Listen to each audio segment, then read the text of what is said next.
Hello and welcome everyone from all of the sides of the world. I'm here joined by Clitano. I'm Joe Larson. We're of course here at the House Cup at GLL featuring Auto Chess. We've had the European qualifiers, or the final qualifier, I should say, and we're going to move into the NA qualifiers. Here we have the players from the NA finals: Neutron, Monty, Sagrag, Zizzle, Hosty, T-Tigers, Vince, and Chuck. This is quite a powerhouse lineup. It is absolutely a stacked lineup, and I really like the fact that the top 8 for NA are really the top 8 Yeah. from NA. I mean, there's a couple players that you might thought of have been here. There's some, big names that everybody was expecting, but honestly, at the end of the day, playing Yeah. these best of 8 series really weeds out the inconsistent players, regardless of whatever RNG, regardless of maybe the small bugs that we've been experiencing throughout this tournament. But it really just shows you that these players know what they're doing, game in, game out, and are Yeah. able to defy what everybody else has not been able to. For sure. For those who have been watching the broadcast, like you and me and all of the viewers, of course, when I read the entire list, I could feel like, oh, I remember this guy doing that, and I remember this guy doing that. So all of these players really noticeable, and it's of course some of the best players in the world, right? Yeah. So this is the schedule we're gonna have. Of course, we've already done the European finals and moving into the NA finals. Gonna be for a couple of hours here. Gonna do 4 games and then 4 games of European finals tomorrow, as well as the last 4 games of NA finals. So we had the European finals, right? And I felt like in the previous kind of group stages, all of the games were kind of skewed towards Dragon Mages, and it's still the hot topic of this tournament. However, I felt like the European finals became a little bit more diverse in comparison to what it was previously. We've already seen a great deal of diversity in the NA game. Do you think that's going to continue? Yeah, I do think that the NA is going to continue having diverse lineups. I still think that we're going to see the typical builds as far as Dragon Mages. We're going to also see the Hunter builds that we've seen a lot in from NA. We're also going to see Knights Glacier and stuff, but we're going to see more players throughout the lobby playing different things because for whatever reason, NA feels like they don't want to play builds that are contested by other people. Yeah. Where it felt like EU was just like, okay, there's one person going Dragon Mages, I'm going to go Dragon Mages. Oh, there's 2 people going? Oh, there's 3 people? I'm still going to go Dragon Mages, and I Right. don't really care. I'm just going to high roll them more Yeah. so than you and beat you with economy and stuff like that. So For sure. NA is definitely more based on trying to outwit their opponent based on the builds that they are creating. No, I agree with you. We've seen a lot of diverse builds, but what I really liked from the European finals was the kind of high-level end game, because we've seen a lot of games going to that 1-hour mark, and at that point when you get to the Glacial Clan or even the 9 Beasts, there's been some insane flexibility being shown, putting those Dark Spirits against Knights, Yeah. those extra Marine units against the God comps and the Mage comps, of course. And so that's been really impressive to me and kind of marked some of the better players in these final groups, because we've seen some of it not being as ready for that kind of final late game push. Yeah, and I really feel like we're going to see a lot of that again today. Yeah. And it's not necessarily changing up an entire comp to counter somebody else. It's just going to level 9, going to level 10, adding in that one more synergy to complete something that can counter them. Like you said, the Marines Right. thrown into a Knights Glacier comp so that way they can counter those mages a little bit better, because Knights Glacier are already a good counter to mages as we've seen in the past. They have those For sure. heavy shields that are able to basically withstand that first initial burst, right? But adding in that Marine with a Siren with a potential refresher orb or something like that, it just really Yeah. seals the deal where there's no chance that they can get back into it. For sure. Yeah, super cool to see kind of the game develop when it becomes into that late game, and it's really hard to know what to do in that very late game. You have this idea of the perfect Glacier Knight comp. You have the idea of the optimal Dragon Mage comp, but we've been seeing that players who are flexible against their final opponent, or even two final opponents, because honestly, we have seen a lot of players getting into those final rounds. 3 people in the Nyan Beast Exactly, isn't that's like insane. isn't unheard Yeah. of in these Those games. those have basically been the players that have been rewarded with that win, and being this tournament format, of course, doing 8 games between both NA and European qualifiers. Those are the players that have got those wins, and if you get a win, that's 2 more points than from a second. So it's actually a really big deal. And then from second it goes cascading down to 7, 6, 5, and then down to 1 point or 0.2. Yeah, and I feel like in tonight's games, this is the first 4 of the best of 8 series. So a lot of people are just kind of they want to put themselves in a position where they still have a chance tomorrow, Yeah. right? And we saw a lot of the European players in the first 4 games earlier today playing pretty passively, overall not making anything too drastic, not really rolling down too much, and that actually was drawing out the games even more. Everybody's playing pretty passive for the most part. So I would expect us to see that similar style draw into these NA games as well, even though we have seen NA players be a lot more aggressive consistently, but I still think that they're going to play a little bit more relaxed this at least tonight, right? Focus on economy, and then once things get down to the wire tomorrow, we're going to see a lot of people being more aggressive because they need to be first. They need to have these certain placements in order to move on to the $1 million tournament in Shanghai, and also get $6,000 for getting first like that's in nothing. this tournament. Yeah, it's crazy, going to be insane. Yeah, I do think that's a really good point you're making, and we can also see some of these games tending to go in different directions, right? When the games are so long, you really gotta be understanding the tempo of the game. Some games there's 1 or 2 players that are really streaking for a long time, a few other players that are kind of loose streaking, and when that happens, those players become pressured by the top players to moving in, going all in a little bit quicker. And that kind of has a domino effect on the game. When those people roll down, they're gonna be the one that's power spiking, and those players will, in that case, then also force other players to go all in, making it kind of a domino-esque game. Yeah. However, there's another way the games can go that we also saw in the European finals, where none of the top players are really being able to keep their streak. And if that happens, they don't want to force, level, force roll or anything like that. So then the game kind of becomes more passive because the guys in the bottom, they're not as pressured to going all in that fast. So yeah, and also knowing that once you do go all in, being able to understand when you're stabilized enough to then bring that economy back up, because for as long as these games are going, if you don't economize back up, you won't last much longer, right? Yeah. So there's been so many times, time and time again, where a player goes all in, and then there's the other people that follow them. We have 4 or 5 people that are all in. The 2 or 3 that don't go all in start losing their streaks because they're not keeping up.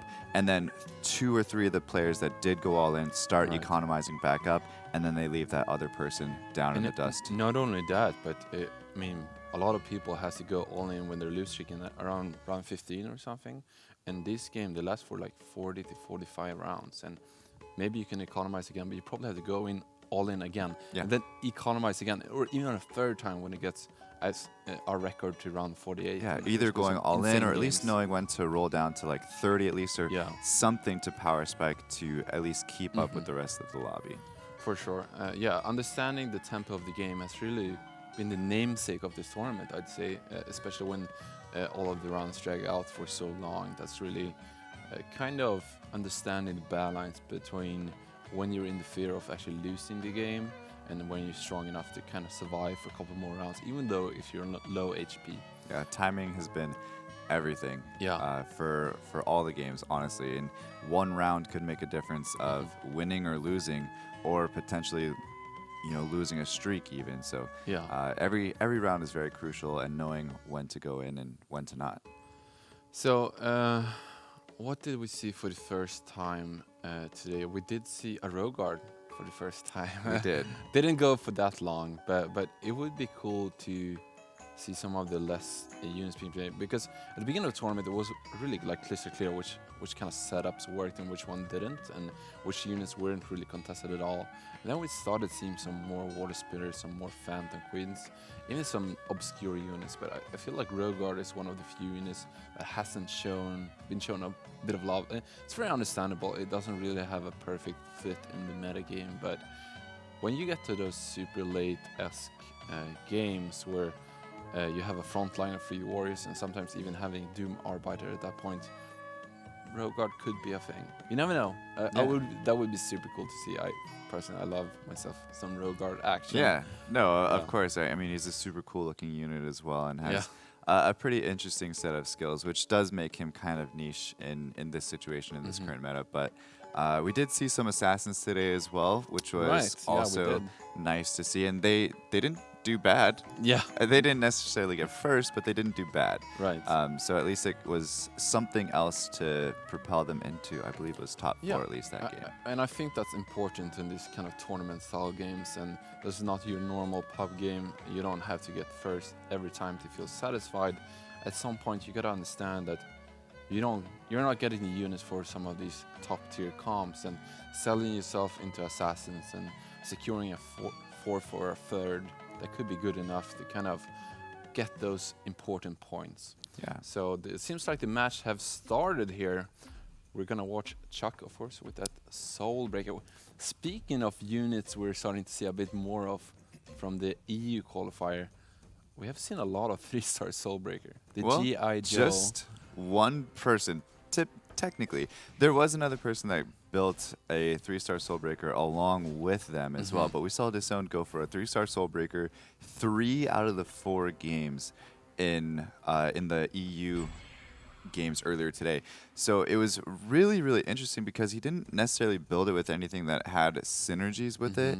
He did build it with like a God of War frontline and then let it kind of do its thing for the most part, but it never really had a specific purpose other than just to get in there and do damage. And then he ended up selling it every single game as he got into late game, but still a 3-star Soulbreaker, and he just kind of let it carry him throughout the games. Yeah, and that also shows how late game these games become. When you're starting to sell 3-star units, then you know it's real late game. And we saw Magikarp selling a 2-star Tsunami Stalker when it's kind of did its job against some of the mage player, and when those guys were out, he just sold it and went to something else. And I've never seen a 2-star Tsunami Stalker being sold. Yeah, I mean, if you've gone that far, you're like at least wanting to keep it on the bench just in case you change your mind.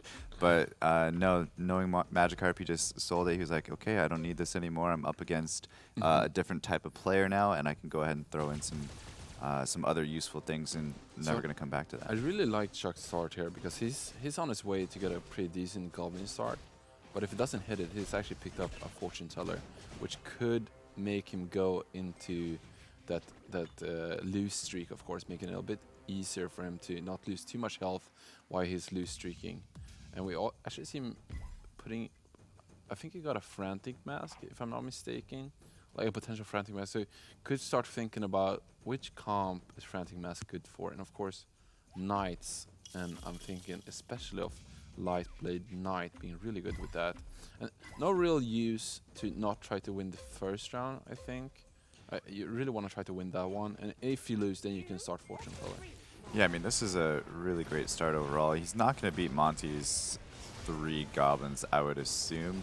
As soon as Heaven Bomber gets off, he's going to take out a couple units there. So it's not the greatest start, of course, but it is a good start for going Knights Glacier. It's very efficient. He has 2 Knights, 3 Glaciers already, and then he's just looking for basically 1 more Glacier, and then he'll have 2 Knights, 4 Glacier already. Yeah, for sure. And we've seen also one of the issues with going Knights is that you can make your bench way too expensive to hit those kind of interest points, and having a Fortune Teller early can actually help you lose streak into getting to those late game Knight comps, especially with the new strategy of staying at 5 and not...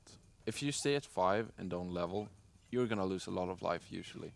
But you want to stay there to be able to roll in when you hit the 50 goal mark into more Hell Knights and Lightblade Paladins. But it seems like Shaq is going to still try to win his rounds here, getting a second Hell Knight and that Soulbreaker 2 star. Yeah, and you see him kind of changing his mind there over and over again. And I think he went with the right decision. He has the two Hell Knights that are extremely good early game, very tanky, and also offer some CC as well.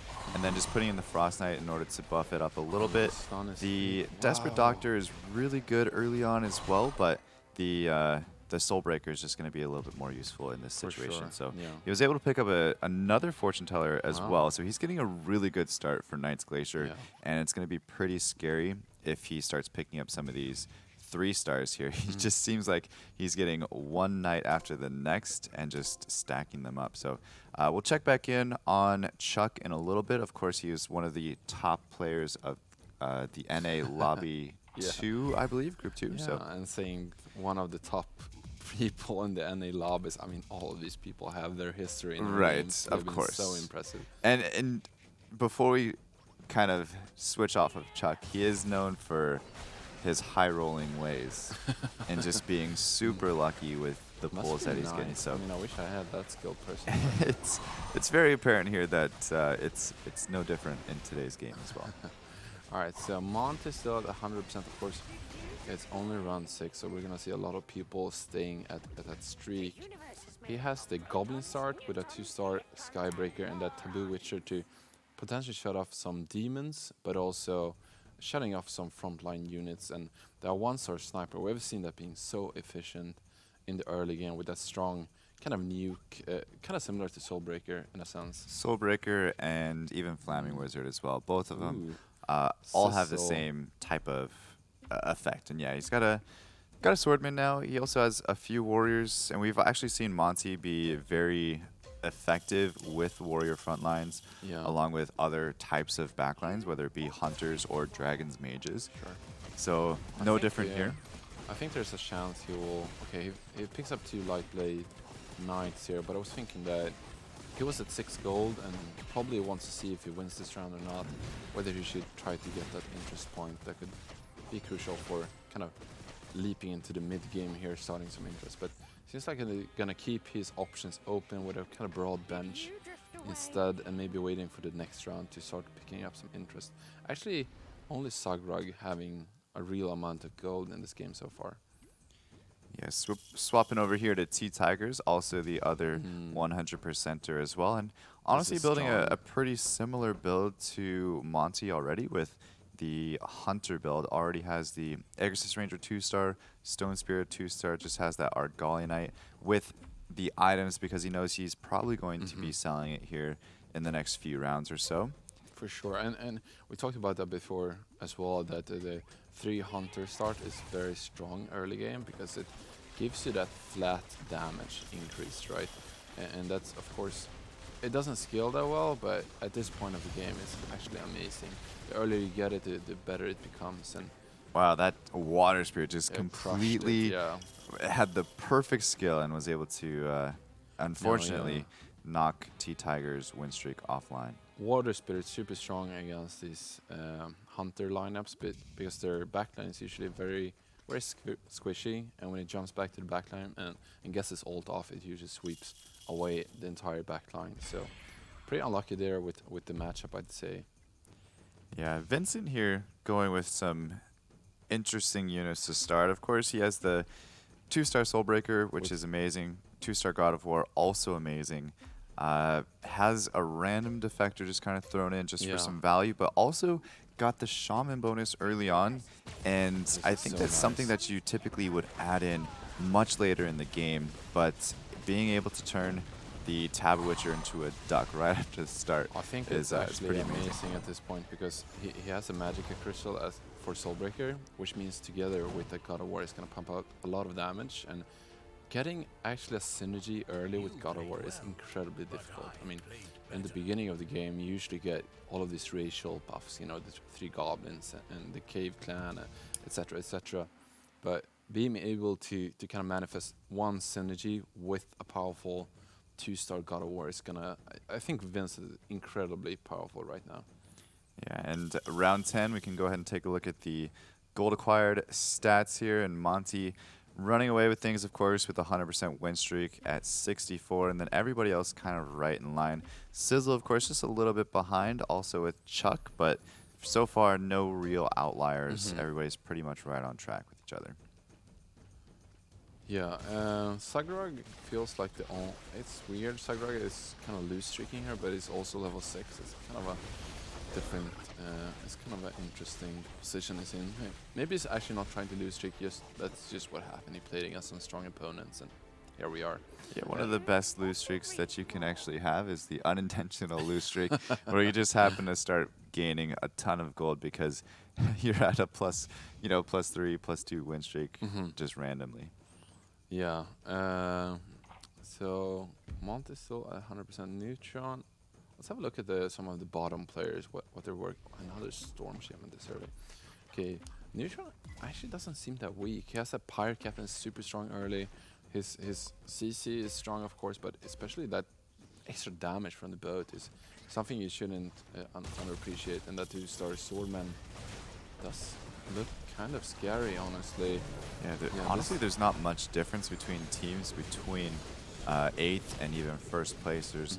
I think the main thing that's carrying the top guys is that 2-star Soulbreaker, and it just kind of goes to show you how important that is. But also Neutron sitting very close to a second 2-star Swordman as well. That Chuck looks super scary. Let's have a look at him. I think he picked up an early Berserker and does already have the Glacier Clan enabled. And Glacier Clan with a 2-star Hell Knight at this point is just incredibly powerful. Yeah. And as you said, he also has that early game Soulbreaker, which does have a very short cooldown on a powerful nuke. And when you give him the extra attack speed from the Glacier Clan, it's gonna be able to throw out those Shuriken as a very rapid pace. Yeah, this is an insane Night Glacier start already. Yeah. And King of Hyrule is continuing his reign over here. Yeah, and especially you can see this Soulbreaker actually killing the Shadow Demon here before it even gets his ult off, and then finishes off the sniper. So crushing Neutron actually. Yeah, Chuck looks like to be in a really good position to get a bit of a streak, and Monte actually keeping his as well. He doesn't have an economy, however, so he's really putting in his money to keep the streak. This is all a bit scary because if you somehow get a bit of bad RNG or maybe a bad matchup, you can actually lose that early. But he's about to get a 2-star Doom wow. already, which is going to be round 13. Insane for him. Round 13. I do believe he had 2 eggs already. I think I saw it come across where he got 2 eggs. Chuck also got another egg as well, so that's going to be saved for his Berserker, I would assume. So very, very nice start. Plus, he was able to sell the 2-star Soulbreaker already with the addition of Lightblade Knight. And I know we've talked back and forth about which unit to throw the items on in a Knight's Glacier comp, and it's definitely going to be the Lightblade Knight, which he puts the Frantic Mask on. I would actually have liked him to see him, this might sound weird, but sell that egg on his bench. I mean, it's nice to get that Berserker, but he's just so strong now. I think he wants to start economizing a little bit more, because that egg, of course, is gonna be 5 gold unused on his bench, but it seems like he's gonna elect to keep it. Hopefully his streak is gonna make it so that egg, extra kind of money just sitting there isn't gonna be as apparent for him. Wow, it seems like so many Another people are egg. Grabbing eggs. Neutron got one, Chuck got one. I think actually. Zugrug has an egg as well. There's just eggs everywhere. You can make an omelet with this game. Yeah. And Zugrug actually able to make a 2-star Storm Shaman with his egg already. So this is Have you ever seen this many epic upgraded units at round 14? At round 14 I have not, but also looking at the HP of a lot of these players too, it's surprisingly low as well. And it's probably because of all of these boosted players. Yeah, I mean, honestly, this lobby is incredibly powerful. Pretty much everyone is high rolling big. I mean, look at Sagrug. He has a 2-star Lightblade Paladin, has a 2-star Turbo Witcher, 2-star Frost Knight, 2-star Defector, and a 2-star Storm Shaman. He's incredibly powerful, but he has the least amount of health anyways. Which also makes it really, really scary that Monty is somehow able to continue his 100% streak with as as heavy as all these other Mhm. players are already.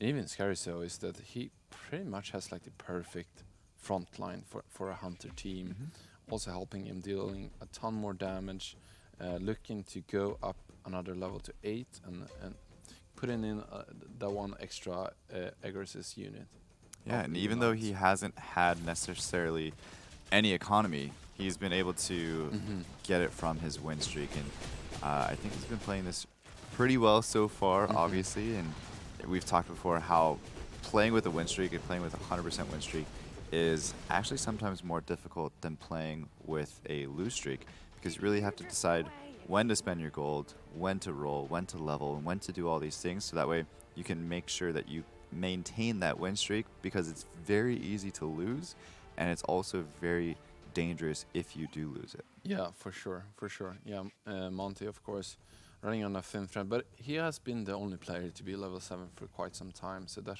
has really helped him keep his streak. And of course, that Doom Arbiter is crazy strong. I mean, later in the game, I wouldn't say it becomes worse, but Doom Arbiter is one of those units that aren't maybe the like tankiest of warriors. It is tanky to some degree, but not as much as maybe a pirate captain, especially God of War or something else. And at this point, players doesn't deal that much damage yet. So Doom Arbiter actually is able to get a lot of damage, and it's especially good at this point of game where you face a lot of units that have low HP, because Doom Arbiter's damage, he doesn't attack that fast, but it attacks really, really hard with that demon buff, and is able to kind of two-shot a lot of units before they get their spell off, and that's really a testament to his long streak here. Yeah, and you can see him doing that right now as well, just kind of running through the entire team. And Ooh, goes up to Vincent 8. Vincent grabbing an egg, T Tiger's grabbing an egg. He's able to pick up a dwarf sniper as well, so that's why he does go up to 8. So he is extremely powerful. Yeah. This is pretty insane. Also, though, T Tiger's using his egg. Oh, I thought he was going to use his egg. He did not. But he did grab a 2-star dwarf sniper as well. So a very similar build from T Tigers that we're Yeah. seeing from Monty.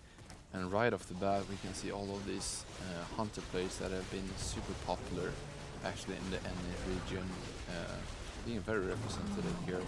I think there's no single feather player, and that kind of makes even more sense. I mean, they didn't have the biggest success in the European qualifiers, but they should have even less success against all of these hunter players. Yeah, definitely. And someone that we haven't looked at too much with Hosty, or is Hosty, Mhm. and he's got a 2-star Pirate Captain, which is also another 2-star Yeah. epic already.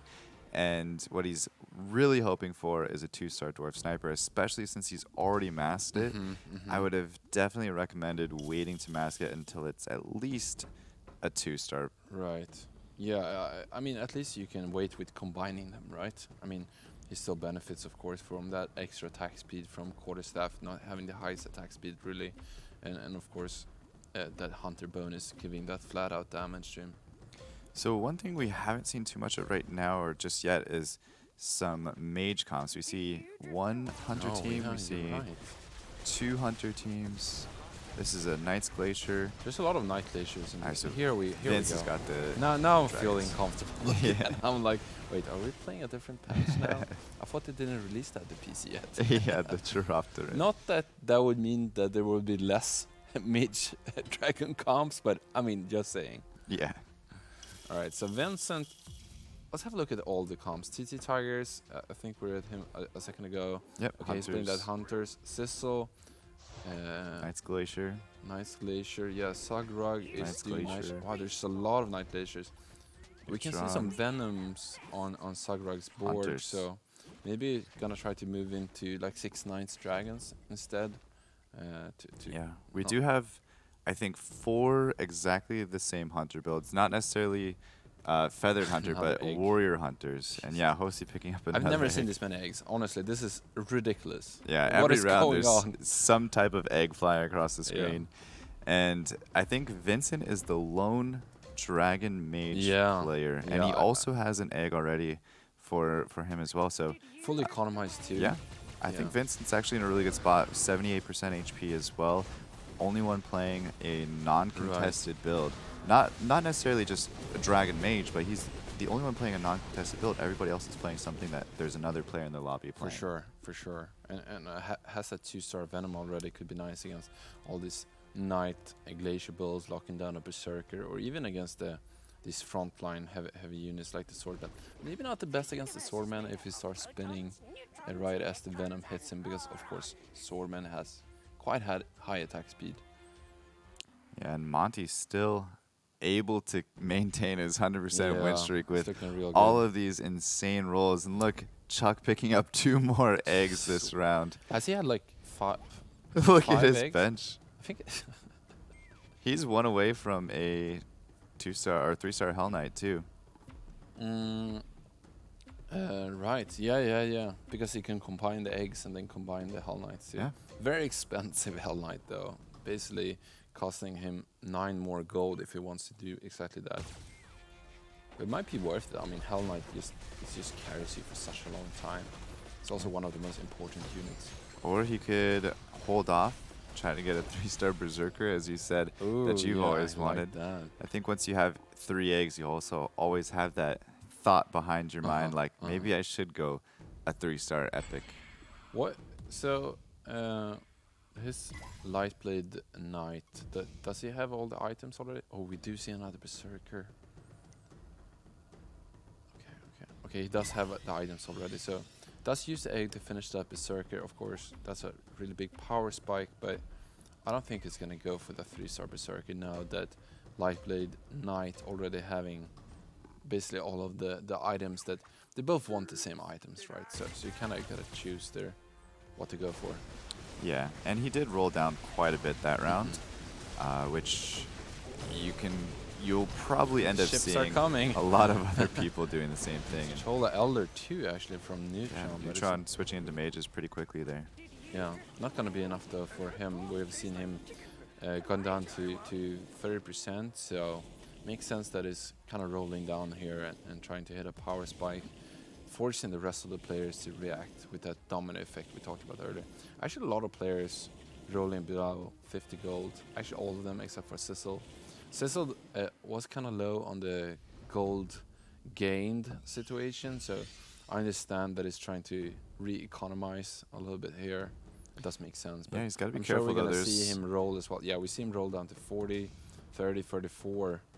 Vincent picking up a 2-star Dragonite as well. Wow. Okay, yeah, Vincent is the Monty going 3-star Swordman. Jesus. Yeah, he's down to 8 gold, so Monty really rolled a lot as well to keep that 100% streak, and I can't blame him, honestly.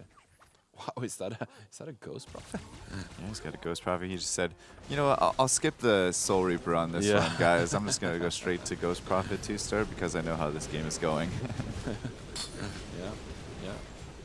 That's really cool, actually. And so I still think that Vincent is in a great position. This might be it. He has the most amount of gold. I mean, he's at the 30 mark, right?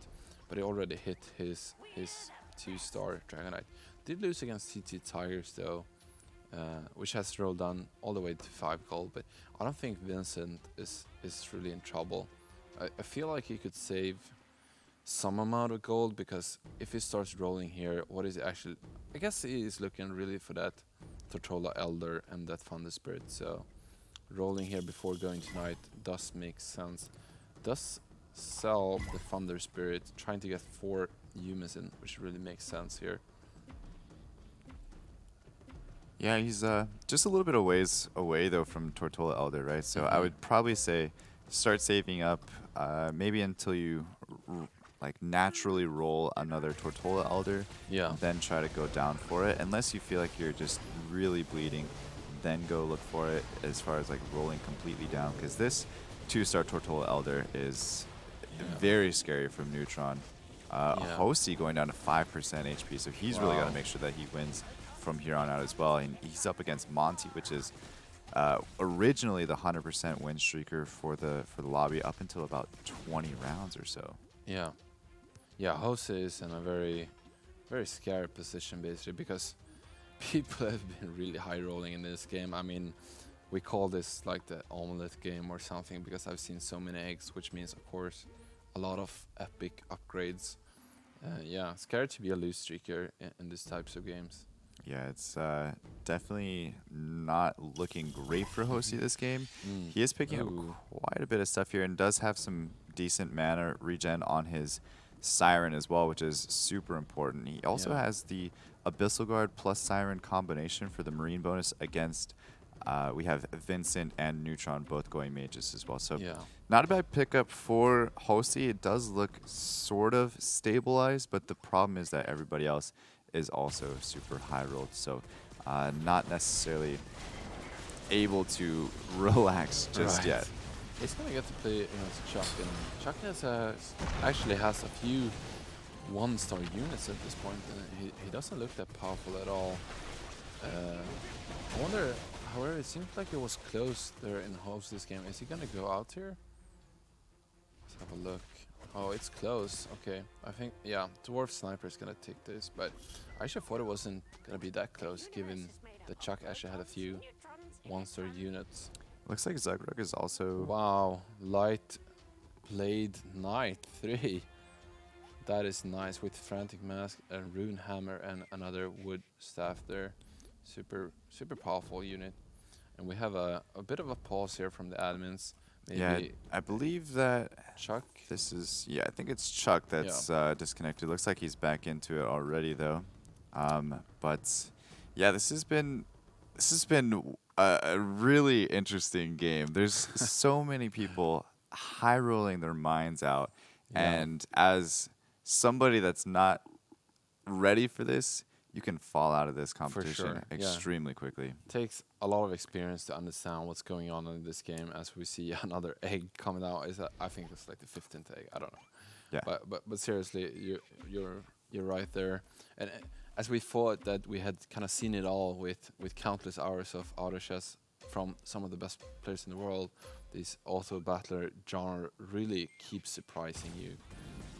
I'm actually. Why is he not upgrading his Ghost Prophet? Probably I because guess it's a creep round. I can that see he makes gets one sense. more roll just in case he happens to high roll another Ghost Prophet. We level saw a 8. lot of that. Honestly, we saw some Dark Spirit 2s at level 8 in the EU group. Also, did we see another 2-star unit at 8? I think it was 2 Dark Spirits. Saw the 8. Devastator really Oh early yeah, too. yeah. But that was the day before, right? Yesterday. Yeah. Yeah, all these items are actually pretty insane as well for everybody. Yeah. Heaven's Gift as well there on Sissel.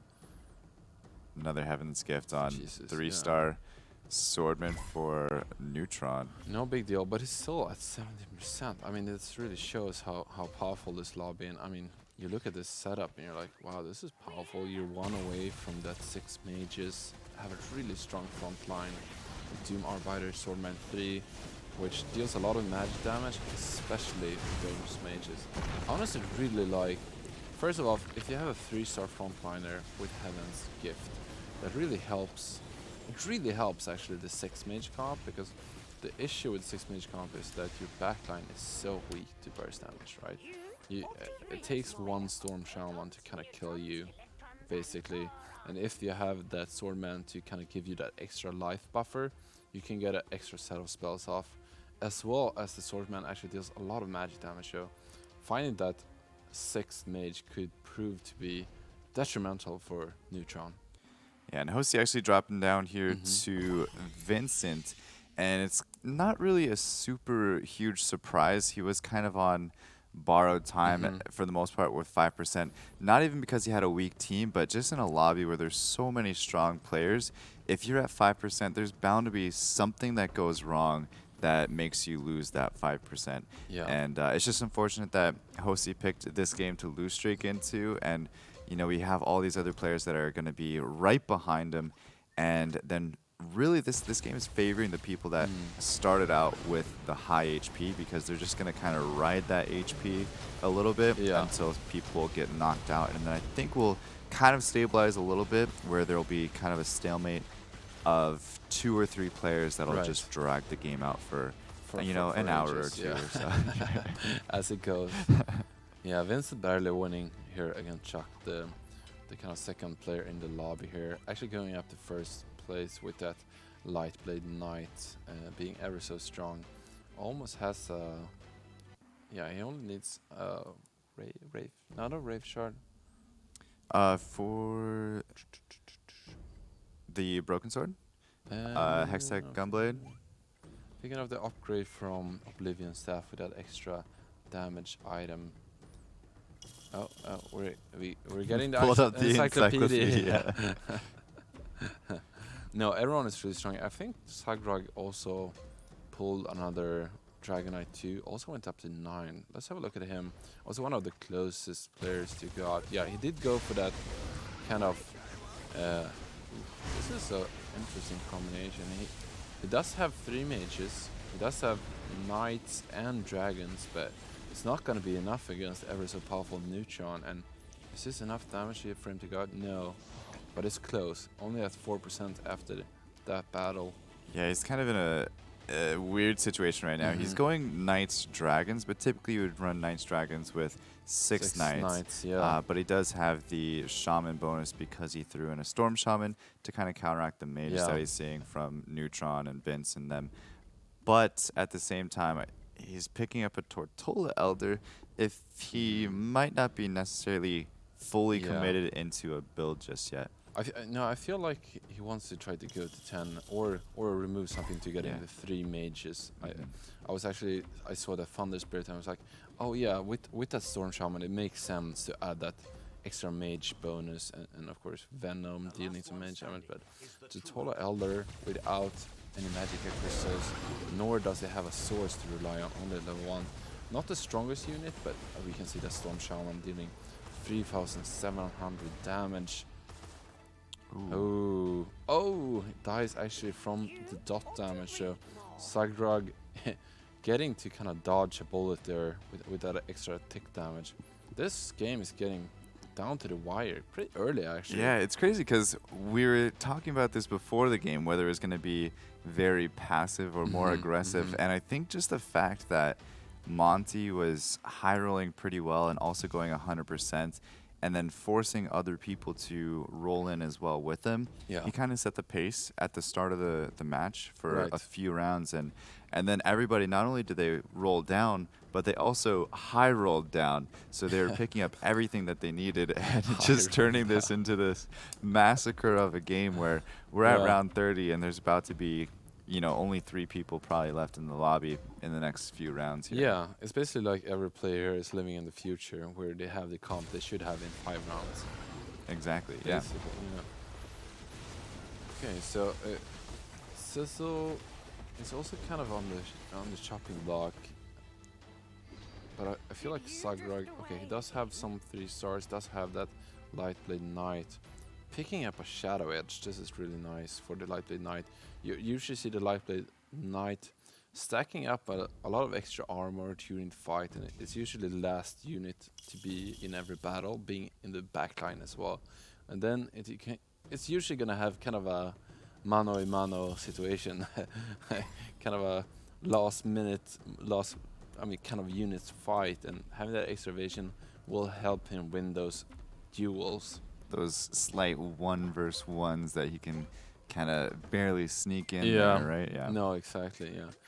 But I do think it's going to be Sagrog that's on the chopping block here, because his comp is not looking that fantastic. But he kind of forced in 3 mages, I feel like, and he did have that Tortola Elder, but he doesn't really have any backup with a mono item. It's not level 2. He had a Storm Spirit at level 1. Those are just weak units at this point.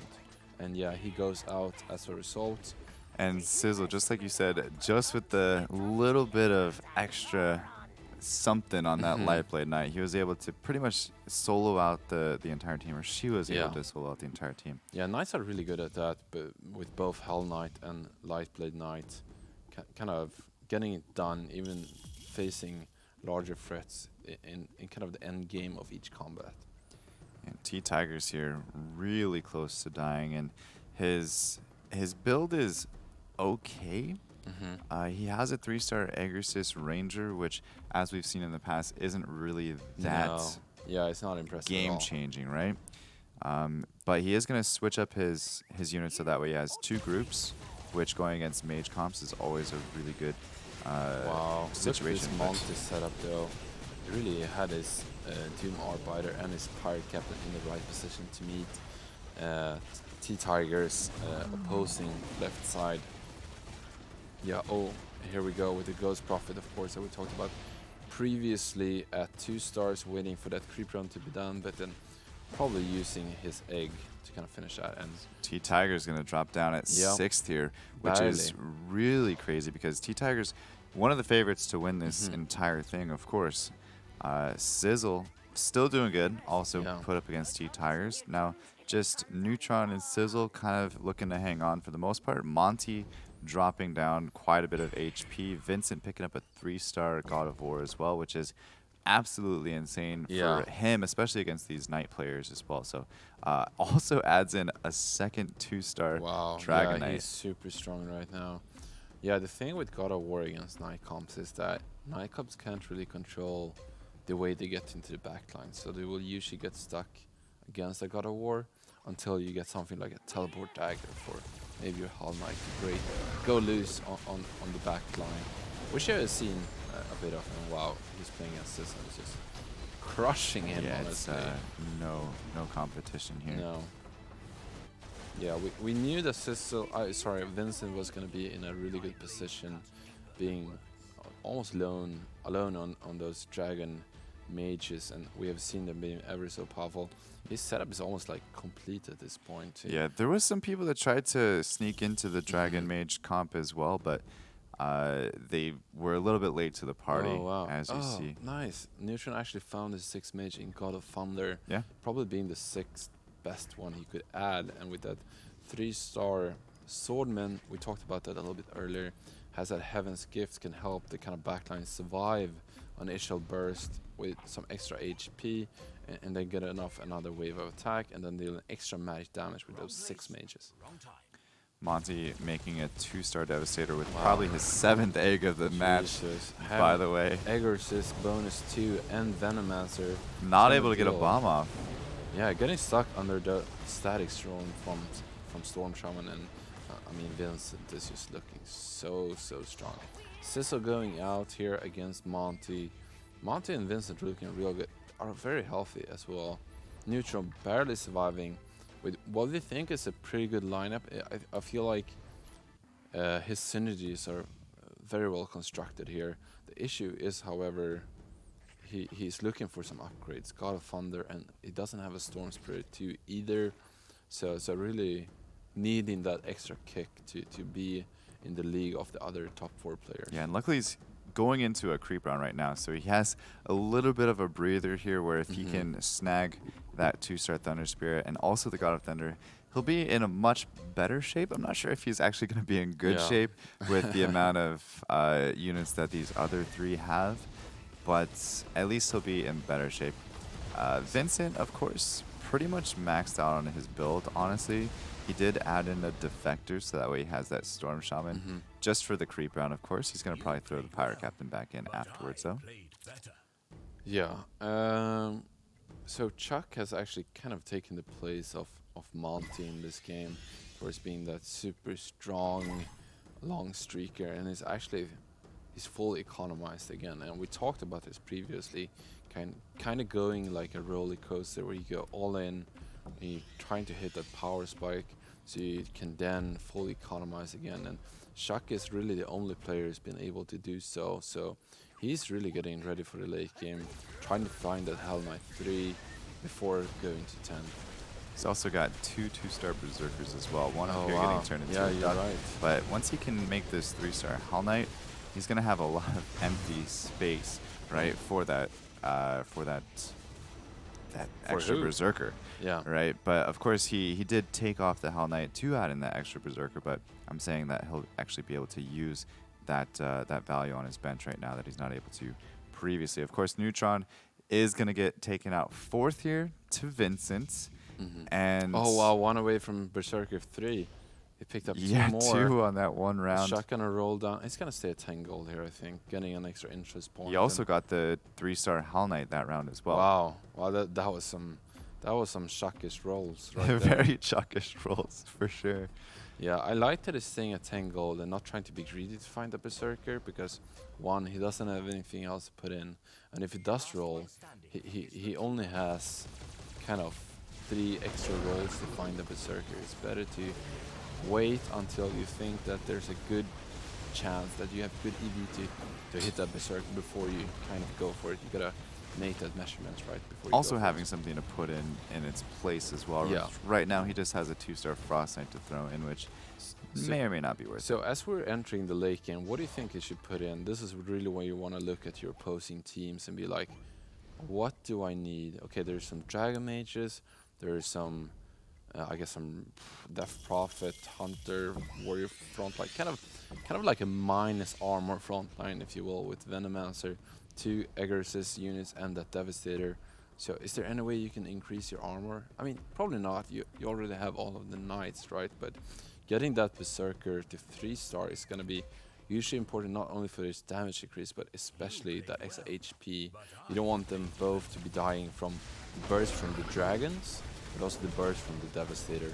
I think his plan is to add in Wow, the he's Ghost getting Prophet frustrated. right now, but yeah, he's gonna take some pretty heavy damage. Of course, he's got 61% HP, so he's gonna be just fine. Let's take a look at Monty And though, that priest shield as well. and Monty's gonna go out here Okay. at rank 3. Yeah, he's So gonna take this fatal damage. this gives a lot of information to Chuck about which unit he should be looking for against Vincent.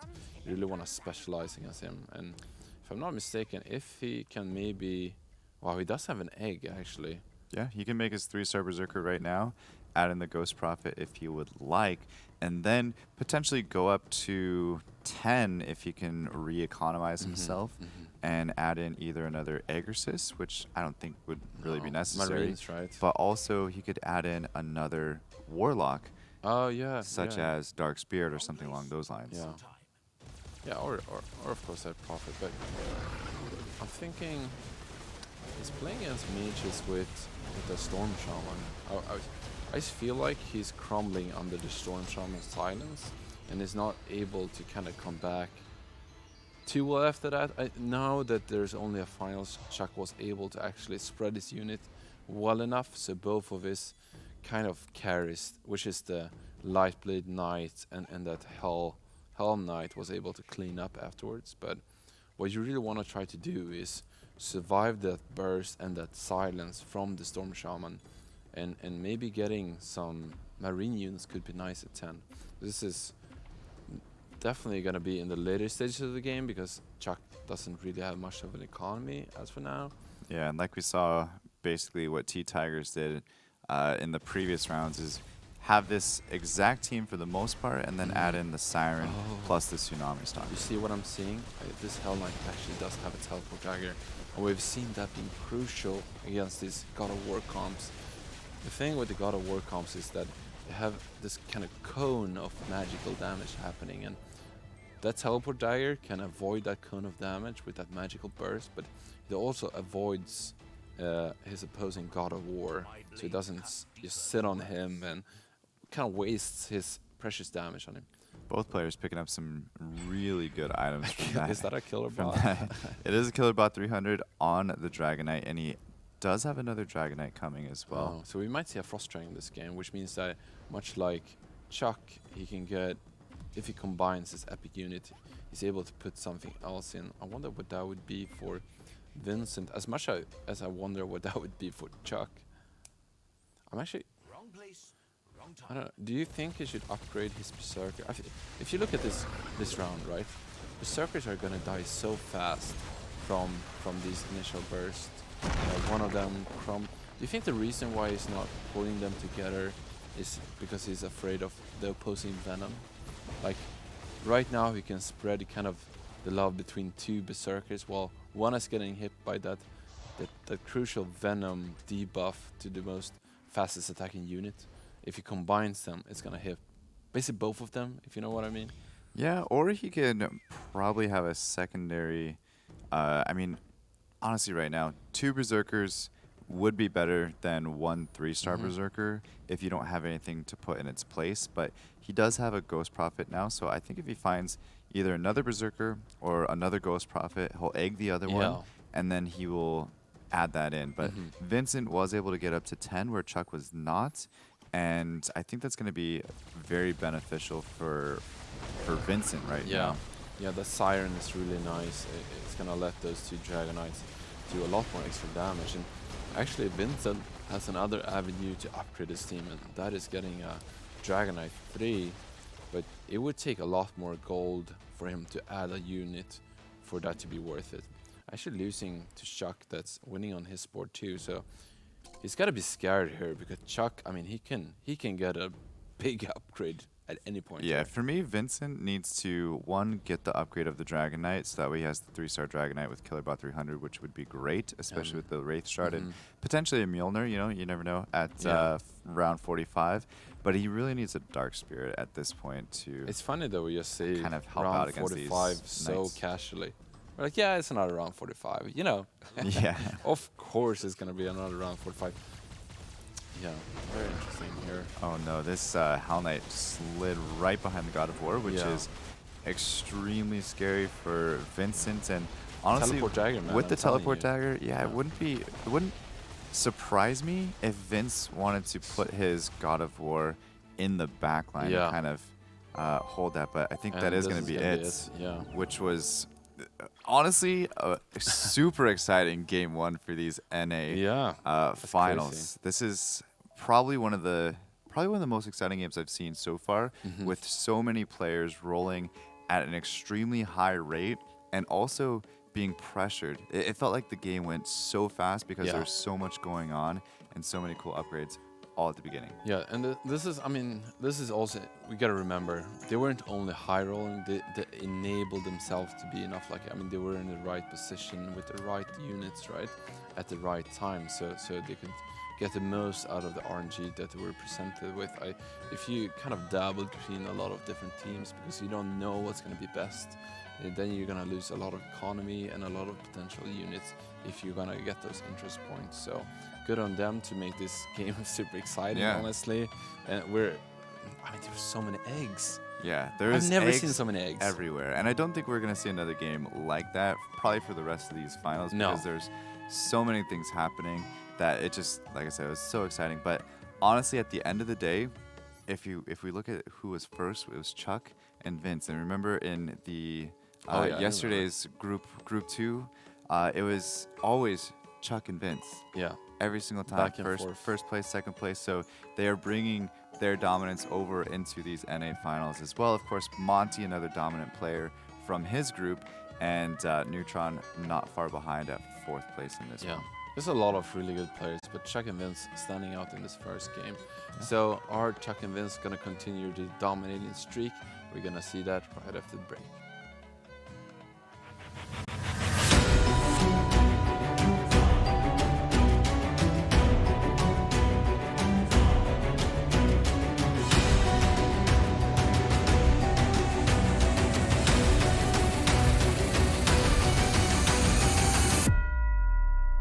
Welcome back to the House Cup here at GLL. I'm Joe Larson, joined by Claytana. We just saw the final group of the NA qualifiers trying to qualify for the $1 million tournament in Shanghai.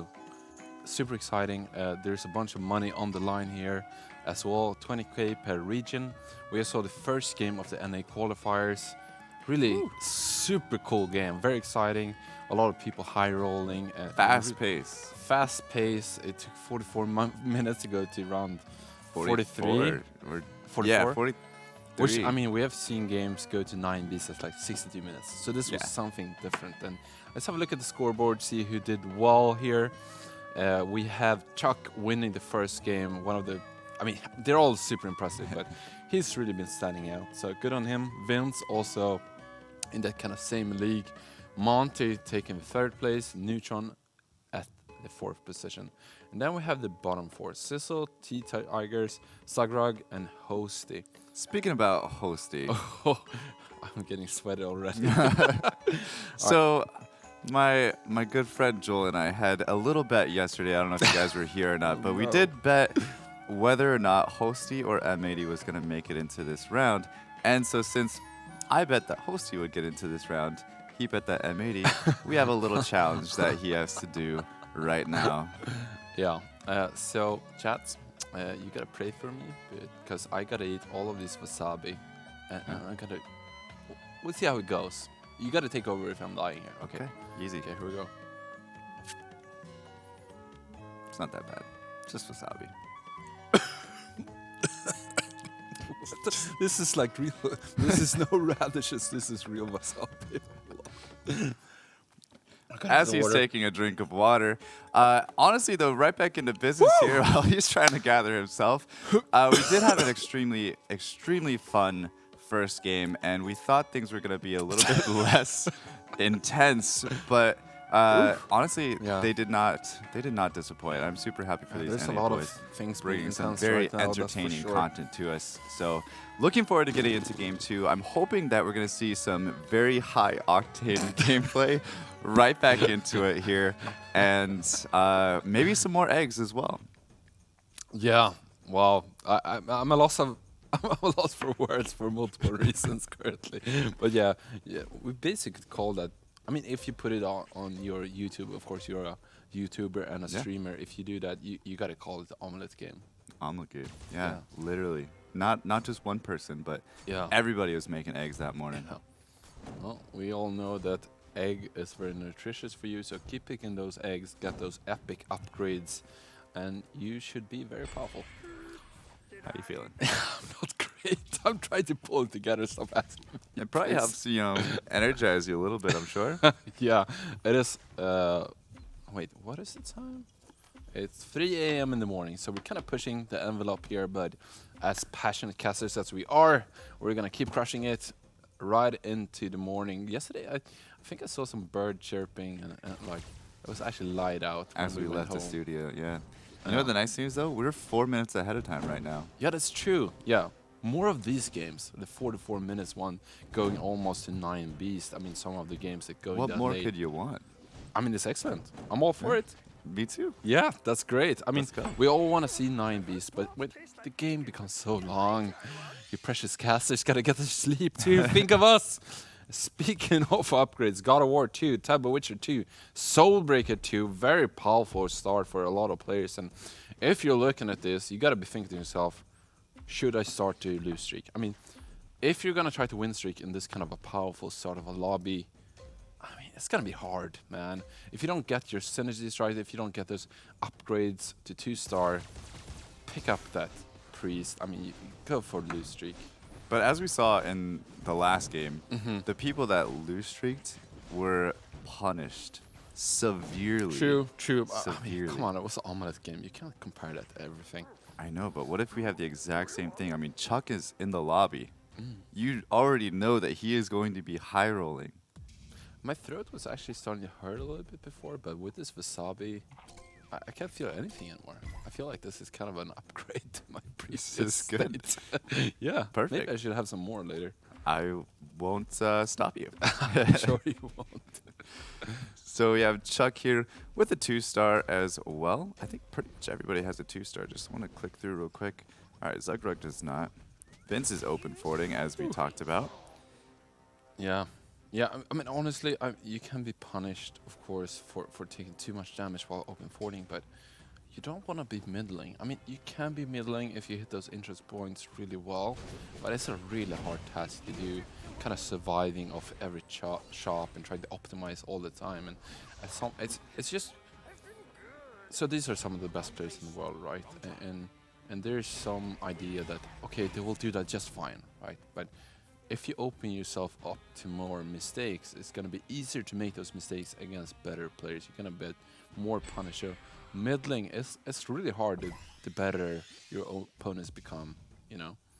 Oh, 2 rippers. The other Wow. thing that I was just about to mention was that T-Tigers didn't have a 2-star. He was one of the few players that did not, and he actually got put up against Vincent, who was completely open fording. So what that can sometimes cause is a false sense of a win streak and then going into a lose streak right after. So you're almost a round behind because you're given that win from that open forder. But with Vincent open fording and taking that role, it does defer or Right. deter other people from actually trying to lose Yeah. streak as well, because they know that one round against Vincent and that's all gone. So that Vincent again kind of dictating the lobby a little bit here and saying, hey, But I mean, I'm TT gonna be the Tigers. one that's lose streaking this round. Yeah. Nobody else try it. Sure.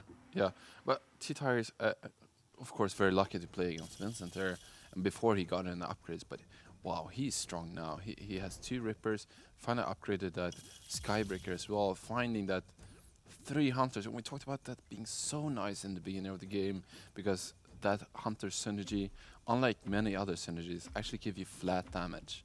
And most other synergies, they scale really well with percentages for life steal, whether it's damage, but the Hunter alliance actually gives you flat damage. And flat damage, while not scaling so well, it's super good in the early game. And Vincent already talking in chat saying he already regrets this open Wow. forwarding, and I honestly don't blame him. It is it's very scary Yeah. because he's got a long way to go to catch up to all these people with 2 stars already, and they're going to be taking a lot of HP from him if he doesn't find Yeah. a priest very soon. Yeah, no, you're completely right, and he's already setting himself up well to find a priest behind that Lightblade Knight, because of, as we know, the best way to do it is kind of finding a comp that actually uses that healer, but he doesn't find that priest, so he opts instead to go up to 30 gold immediately. Yeah, a lot about loose streaking is basically choosing which units to take and which units are worth losing an interest for.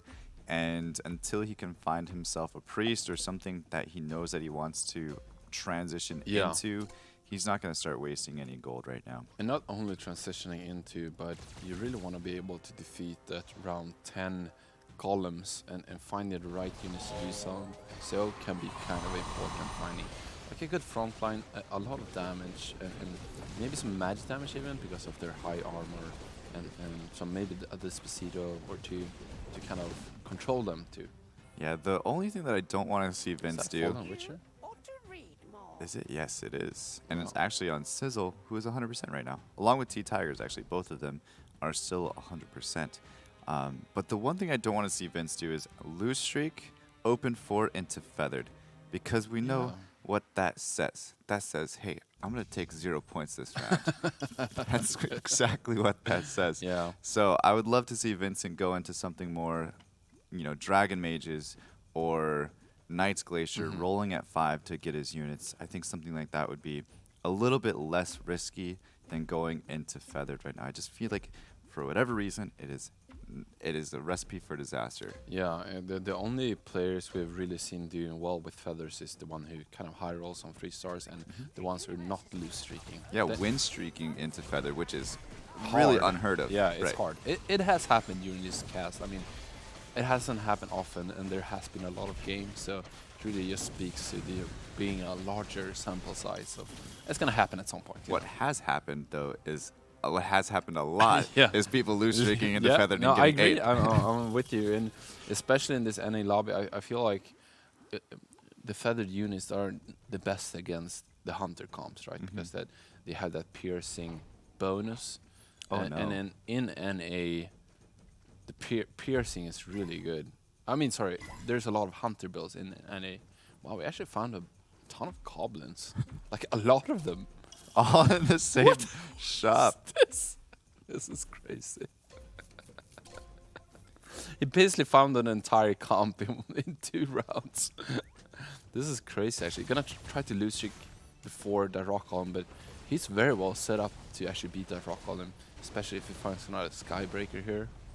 Yeah, he almost got one of these killed with that Heaven Bomber. So not a bad try to take out one unit before he goes down, right?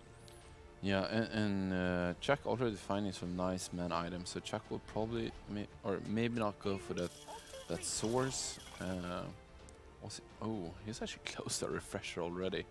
He has that ring and that finished, orb of regeneration. Yeah, it must be nice, huh? Oh, Must be nice to high roll. Check. check. All right, round 10. Let's take a look at the scoreboard here for gained golds. Neutron bringing up the rear at 55. much bigger gap between these players now this game. Vincent at 75 doing the open fort strategy. And let me see if he's got units on the board. He does, and he should actually be able to Yeah. kill this round 10 Yeah, without found, problem. found that Skybreaker too, which is pretty nice. Also got that Goblin buff on one of those God of Wars. Gotta make it almost impossible to kill for those rock columns, at least before it's able to defeat them. Also Heavenly Bomber, kind of nice against rock columns, doing a lot of kind of single target magic damage. Yeah, he's going to be just fine, which is really good for Vince. Not only Yeah. just saving the HP, but also possibly picking up some crucial Oh items with wow! some really nice What? magic What is crystals. this? Those are. I mean, these are like the perfect items to kind of lose streak into as well, because these are some of the most important items if you wanna walk into those dragon mages. I mean, with 2 magic crystals, you don't really have to care about using a source either, and especially in dragon mage, you don't really wanna play a source if you don't have to. But with those extra mana items, you can look to find a Stroller Elder instead. You can take some liberties there. Yeah, yeah. Ooh, we have a. Is he going for Fallen Witchers? Like actually going for it, or is this just temporary? I'm not sure, and I'm also not sure why he's not using the spirit bonus instead of the Fallen Witcher, which I think might be...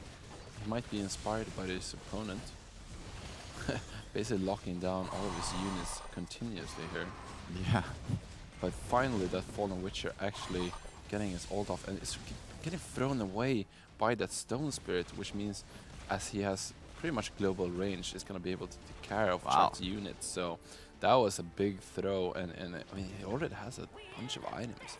At first, we thought that, oh, he's going to put all items on Fallen Witcher. He's going to sell it later. It's good for now, but if he gets a 3-star Fallen Witcher at some point, especially with some magic resistance, that can be really nice. And that lifesteal. Yeah, and Vincent actually losing his lose streak right now and possibly transitioning into gods. I want to say, I don't want to say goblins. I just want to say transitioning into gods, because I've never seen an open 4 into goblin actually work. So I don't think that's going to be the case, but he does want to save some HP here. And I think he's going to be okay against Neutron as well. Yeah, I think actually I've never seen such a smooth transition into goblins from open 40. I think it's fine to have these goblins, right? Because they're gonna enable him to not lose too much health. Like 48% is kind of the perfect amount to stop at. That means you have taken full amount of damage all the way to the rock columns, and then you just turn it around, which is pretty much perfect. On the other hand, though, we have Monty, which is loose streaking into Feathered Hunters, which that spells... No, Monty didn't do it. He did it. He did what we said. Do it. And honestly, this is a good test, because we're talking about it, we're paying attention to it this round, and we can see if it's going to be something that can work. Yeah. And I hope it does, for his sake. If there's someone who can do it, it's Monty, right? Yeah. But I'm not hopeful. No, me neither. Yeah. I mean, I'm hopeful, but I'm not confident. Yeah, That's sure, right. sure, that's what it is. All right, Neutron. All right, Neutron's up against Monty, actually, and probably going to take an L here. He's on an 8 lose streak, I believe. okay. So there he goes down. Only No, a he's 3-round lose not. streak. Actually, I see kind of middling. Mhm. Yeah, this is not great. We can probably watch the gold attained side here and see him having pretty low gold. I'm gonna guess. Yeah, Neutron third to last and also last in HP. This is spelling doom for him. You don't want to be last on both HP and gold attained. That's pretty much the worst of 2 worlds, right? Yeah, and definitely not in this lobby, because they'll capitalize on those small mistakes there. Really looking to finding a Dragonite here. He has the rest of the dragons ready and able to go. And we've seen that time and time again. As soon as you find that Dragonite, you put in all the dragons, even if they're at level 1. Because not only is that a pretty good power spike, but it means you can sell a lot of your transitional units and kind of regain a lot of gold. So Sizzle here trying to get into round 15 with a 100% win streak, and I think he's going to do it. So he's going to be very happy about that. I really hope he doesn't sell the Fallen Witcher. I mean, I really hope he get a chance to upgrade it. That'd be so cool. This is one of the few units we haven't seen at all. Right, yeah, we haven't seen it in play. We have seen it in that kind of joke round, but I'm not gonna count the meme round of Two two players from the tigers, NA yeah. qualifiers already being in the top 4 to qualify for today. I think someone did say that there was a player who used it on one of the games that we Oh. weren't watching, Oh or wow. we weren't following. Right. Well, you Yeah. can't follow it all. I'm sure chat knows that. But now we Us can. two have followed enough games this Yeah. week, and we're gonna watch plenty more. Trying to take in as much action as we can. And into round 15. Sizzle in the lead with a 100% win streak. Vincent coming back as well from an open fort into, honestly, a really nice team already. God of War 2-star, two 2-star mechs with a couple dragons on the board and some mages, and then Pulse. double Soul Reapers Yeah. as well. That is nice. With those Soul Reapers, I would really like him to have to try to find a source that would really enable them to kind of. I mean, Soul Reaper already has a pretty low cooldown, right? So it's gonna be hard to keep up with the mana gain in terms of the cooldown with that divinity buff. So with some extra mana, this could be really scary. Yeah, I just think Vince is looking like he's in a good position right now. Yeah, he has a lot of potential, basically. And finding that Thunder Spirit is really nice. It's an integral part if you want to do God Mages, as it doesn't share, the Spirit ratio with too many other units that you would want to be playing. Passing some items out here. He's got a lot of stuff onto his Heaven Bomber because he knows he's going to sell it. Has some stuff on his Skybreaker for the same reason. And then throws some of the more important items onto God of War, such as Puppet Mask and then Shield for that possible Heaven's Gift as well. But yeah, he's still looking really good right now. Yeah, I like his position too. Sizzle still has 100%. Yeah, Sizzle. It's Crushing it, 100%, actually. but it's a little bit of an unorthodox build. Yeah. Plus, he's kind of behind on Econ a little bit, but he's gaining it because of that win streak. Right. Although I We're seeing want to him say in- that it might not last much longer. Yeah, if he doesn't get an upgrade on Fallen Witcher or perhaps a Berserker, seems like he's trying to go in for Glacier. And I wonder what he's going to combine with Glacier. We usually see it with Knights, but not this game, right? He doesn't have a single Knight, actually. Yeah, 11 out of and 7. Because of that, he's changes. also not going to play Frost Knight as one of his Glaciers. This could be cool. I mean, maybe he's going to go for the Warrior frontline, but honestly, I really like Fallen Witcher together with a Warrior frontline, because you need something to tank the damage for you, right? And also, a lot of the Warriors has really good CC, and that would really, especially Pirate Captain, and that could really help you enable to give some breathing room for the Fallen Witcher to deal the damage he could. Yeah, I also think Fallen Witcher with the 2-star Venomancer is actually pretty cool as well. If he can find that 2-star Fallen Witcher, he does have a ton of items on it. Oh, and he finally gets it now. it. Thank RNG. Yeah, thank God. I was scared we were not gonna get to see it, honestly. Maybe looking to sell that Soulbreaker soon. Yeah, I was I gonna mean, say that's probably on the Soulbreaker. chopping block. Yeah, Soulbreaker is really strong in the early game, but Whoa. we're getting deep into the mid game. Is that a dwarf sniper? What the That is actual? insane. He didn't even roll down to 0. This is the kind of high roll you would need for a Hunter Feather to work. Yeah.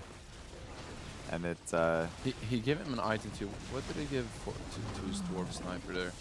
Okay, only a resistant cloak. It is really nice of dwarf sniper, but he's got to be backed up by especially some attack speed items as well. Looking to get a frenzied mask at some point. he has no items. Yeah, My guess is that he might have lost to some of the creep rounds while he was loose streaking as well. seems like it. But he and Vincent both kind of stabilized right now. Vincent hasn't lost a single HP since 43%, and Monty hasn't lost a single HP since 38%. And they've been like that for probably since round 14, I want to say. Or even sounds about sooner. right. Yeah, like we can actually pull it up here. Round 14 for For Monty. And believe same. Yep, round 14. Look at you with for those Vince. laser eyes Yeah, and just, memory to go with it. oh, you know. Yeah. It's, just doing my job. All right, Sissel actually lost his Oh, win streak, but this is the matchup, though. yeah, Monty versus Vincent. I think Monty's got this. Though. Yeah, With a that- 3-star Dwarf Sniper. well, It's the got to carry. front Except line he's is gonna get- really weak though. This Total Elder is only level 1, and so is the Razor Claw. So yeah. Yeah, and Venom not just gonna be destroyed the enough. Dwarf Sniper like it was nothing, actually. How about the middle of the pack? Because we usually focus a lot on the loose streakers and the top, of course. So let's have a look at what the middlers, if you want to call them that, Yeah. are kind of up to. Hosty. Host seems to be going for Dragon Mages. It kind of looks like it. Yeah, this And is it's kind of that backline. situation where we've seen in the past some of the top players, just as soon as they get dragons, they put them in because that's how strong it actually But becomes. I'm not really. I mean, at round 20, is it as strong at that point? I mean, Yeah. usually when you put them in, it's because you want to transition away from your early game units like the goblins. You know, the kind of weak warriors. But he doesn't actually have a lot of units that he wants to remove at this point. If he removes werewolf, that's both human and beast, right? He doesn't want to remove any of his 2-star swordsman. Get it? That warrior buff also being really strong, and as well as this Phantom Queen, a little misplaced. It's still a strong unit at round 20, so I think it's gonna wait for at least a 2-star unit or another 2-star dragon before it's worth it. I That's say just get me. him in there. Yeah, yeah. I can see you looking at me weirdly here, but From I'm the excited with that idea. experience, from the experience of Yeah, but don't they usually put it in earlier though? I mean, you want to transition away from units with them, but you don't want to remove any of these units and put them in usually. he's got him in. Yeah, he did level up though, to 8. Yeah. So that does make a bit of a difference. Did sell that Phantom Queen as well, so yeah, you're right. T-Tigers though picking up a 2-star Dragon Knight. Wow, that is. I'm not gonna say it's super early. It is kind of early with that Siren as well. Having 2 epic units at 2-star already should be really strong. Looking to get the Jotola Elder as well. That would be a really big upgrade. Actually, He doesn't have dragons though. he doesn't have dragon. I didn't even see that. Wow, he hasn't actually found a shining dragon yet. If I'm not, does he have a shining dragon in play? Is he just not putting in the venom? No, He does he not doesn't have a shining shining. dragon, so yeah, he can't actually activate it. That's something you don't see every day with a Dragon Knight 2 before you can find the shining dragon. That's kind of crazy actually. Chuck building Dragon Knights as well with little spirits built in. Mhm. T-Tigers and Monty both picking up eggs for themselves. T-Tigers actually making a 2-star Venom. Yeah. Lots of upgrades actually this Yeah. round. Hosted finding a 2-star pirate captain. T-Tigers. Oh, we got his yeah. Shining Dragon as well. Yeah, that's great. This is the upgrade he needed. He was really looking for that. I understand him rolling down to finding that shining dragon. It's just 2 gold for so much extra damage. Yeah. Yeah, I think T-Tigers is one of the strongest players currently with that Dragon Knight 2 and that Venom 2 alongside with that Marine buff, which is way nicer this game. I think we're seeing a lot more mage players this round. Yeah, it's definitely super important for him, and it works so easily with his comp right now. So definitely nice play by T-Tigers, and we see him doing that a lot, being very aware of the comps that he's up against and adjusting his build just slightly, adding in a couple specific units in order to give himself the best possible opportunity. And that's why I really love the warrior frontline as well, because it gives you that flexibility to adjust to the other players. Like, oh, is there a lot of mages? Let's play Abyssal Guard instead of this guy. Or is there a lot of this thing? Or whatever. I mean, you can really combine them into anything to kind of help you out where you're kind of lacking. So, super nice. Exactly. Zugrug picking up an egg as well. Ooh, Wow, Storm Shaman picking up a 2-star Storm Shaman just like that. He did sell his Doom though off the bench, so keep that in mind. And he is valuing the Marine bonus over Rebuying the the Doom. 4th human. Yeah. And yes, of course, rebought the Doom there. Yeah, I mean, I really, I understand, and there's so much magic damage in this current game. It kind of looks like an EU lobby all of a sudden, Yeah. if you will. But yeah, I mean, we say that EU goes for a lot more dragons than NA, and that's kind of true, but it's only a testament to NA willing to go a lot more hunter builds as well. But if the NA players have a chance to go into Dragon Mage, I mean they will as well. It's not like they're staying away from it, but I think they're just more open into going to other strategies as well. Yeah, and Vince having some words for the lobby. I'm not sure what exactly is going on, but I have seen him talking a little bit, saying it's so unfair. Oh wow, the salt is real. Possibly. Yeah, I'm not sure actually what's going on. So hopefully nothing too crazy is happening. But the lobby, though, is very low in comparison to last game, actually. We had a couple players that were at the top, and then everything kind of fell off very quickly. Right. But right now we have 40 to 50% HP, and then down to 15% right now. So a lot of players kind of close to the chopping block. Neutron down to 5%. Monty's actually looking super strong. T-Tiger's also doesn't have strong as well. economy, nor does he have tons of life points, however. So he has a really strong board, but he's gonna need to back it up with re-economizing. I actually think it's super interesting with Fallen Witch. I mean, it's maybe not the strongest unit in vacuum, but it could make sense in some metagames, especially when there's a lot less feathered units, you know? Because Fallen Witch is really bad against feathered units. Whenever he miss attack, that's a big deal towards him not getting his ult off, but also missing attacks when he has ulted is just devastating, right? But if there's a lot of kind of God of War, he's be able to net those down a lot, but especially Night Glaciers, you know, having that pure damage going right through that Night Shields, much like Dark Spirit, could be really nice. And taking a look at the gold gained. Something we like to do charts here. during each creep round if we can. Just to check out where everybody's at.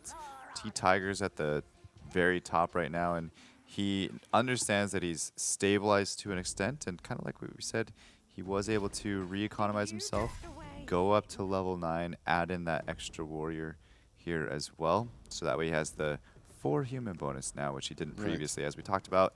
He, with deciding to go with the Marines as well as the Storm Shaman, gave up the Warrior bonus? potential.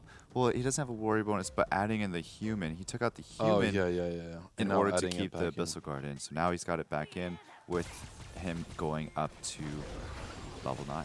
Yeah, maybe understanding that this is not the game where really strong, like high armor front line is the most important thing, but protecting your units with a Marine Shield might be even better. However, playing against one of the few players that are reliant on a lot of physical damage with that 3-star sniper alongside those feathered units, right, that mostly deal physical damage, but it's gonna still be fine given that he went up to 9, which Vincent is the only other player at level 9, so a little bit stronger than most other players currently. Actually surprising that the Dragon Knight was able to take out the 3-star Dwarf Sniper as easy as he did. That was actually way too easy in my opinion, but he does have the wooden clubs that give it the extra 10% attack speed, and Vincent making a 2-star Rogue Guard. Yeah, my boy, time. Here we go. Wow, something woke me up, and it's not the Wasabi this time. Holy shit, that is a 2-star Rogue Guard. We've been talking a bit. I'm almost joking, you know, I was trying to look for something to say, right? And I came to think, oh yeah, I haven't done Rune Guard, but I didn't really believe we were gonna see it. It's, you know, one of those crazy things. Yeah, that's awesome. Look at that cleave just tearing through the backline, attacking the backline at the same time. Also having a Heaven's Gift on his Dragonite, being able to protect that really solid damage. I don't know if you saw that, but he was kind of playing around with his Dragonite a little bit and got it up to the front, and it got human silence before it got off. So I'm not sure. I think something is going on with Vince that we might have missed.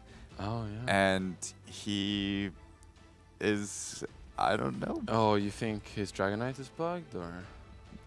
I want to take a look at his next round. Yeah, let's have a look for his next round. Yeah, that's a good idea actually.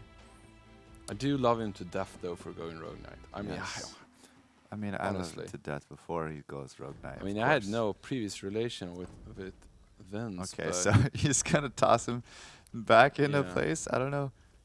Maybe, maybe he thinks if you maybe it toss is it bugged enough, it's again. gonna, yeah. Remember, he had a bug Dragonite before. Oh yeah, it was. Oh my God, that can't happen twice. Maybe there's something wrong with his computer. Yeah.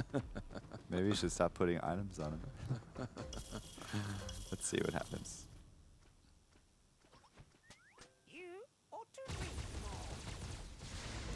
Oh Lord, it it's is. actually not popping off. That is awful, actually, to see that. It's basically getting 100 Wow. mana and not using it as if it had 100 mana. It's kind of grinding up his way to being able to cast it as if there were no dragons in play. Huh. That is very unfortunate, Yeah, and probably why he was talking in chat yeah, a little bit ago. yeah. That makes sense. I understand the salt now. Yeah. No, that's extremely rough. Yeah, I mean, he would probably be crushing this lobby if it worked like intended. Yeah. Especially with that upgraded Rogue Knight being. I mean, it's not one of the units we see the most, right? But it's still super strong. It's still stronger than a Doom Arbiter 2, right? Yeah. Dealing a massive amount of damage, and especially if he can get some items on it. I'm sure he's gonna start putting items on Rogue Guard instead, given that his dragon doesn't want to kind of pop off. I'm here. wondering if he kind of still walks it in the corner, it will at least take a second to get its mana back, and then use its skill before at least dying. It'll just start a little bit Maybe. late. Maybe. Yeah, he probably wants to try everything to make it work at this point, but I just think it doesn't register that he's getting mana from the rest of the dragons, so it kind of has to go up to 200 mana fuel. You can see he's getting 100 mana every time. He actually has 500 mana out of 100. mana. Weird. Yeah, it seems to be getting 100 mana every second from the dragons. Every second, it's like, hey, you have 100 mana. Yeah. Do your thing. Go. Probably just a testament to the way Dragonite is coded alongside the other dragons. Well, either way, Neutron going out 8th here. Yeah. Hosty taking a 7th place, which is really, really tough for Hosty now, having two kind of back-to-back finishes that aren't necessarily the greatest. T-Tigers right next to him at 8%, Monty at 14%, and the rest of the lobby kind of around the same. I mean, Sizzle's still pretty dominant overall, 46%. Also, the only one still fully economized. We've talked to this before where, you know, if you are at the top, don't necessarily take that for granted and sit on that economy for too long. Just roll down with them, look for your upgrades, either level up, do something. Oh, Fallen Witcher 3, my boy! Yeah, he's got the Fallen Yes! Witcher 3. Oh, it looks so awesome. And it I haven't is seen this in so transforming. long time. It is transform. Oh, it kind of transformed at the same time as Dragonite, right? Right. No, I mean, this Fallen Witcher is looking real good. This Also is- finding that Blue Witcher 3, he's looking really strong, actually. This is a Demon Glacier comp, by the way. Yeah.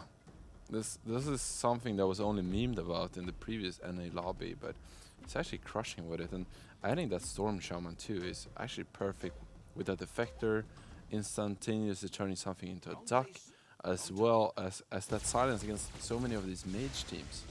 You're gonna see it being super effective this round, silencing everyone and giving room for Fallen Witcher to pop off, dealing damage, and having that extra magic resistance for Fallen Witcher is gonna be amazing against all this magic damage. You can see Flaming Wizard using his ult on Fallen Witcher, and Fallen Witcher not carrying one bit, just shrugging it off, continuously killing all of the opposing units, actually dealing 10k damage this round. Yeah, T-Tiger's getting knocked out pretty early yet again as he takes 6th place in this second round here. Chuck picking up an egg, Vincent picking up an egg, Vincent making a God of Thunder 2-star already, so defying the odds here, playing through the mishaps and just making things happen. I wish very we could proud give him of 10 points if we him. win this round. Yeah, no, I am very proud of him. Yeah. Still playing through it, of course, and I'm sure if I was in his situation, I would also be very tilted, to be completely honest with you. But he's still making it work, still playing through, not just selling all of his units and giving up. He's just playing through it because that's what that's the cards that he's Right. dealt, and he's got to keep going. I mean, while this is unfair, you gotta do what you. I mean, you gotta do your best Yeah. with what you get. I mean, this is still a lot on the line here, and it's no time to kind of fall back in despair. You gotta kind of roll with the punches. Look at that God of Thunder damage, and that Rogard is cleaving Yeah. them all, getting stunned. However, by the Racing Claw, not think it's gonna matter with that backline still being alive for Monty, or sorry, for Vincent. So Monty's gonna take a hefty 7 damage, putting him on the shopping block, and actually he's doing better than expected with those feathered rangers. And I mean, I think we the saw him key- high roll hard and still not doing as well as he could. Yeah, the key though is the 3-star dwarf sniper. Yeah. Getting that is the only reason why he's still in this. Imagine if he didn't have 3-star dwarf sniper. Yeah, no. How earlier it's he would have bad. gone out. Am I right? Yeah, no, you're completely right. I've agreed with you from start to finish. You're preaching to the choir, my friend. Just want to be sure that I'm yeah, not. yeah, no, you're not seeing this delusional. wrong. Yeah, you're seeing it completely right. 100%. I mean, he did high roll dwarf sniper, right? But I think what is also missing is those items on dwarf sniper. It doesn't have that attack speed that it needs, those frenzy masks. But it really goes to show how weak feathered hunters really are. If you both need to high roll, you need to come back from a transition if you're losing, and you also need to high roll items. I mean, that's basically like, oh, I need to be lucky on every avenue, to win, and that's usually not a good sign of a comp that's working in the current Yeah, meta Vince game. actually sold his Dragon Knight here. Oh yeah, that does make sense. Maybe you can try to rebuild one. Let's see if that one works. Did Don't it change his items to Rogard, perhaps? Yeah, I mean, No, he he did tossed it not. around. No. He gave. Okay.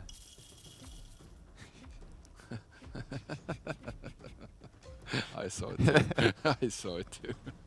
Jokingly buying a Dragon Knight for a second, and it's like, nope, not gonna happen. Also I selling. still the think it Venom. was good to have him on the team. Yeah. Probably should have looked for a second Dragon Knight before selling it, Maybe, and he yeah. would have been okay. I feel like. Already selling the Venom now, though, so I think this Yeah. is the point of no return for Vincent. I agree. I wouldn't have liked him sell it. I mean, still, Shining Dragon and Venom was still working at the very least. I mean, there's very little to be happy about for him in this current game. Yeah. I mean, at least he's in the top 4 now, actually, with Yeah. Monty going out. So, super impressive showing for Vincent, kind of trying to deal with a broken Dragon Knight. And Zugrug on the other end of things with a fully functioning Dragon Knight, as it seems. Chuck as well with a fully functioning Dragon Knight. Yeah. And Sizzle with a I love this. with the Fallen Witcher 3-star. How can you not be a fan of Sizzle after this? I mean, honestly.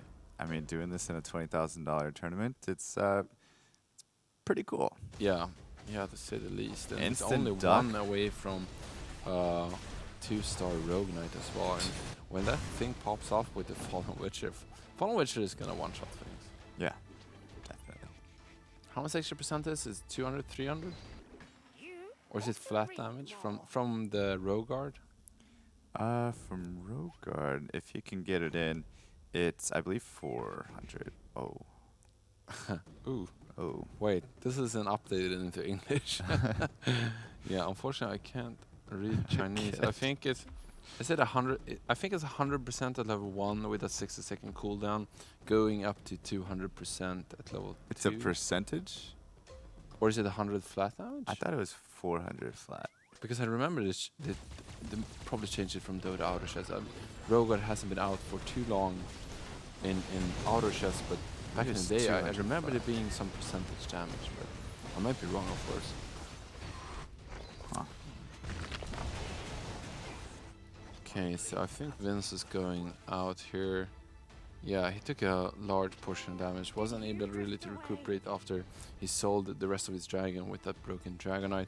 Sagrag still being in the game with his fully functional Dragonite. actually could get in a second Dragonite too here, and it actually conveniently has a unit that it doesn't really need, honestly. His Thunder Spirit, while being strong, he's not really close to 6 mages. It does enable the Stone Spirit, but I think that second Dragonite's extra damage is just going to be worth it at this Way point. better. Yeah. For sure, way better. Yeah. Also, I'm not sure, Sizzle does have that Fallen Witcher and a potential Rogard coming out, so he does have some melee units, but not a lot of them. He Sold the actually has Rogard. 3 Strange Eggs. Yeah. 3 of them. He did sell the Rogard, unfortunately. Would like to see Yeah. it in play along with the demons, but We've basically seen more Rogards in this game than we've seen in all the other games combined. And this is that, true. and when I say all the games, I don't mean the 4 this morning, but the, I don't know, I can't even count that high how many games we've played at this point. 20 games, I think. Oh wow. And a bit, any math not failing. Yeah, you're welcome. Thank you very much. 21 if you count the game earlier for NA. I knew something was wrong. Double check the math. Alright, Zagrug so getting knocked out. Now it's just down to Sizzle and Chuck. So Chuck already solidifying himself a top 1 and top 2 finish here in the first 2 games of the NA finals. Yeah, super nice for him, of course. I mean, being able to get a strong showing today is gonna be able him to get a good night's sleep. I mean, feeling confident about tomorrow is always super nice, being able to play at your full self. Actually having the Fallen Witcher getting doomed, so I think Chuck is gonna take this round because of that. Of course, that ultimate is pretty much the most important ultimate to get off of maybe any unit. I mean, In terms of how much more it does. maybe other than Dragon Knight. Wow, okay. Ouch. If he wins, for sure. I would have actually liked for him to pull up his Fallen Witcher. You don't want it to take... So this is a hard thing with Fallen Witcher. You don't want it to get focused necessarily, but you do want it to take a bit of damage from the opposing units, so he does get his ult off. And especially Before it gets doomed, yeah, before, and especially against Doom, right? You need that to happen before Doom will target him, as he is the highest kind of worth unit on his board is gonna get Doom most of the time. So if Doom's gonna attack him, let's see, he is stunned at the moment. Does get his ult off actually before getting doomed, so nice for Sizzle here. I think that's gonna mean he's gonna clean up the rest of the units, tearing through the backline with that almost infinite range, going through the Flaming Wizard, the Dragonite, and the second Dragonite as well. And Chuck taking some pretty big damage as well, but this item right here was actually very clutch in that last round. Yeah. Basically immobilizing the Fallen Witcher for several seconds. Yeah, this is really the type of item you get in an actual... I mean, all of these units are origin form from Dota 2, right? And this is kind of item you get to shut down your opposing carrier in an actual game of Dota. It's fun to see that actually happening in the auto battles as well. But I mean, even if that happened for Chuck, he still got crushed. Yeah. So I'd be very scared to see. I mean, I wouldn't be too hopeful on this game getting through. But of course, he's gonna do his best and try to win this round, as that 2 extra points for winning a round is huge. You know, that's basically the difference becoming between getting 3rd and 5th, and as we say, getting into top 4 is really good, but in the bottom 4, not great. So gives him big a nice little extra buffer if you can. Yeah. If you can get there, and he's on his way to a 3-star Dragonite, and he's got 22 gold to roll down, which he gets it, finds it, and able to throw in the Thunder Spirit as well. That is awesome. A lot of the times we see these Dragonite 3s actually not being bought because a lot of the players usually don't have anything else to put in. But this Thunder Spirit is actually a real upgrade, not only being powerful itself, but turns on that spirit buff. And if you can pull those spirits in front of, say, Fallen Witcher, that's going to be really helpful in able to disabling that until you can doom it. Unfortunately, it doesn't get that matchup, so I believe Fallen Witcher is going to get off his transformation here, and he's going to gobble up this entire army. It's not going to be close. Crushing Chuck here, and we're going to see him going out, pulling Sizzle into a win here. Super impressive stuff going for Glacier Demons. Glacier Demons. Wow. Actually, I guess it wasn't really demons. He only had Fallen Witcher, really. Yeah. Yeah. It's Glacier Demons, though. Well, I mean, Sha- Glacier Fallen Witcher. Yeah, yeah. Okay. Very cool. Honestly, it's funny because last game I said that we have seen it all, right? And then we got into a super insane match immediately with like high tempo, a lot of high rolls, a lot of eggs. Then we get into the second game and we actually get a Fallen Witcher win. Super, super cool. Fallen Witcher 3, but the items that he had on that thing so Yeah. early was what kind of carried him through, and he almost like sold it, right? Yeah. He took it out for one round, and we were like, kind of like, Don't no, sell it, please, don't sell it. We just want to do see it. this. And Please. he followed through with it, and Yeah. I think it actually paid off for him. So definitely nice to see some type of variation, and also not only just a variation, but winning with the variation. Super exciting round, super spicy, right from the beginning of the game, if you will, and going right until the end. And with that, we have the break ready for you guys. We're gonna take a 4-minute break until we get into the third game of the NA final qualifier.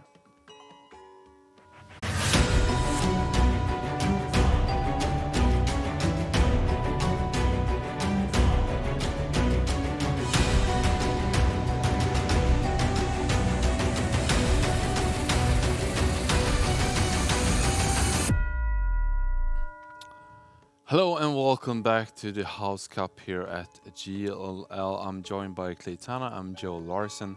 We are watching the NA qualifiers, battling it out in Auto Chess.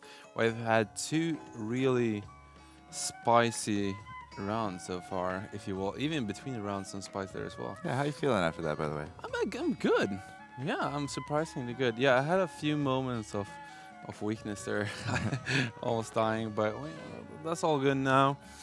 So last game we had a lot of crazy things happening. Vince being very unlucky with his Dragonite, not actually popping off there. I didn't. We talked about that a little bit. We didn't like him removing it anyways, even though his Dragonite didn't work. His Venom was working well and fine, and his Trident Dragon as well. I mean, that's not great, of course, still, but.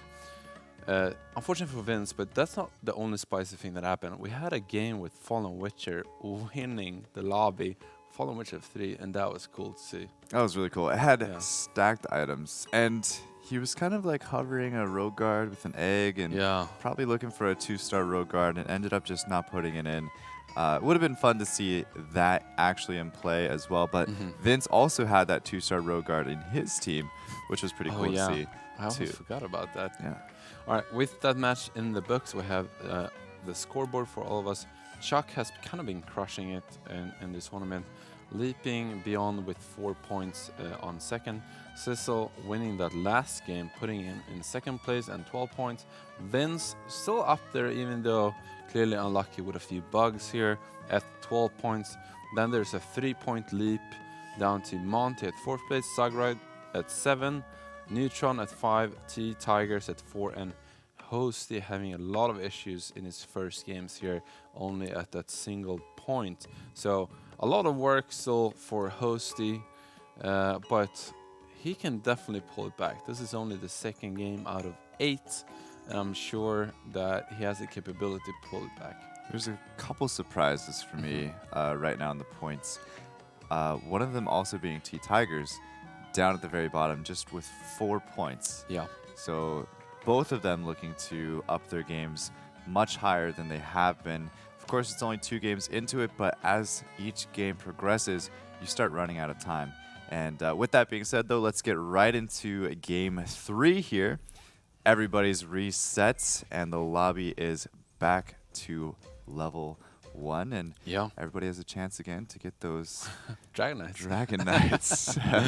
No, exactly. I mean, this is the beginning of the PC version. We're gonna hope with consistent updates it's gonna be a well-oiled machine soon.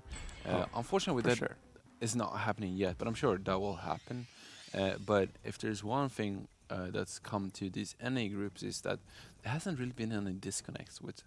It's gonna be a nice change, a good flow of these games. So Yeah. getting this unfiltered gameplay, if you will. And honestly, one thing that I've talked about as well is that with the few amount of bugs that there are, and unfortunately Vince Mm. got hit with that same one, not just once, but he did get hit with it Oh twice where his yeah, Dragon yeah, Knight you're right. wasn't working. But aside from those little things, the game has actually been very, very forgiving, where it could have been a much different story. So Sure. Yeah. also making this series of best out of 8 gives you the opportunity to get back into it, even if Yeah. it's just one or two little things Yeah. that do happen. It really makes it so that it hashes out the best players, and those players will, of course, hit some amount of bad RNG sometimes, whether it's in-game or out-game technical issues. Yeah. But that kind of applies to everyone. You could see it as a bad RNG hitting you. That's not in the kind of patch notes, if you will. Yeah. All right, so we have Chuck starting with a 2-star Aegis Ranger, and I believe he actually bought his first one round 1, so probably found 3 of them, blocking them all. Uh, Maybe looking for that Hunter Cup. We have seen a lot of that in the NA qualifier to quite a lot of success actually. The only time it hasn't been working is when we have seen it together with those feathered units, which has really been falling off in terms of this meta games, and then I guess just in terms of wins, honestly. Yeah, even Monty last round we were talking about it where he was not open forting, but he did lose streak into Hunter Feathered. Picked up a early, like round 21, 3-star dwarf sniper, Yeah. and was still unable to propel himself back into the game. Wow. Yeah, and Chuck finding 2 spirits, which is perfect against Monte, which otherwise has a really strong start with Frost Knight enabling to get the full potential out of his 2 Hell Knights, but them being busy stunned the entire duration of the fight, while that Jersey's Ranger keeps damaging them. Does win the first round. Very cool. We see some Taboo Witchers and some Glacier units. Are we gonna see another? Are we gonna see another Fallen Witcher? Yeah, I'm just gonna whisper the thing. I don't want to see it too high, too loud. No, So it there's no doesn't way. happen because we all know of the Caster Curse, of course. Speaking basically the opposite of speaking things into fruition. you speak them into non-existence. Yeah, you is what speak them happens. into oblivion, basically. You're like, I really want this to happen, and then Yeah, the opposite happens. basically, yeah. Yeah, this is T Tigers with a pretty good start now, having a 2-star God of War, and this is a game that he definitely needs to step it up in. So having a nice start is going to be, a little bit of a confidence boost. Yeah, you for get a sure. nice 2-star early on, and maybe get a couple wins under your belt. Start playing from a win streak from once. Maybe not. Just losing It's to a actually swordman, unfortunately. really close. We had a shuriken being cast on his Evil Knight just as he is about to use his second shield of the round, been enabled by that God of War. So super close winning that round, and at this point not winning the first round, is he gonna think about trying to win streak, pushing that gold into his army, or is he gonna try to economize a little bit? Not necessarily lose streak, but it's gonna be really hard to get an economy with this start, given that he has tons of expensive knights on his bench, and we see this sometimes happening to the Knight Glacier players, where you just get too many expensive units on the bench. So he's gonna Yeah. actually sell all of them.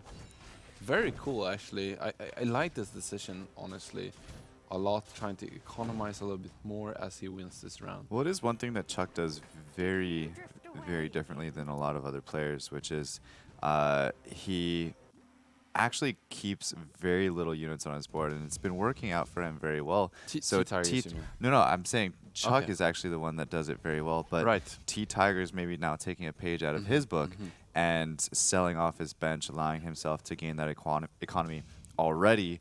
And But it makes sense, right? yeah. Because he has this. I mean, first of all, it's just a good strategy, but especially selling knights when you have a God of War 2, just makes sense because if there's one setup that God of War doesn't work, it is knights, and we have actually seen people try to, let's just say very diplomatically, to limited success. And God of War is just one of those units that are inherently powerful, but it also enables so many different strategies. So you don't want to play the single strategy which it doesn't enable. Yeah, and it looks like he's probably leaning towards God's mages. I want to Mm-hmm. say he does have a very organized bench, though.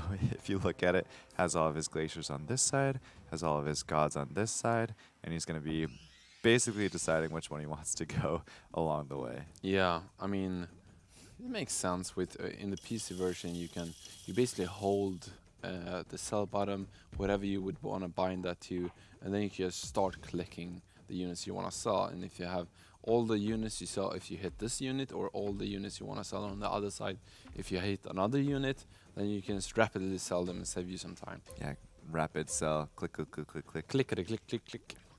And Monty actually picking up a 2-star Hell Knight already. Oh wow. Keeping it on the bench, though, because he wants the lose streak with his fortune Love teller. this though.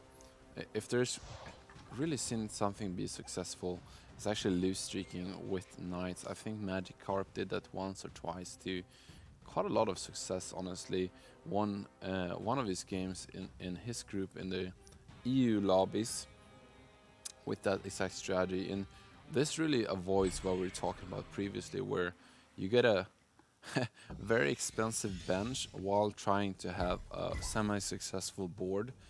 Makes it so your economy will basically be not. And at this point, Marty has gotten such a strong bench that he can just move it into play and start winning instead. I think I perhaps. would rather put in the 4 glacier. Oh yeah, Yeah. even with that Hell Knight. Oh, No, he does instead have of the light blade. he doesn't have 5 units in play. No, he's still gonna be lose streaking. Okay. I think This he is still wants to scary, lose though. streak. I mean, he can potentially win here. I think if he potentially wins, then he's okay with that as well, because he Oh, has yeah. a decent enough team where he can start basically launching an attack Right. back. But in this situation, he's yeah, he he's is still gonna be gonna- okay, but also taking much less damage. Also with having Mm. the priest bonus in there, so he's calculated risks right Yeah, now. and this also goes to show that sometimes or not sometimes, you should always look at what your opponents are doing in the lobby at all times. And if you saw perhaps, we haven't seen that in a while, but a bunch of beast warrior units with maybe some werewolf and or poisonous worms, that basically units that create other summons, it could have been better to just leave the fortune teller in to not take too much damage. And but this way, where there's not a lot of summons, you can actually leave a bunch of units in to try to kill 1 or 2 or even 3 units if you're lucky. Yeah, and another thing here is that I think you mentioned it earlier today during the EU championship, but you want to be a little bit more risky than your opponents. Not Yeah, too risky, but just a little bit more. yeah. You So with basically him wanna, actually putting a couple units in there to try to gain a little bit of HP back Mhm. and not completely lose all of his HP before he comes back is yeah. calculated risk. For sure. I mean, usually if you go over the top of your opponent too much, you can get tempoed out, Yeah. right? So you want to stay slightly over the edge, being slightly more greedy than your opponent, and then you can kind of use that slight advantage when you get later into the game. And this actually, honestly, it applies to so many strategic games, or even RTS games, or even something like MOBA games. Yeah, and It really puts the pressure on your opponent to act first, and if you force them to act first to punish your greed, you can act accordingly. Hosty actually building a very similar team as well to Monty with the Knight's Glacier, 2-star Hell Knight, 2-star Frost Knight, and has a 2-star Skybreaker as well, just to kind of keep things fancy a bit. Maybe you should start by saying what he doesn't have at 2-star. That is true. Yeah. He doesn't have a 2-star Lightblade, doesn't have a 2-star Desperate Okay, Doctor. I get it, I Okay. get it. All right. Vincent actually at 40 gold and 100%. Yeah, this is actually looking insane. real nice. Yeah. This is actually insane. Oh, what is going on with this? Okay. Actually, I'm surprised that it's still 100%. His army does not look that much powerful. He does still keep the divinity buff though, which is really nice with Heavenly Bomber and Soulbreaker. That's probably the reason why we still see him winning. Finding also that warrior buff could be nice here, but He's got to get some upgrades if he wants to keep this 100% win streak. Because Did roll down 20 gold looking for something. fortunately, he gets to play against Monty, who's lose streaking here, only playing 4 units. So good on him, and it's gonna give him a few more chances to actually grab that lead or seize that control over his lead that he currently has. Yeah, I think what he's looking for is obviously 2-star God of War, and then some of those mages that he can add into his team, so that way he can go into God's mages for now, and then slide into some Dragon's mages like he was trying to do last game. Yeah, yeah, definitely. So let's have a look at Sissel actually, who's loose streaking. We'll have a look at Monty after that, who's also loose streaking. Oh no. Loose streaking into Feathered Hunter. I mean, Oh no. yeah, I'm not even gonna start. We talked about that too much. We both of us had agreed to kind of hate this setup, and it's up to Sissel to prove us wrong. But this setup has not been winning at all. All right, it's a relevant pass. Just lay it down. God damn it. Okay, Monte is loose streak with a fortune teller, a bit more solid, and we've been talking about actually Night Glacier being one of the better comps to loose streak into, and Night Glacier and also Dragon Mage. Yeah. Yeah, definitely much better options than that other comp. Yeah, we don't speak about that. All right, so T Tigers, he's working currently with, that Divinity God build actually. He doesn't have any crossovers, so God of War still able, and God of War early, dealing tons of damage actually when its Divinity buff is still going on, but we're getting into the stages of the game where it's starting to fall off, so it's important to get a few upgrades in your backline, or perhaps even breaking that Divinity bonus for something even stronger. Especially when you see a bunch of 2-star Hell Knights, God of War 2 is not going to be enough. Yeah, anymore. Monty's actually picking up a lot of upgrades right now. Jesus, 2-star Hell Knights. I think he's doing the same Yeah. thing where he's at level 5, rolling down, looking for Exactly. those 3-star 2-cost units. Super nice, yeah. T-Tires, we went through him. Sagrog actually working with... Oh, no, hold on. I thought there were some Feather Hunters here, but I believe he only has a kind of a Hunter backline. And we talked a little bit about that previously, but that alliance or say synergy gives you flat damage, which is really good early in the game. Does fall off a little bit, but really powerful early, and you can always sell those units for pretty cheap, honestly. And Has that 2-star Ripper, so Vincent and I'm Chuck not gonna both say it losing even. their both losing their big. win streaks, unfortunately.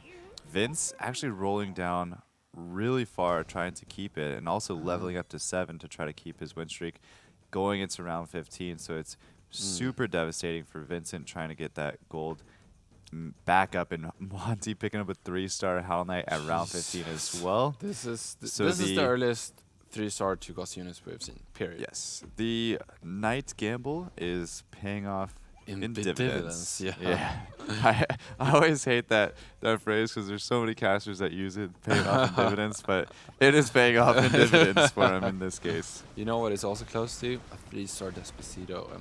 3-star Despacito is truly powerful. We've seen a lot of the kind of winning Knight builds, if you will, having that 3-star Despacito, even after the nerf, still being super, super strong.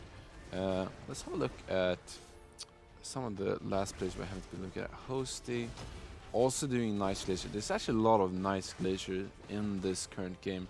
Neutron working with a few Hell Knights. I mean, is this the most kind of Hell Knights you've seen ever? That's a lot of Hell Knights. We've seen a couple 3-star Hell Knights. No, but I That's mean in okay. the same game. This guy has a Hell Knight. Let's see how many people got Hell Knights. Okay, no Hell Knight. Okay, no Hell Knight. This is getting awkward. Okay, 2-star Hell Knight with one more on the bench. That's 4. This is Oh wow. 3 more. That's 7, 8, 9 Hell Knights. Sagrog has no Hell Knights.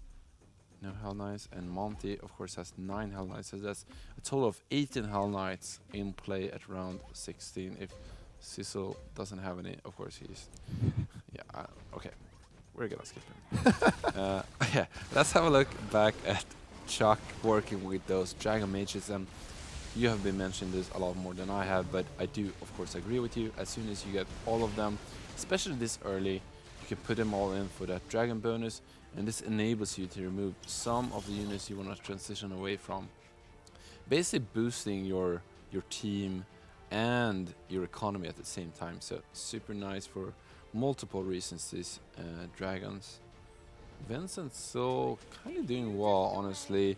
We saw him lose his streak while he went kind of, I shouldn't call it all in, but he did roll a lot and went up to 7, but he's staying pretty, yeah, pretty high up. Has still not found a God of War 2. He must be really beating himself for not doing that. Yeah, they can't be feeling nice. Yeah, Crazy, Vincent, I think he didn't have any other choice, though, but to roll in there. He knew that his team was fairly weak in comparison to other people. So he could either roll down and look for those units in order to propel him into that win streak. Yeah. And he tried, but I think he just had some bad luck on his rolls, and sometimes it happens. Yeah, and I mean, it's important not to kind of lose your footing and start tilt roll just because you didn't hit that one God of War that you were likely to hit, but you didn't, and make sure you can re-economize again. Actually losing against Chuck here by a single summon must be painful to kind of get poked and prodded at with continually losing the win streak that you're expecting here. So I don't think Vincent's gonna push for win streaks anymore. Like, it's No, he just should definitely lost it too many start times at this economizing point. back up. Yeah. And that way it can be economized by round 21 and go up to level 8 with the rest of the pack, where T-Tigers is already there. Yeah, T-Tigers is here, and yeah, he's going up to 8. So this is kind of the domino effect starting. T-Tigers has been loose streaking for a long time. Feels like, okay, I'm at 40%. We have talked about this previously. Staying at 40% is kind of perfect after you've loose streaked, and that's where you kind of want to push for quite an upgrade. And it does get some upgrades. Get a red axe.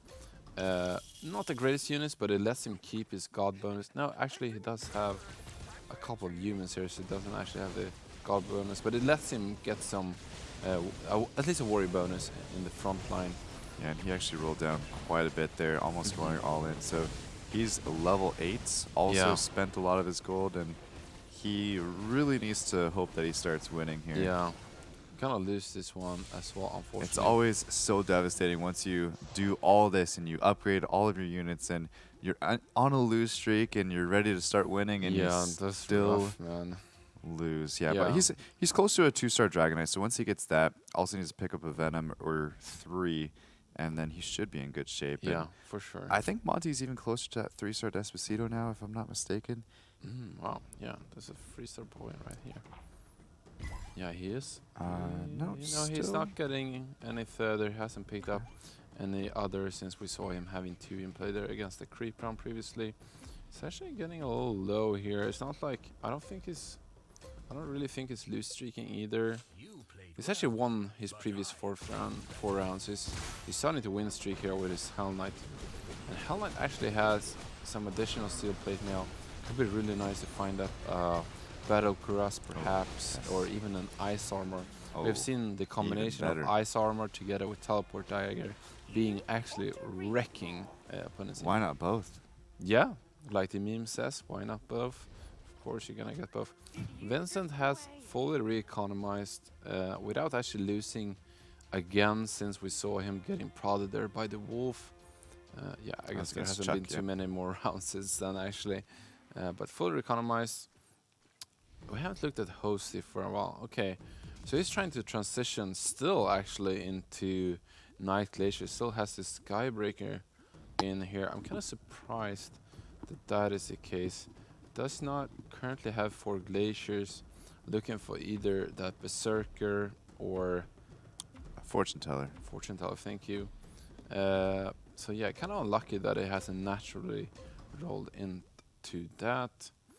Yeah, but we mentioned this a little bit earlier. Going up to 8 and then losing to fully economized level 7 must be hard for T-Tigers, but has been able to win since. No, he's still losing actually. Yeah, this is not looking good for T-Tigers at all. Yeah, and if it was a full lose streak and continued from the very start, which I'm not sure if it is or not. It did say 3, but it is now 7. So it's actually not the worst thing in the world, but it definitely needs to stop now. He's at Yeah. 21% HP. He's also already had very rough games as it stands, so Mm-hmm. he Mm-hmm. really doesn't want to even get himself into a position where it's close Yeah. because it's very easy to get up against the wrong person and then just get eighth. Yeah. No, totally. T Tiger's gotta kind of both in game and also mentally kind of make a comeback here if he wants to have a chance of going to Shanghai. Does find the Venom finally for his Dragon bonus. Yet to find the Dragonite upgrade. Does have a pretty high chance to find it now that it's 8. But yeah, it's gonna continue Still losing. losing It's here. just so heartbreaking. Yeah, for sure. Even, I mean, he doesn't even have economy. And if you take a look at the gold attain graph here, I'm pretty sure he's gonna be in the bottom tier. He's number one. Oh, he's actually number 1. That does make sense from the lose streak. I mean, it's still pretty early in the game, actually, but we're gonna see him fall from this first position very soon, as almost everyone is still fully economized. Not fully, but at least they have 20 plus gold, and most of the players actually were around the 50 mark. Some of them actually went down to 1 gold here. Monty rolling all the way down, trying to find the Despacito. Does find it finally. With Big 0 gold upgrade. left. Wow. Yeah, Congratulations, Monty. selling a unit and doing another roll and hitting it. Pretty lucky there, but now this is a big power spike right for Monty, and he has been winning his last He's got to be careful, though. many He's rounds. got to be careful. He is only level 7, round Mhm. 22. And how far away is he from level 8? Because he's the Yeah, only let's- one let's level see. 7. He's a long way away. Yeah. Unless it updates here. Just a I think sec. I think we're gonna see him accumulate gold, and as soon as he has enough money to go up to 8, he's gonna do that, plug in another unit, and at that point, after that, he's gonna economize up to 8, because at that point, I think he's gonna be pretty strong in this lobby. I mean, Hell Knight 3, we talked about that so much being so strong, and he has actually a Claw one that's quite amazing for him. Gonna look to maybe find some kind of a mana item for Despacito, so he can get off a couple more ults. We have been calling Desperate Doctor Despacito a couple of times. For Like it's those who nothing. are new in chat, should probably know that Desperate Doctor is, of course, Despacito. You thought you would get rid of that song after summer, but it's still here. The other thing is when he goes to 8, he can add in a 4th knight and really buff up that Hell Knight. Because right now he's just working with 3. Mm-hmm. Oh yeah, you're completely right. It's gonna be quite a force to be reckoned with, honestly, with this magic immunity and basically infinite armor. Yeah, and surprisingly enough, though, he did sell his Lightblade Knight 1-star that he had on the bench ready to go. So do you think the reason is that Monty he's looking to economize a little bit to go up to 8, which means he's not gonna roll for Lightblade Paladin 3, and if he's not gonna do that, might as well get a kind of higher tier knight. It's gonna be easier to find a Argali knight, maybe a 2-star, or even a Dragon Knight at 2-star at that point. Not thinking he's gonna be able to afford the Lightblade Paladin in many rounds. Yeah, I mean, that's could be the case because if you're not going to a 3-star Lightblade Knight, 2-star Lightblade Knight is just kind of lackluster in Right. many ways. So going with either a Golly Knight or a Dragon Knight would be probably a better option, which he does find a Dragon Knight now. Yeah. And we talked a little bit about previously what carry to kind of buff in these comps. You want to usually make Hell Knight really beefy and make him being able to stay along and attack the backline as long as possible. But also between Silver Blade Knight and that Berserker, he doesn't have one yet, but if he gets a Berserker, I think it's going to look to put all of the damage items on him instead of the Lightblade Knight that he is currently missing. Let's have a look at Chuck. He's still up here in the lead, or I should say, he's gained the lead over Vincent, I believe, rocking that ever so successful Dragon Knight, Dragon Mage, I should say. Yeah, and he comp. actually already has a helicopter along with them as Wow. well. So level 8 with that comp is very strong and heavy to deal with. T-Tigers did pick up a 2-star Dragon Knight along with it because he's been really on the edge of that for quite some time now.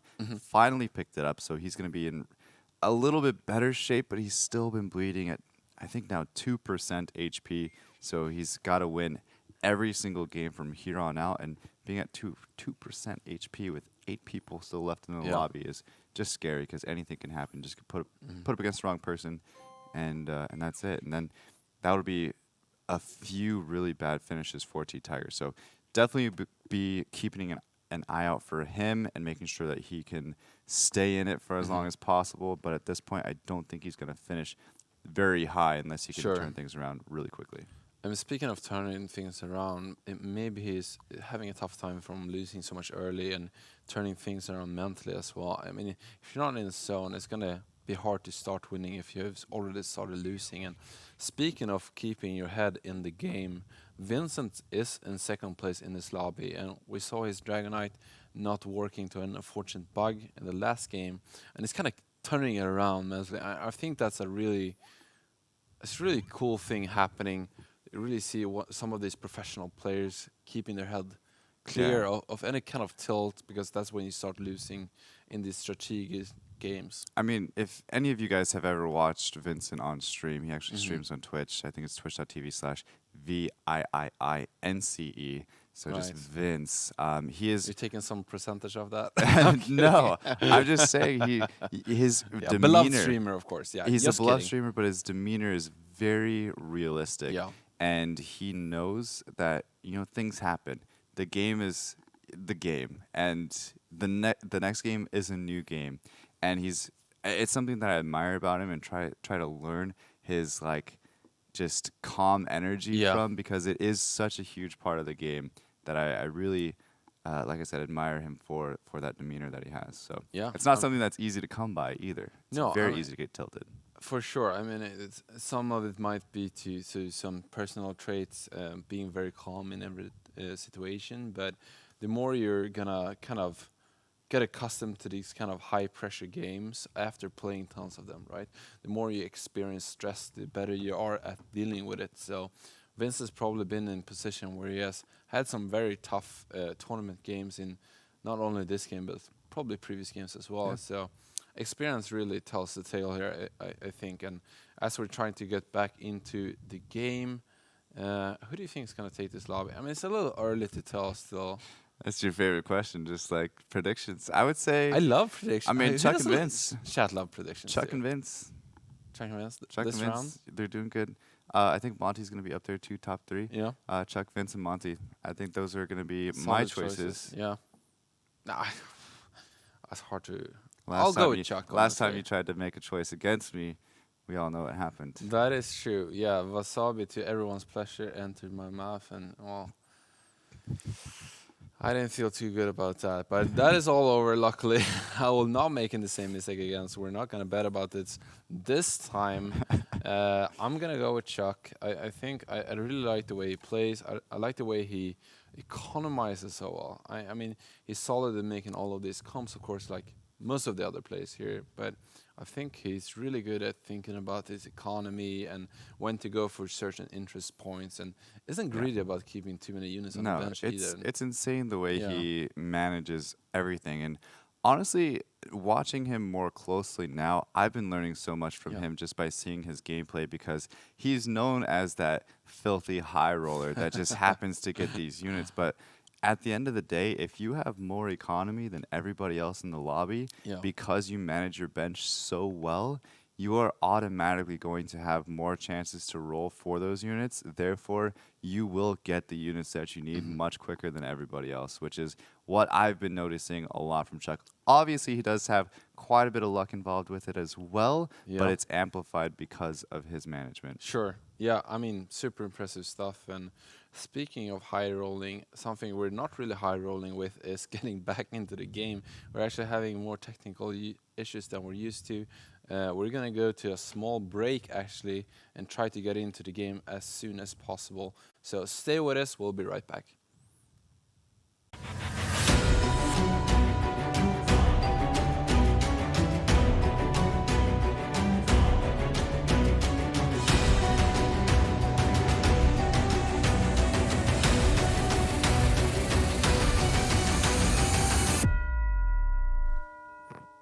Welcome back after the third game. Oh, wait. No, that was the third game of the NA qualifiers. And I'm sorry to tell you, but we have some issues with the server apparently, and it was not only us who crashed, but the entirety of the lobby. None of the players were able to come back. That means, unfortunately, we're gonna have a remake of the third game of the NA qualifier. But I mean, more auto chess for everyone, right? These things happen, Yeah. honestly, and the fact that we've gotten this far into the tournament, and this is the first one that's actually been the case. Yeah, like really? a hard crash. We Yeah. had one remake at round one, but that doesn't really matter, honestly. This was the Honestly, first we were expecting real it. crash. Unfortunately, we're gonna get that to happen pretty much at the end of the tournament. It's to be expected. I hope you're gonna stay with us because we're gonna start the next game right now, actually. Also, a lot more bonus chess. Yeah, exactly. More chess for everyone. Pretty cool. Who was winning? So It was we were Chuck and just Mitz. talking. Do you think this can put another dent into the mental fitness of Vince here?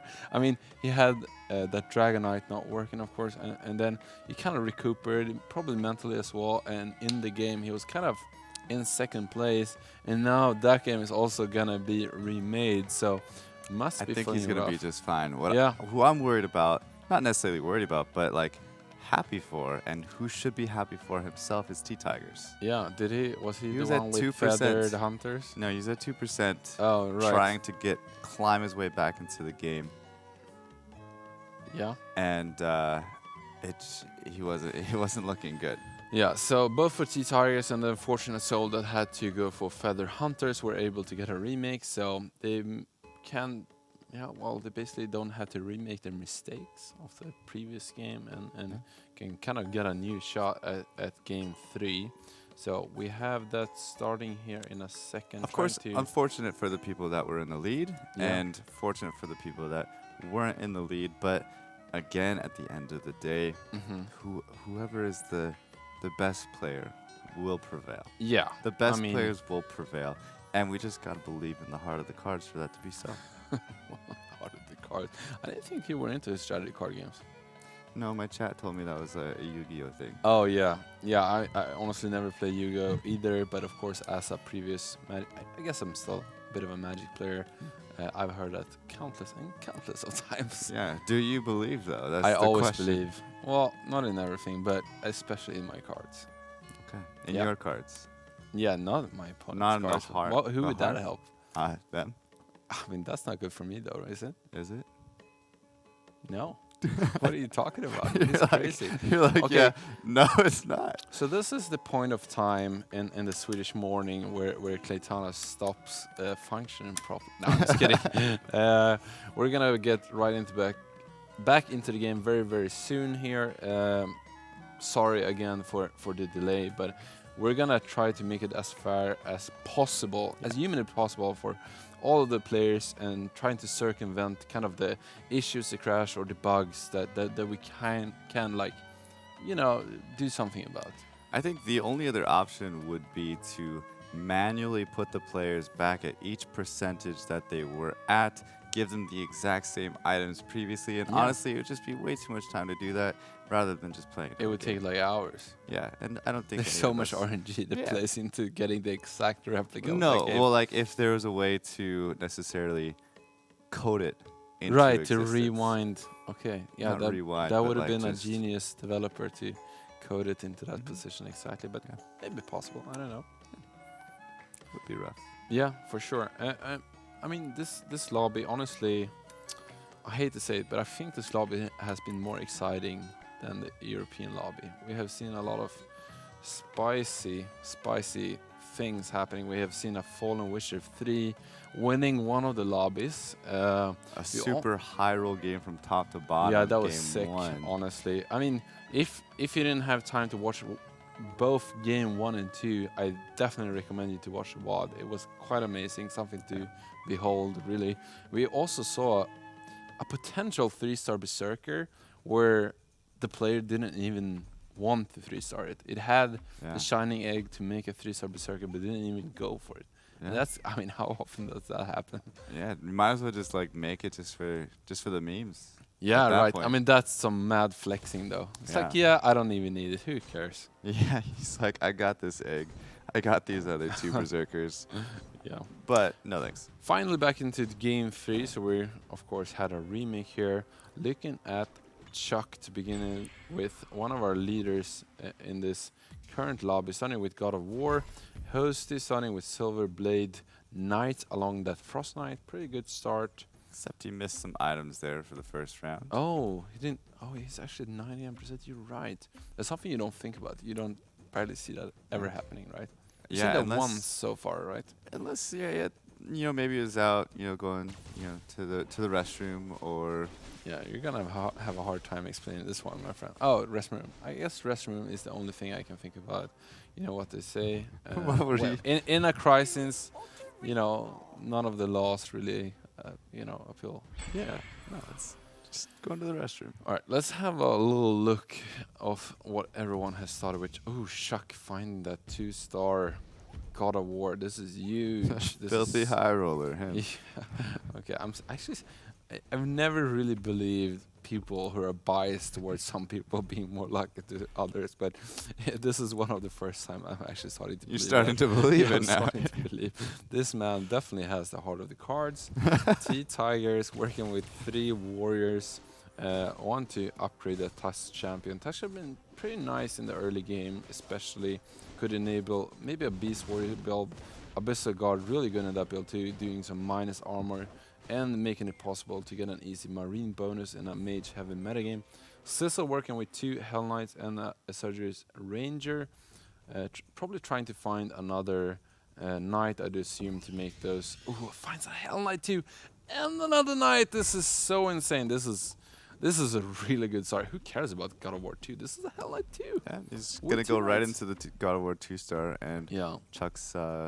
No, this is a this is a good start. I'm just Yeah, Cecil taking a page out of Chuckster, the high roller himself. yeah. Monty, I mean, I'm not gonna look at this because he's probably gonna win. Oh no, actually I want to go back here because we could see a Skybreaker with actually anti-mage cloak getting the Goblin buff against that Hell Knight. This is one of the few few ways you could actually win against that Hell Knight. Not even killing this Skybreaker. Okay, that was kind of incredible. Imagine having a 2-star Hell Knight and losing round 4. It's so absurd. It's not like he can go into a lose streak now. No? I mean, he's gonna start winning, honestly. If he gets a better position against a player, maybe his opponent doesn't high roll so much against the Skybreaker. And then, of course, there's 6 other players in the lobby he can play against as well. Monty going up to 5. Does have 2 Water Spirits with that Stone Spirit. This is a really good start, honestly. Really good with the Spirit bonus in the early game because most of the units are actually melee. Also, the only player going up to level 5 here, round 5, so it Mhm. almost solidifies himself that he is going to stay on that win streak for at least another round. And he is going up against the Hell Knight 2-star, but I've never seen a Hell Knight 2 lose so, So many much. rounds this early. It's actually kind of bizarre. Are we gonna have a repeat of game 1? Is that actually possible? This is one of the few tosses I've seen that have actually been good in the early game as well. Finishing off the Hell Knight with that extra armor. Let's have a look at Vincent. He also is rocking a Hell Knight along with a Soul Breaker, which is really nice unit to have early. We have seen that being super efficient at keeping win streaks. Vincent still at 100% at round 6. Chuck working with that God of War, of course, did lose one of his rounds, so it's a little bit spread out at the current moment. This is something we also talked about, is if you get an early God of War, make sure you keep the Divinite buff, because this is going to be a big part of your damage. yeah, also something to keep in mind with Chuck, though, is that he rarely ever goes into a lose streak. We don't really see him ever play True. from behind. And I think part of that is because even though he lost one of those 2 rounds 4 and 5, Yeah. he still went ahead and leveled up because he knew that he can probably launch some type of attack back.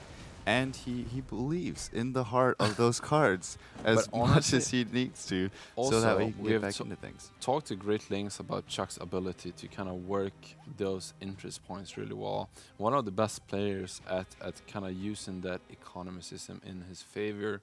So probably doesn't want to go into lose streak if it's already really good at win streaking and middling.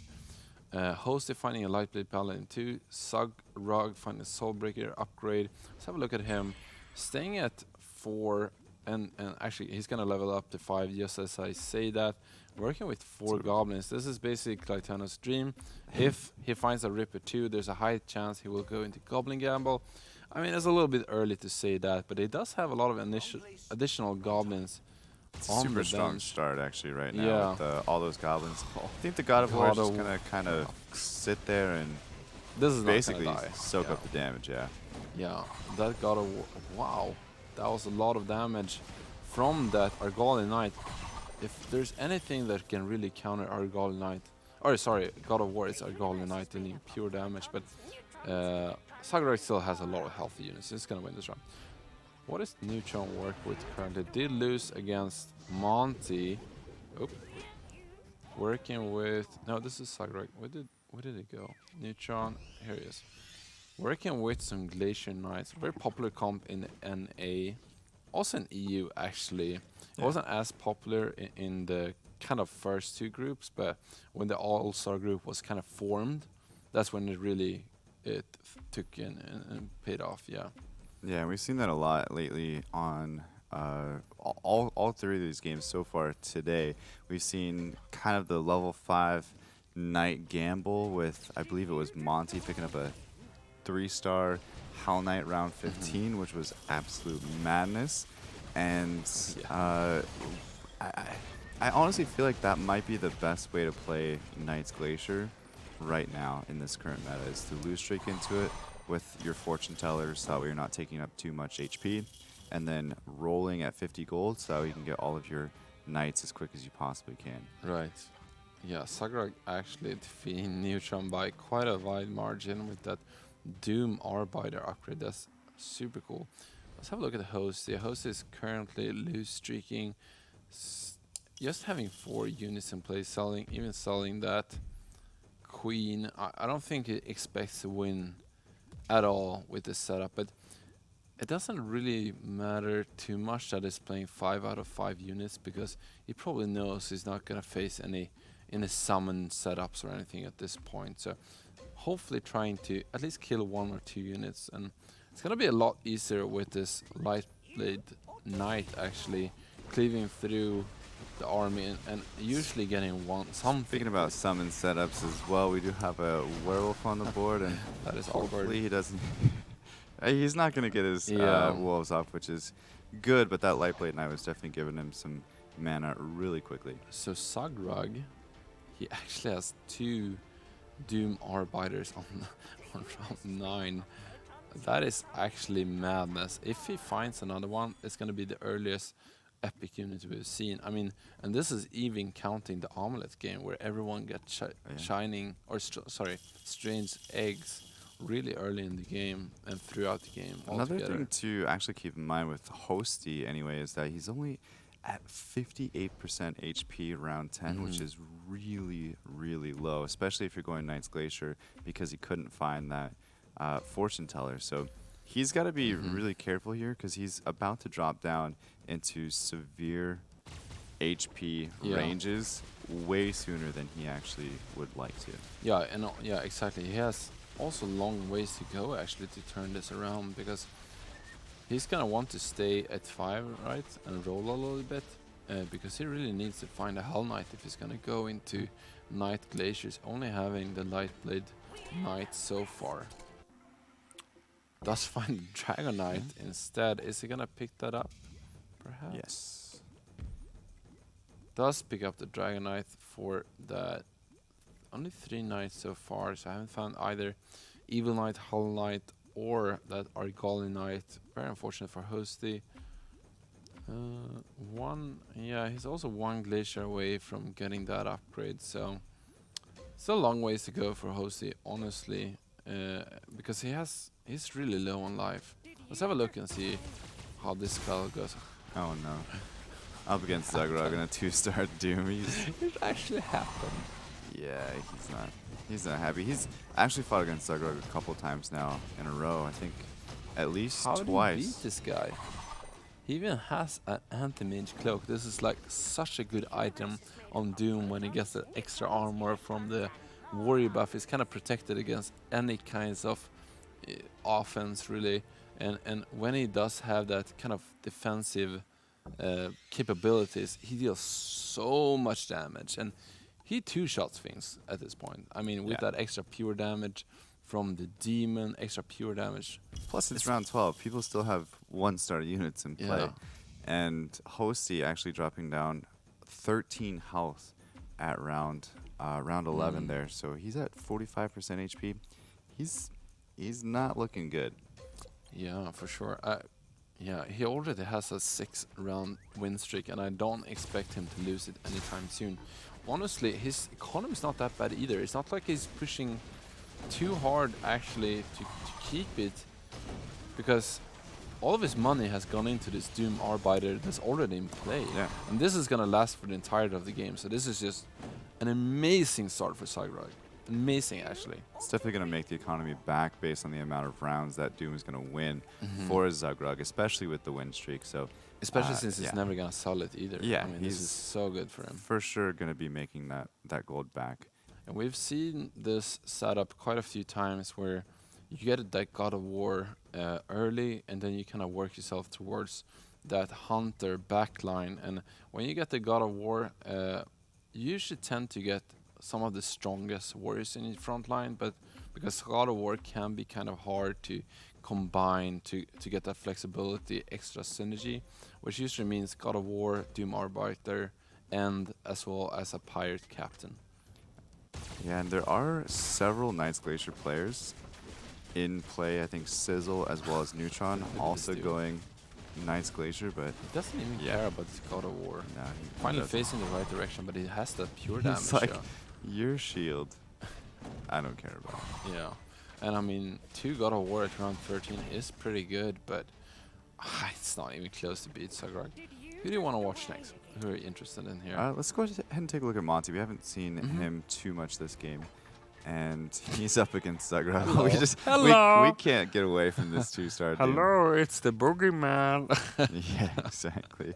It looks like he's going into some mage comp so far. There's a lot of units you don't see every day. Some Water Spirits, some Shadow Devils. Of course, he's not Yeah. committed yet to this Shadow Devil. Shadow Devil is a really good unit for mages. We haven't Mhm. seen it too much in play over the past couple of days because of transitioning into dragon mages, but it is good, Yeah. especially early rounds here up until probably around 15. If you can't find a 2-star for it soon, he'll probably end up selling it, I would Right. assume. Yeah, I mean, Shadow Devil is really like kind of a luxury slot, if you will, that goes really well with mages. And mages these days, you really want to go with dragons, or you want to go 6 mages.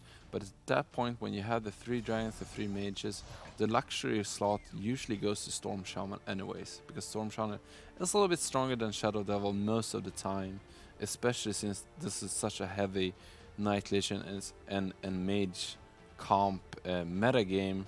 And if you want to get the Shadow Devil into, for example, the mage god comp, you need to be able to get a Doom Arbiter as well to shut off that demon bonus. So And you're Zagrug actually God of War lost still to works. Monty as well, by the way.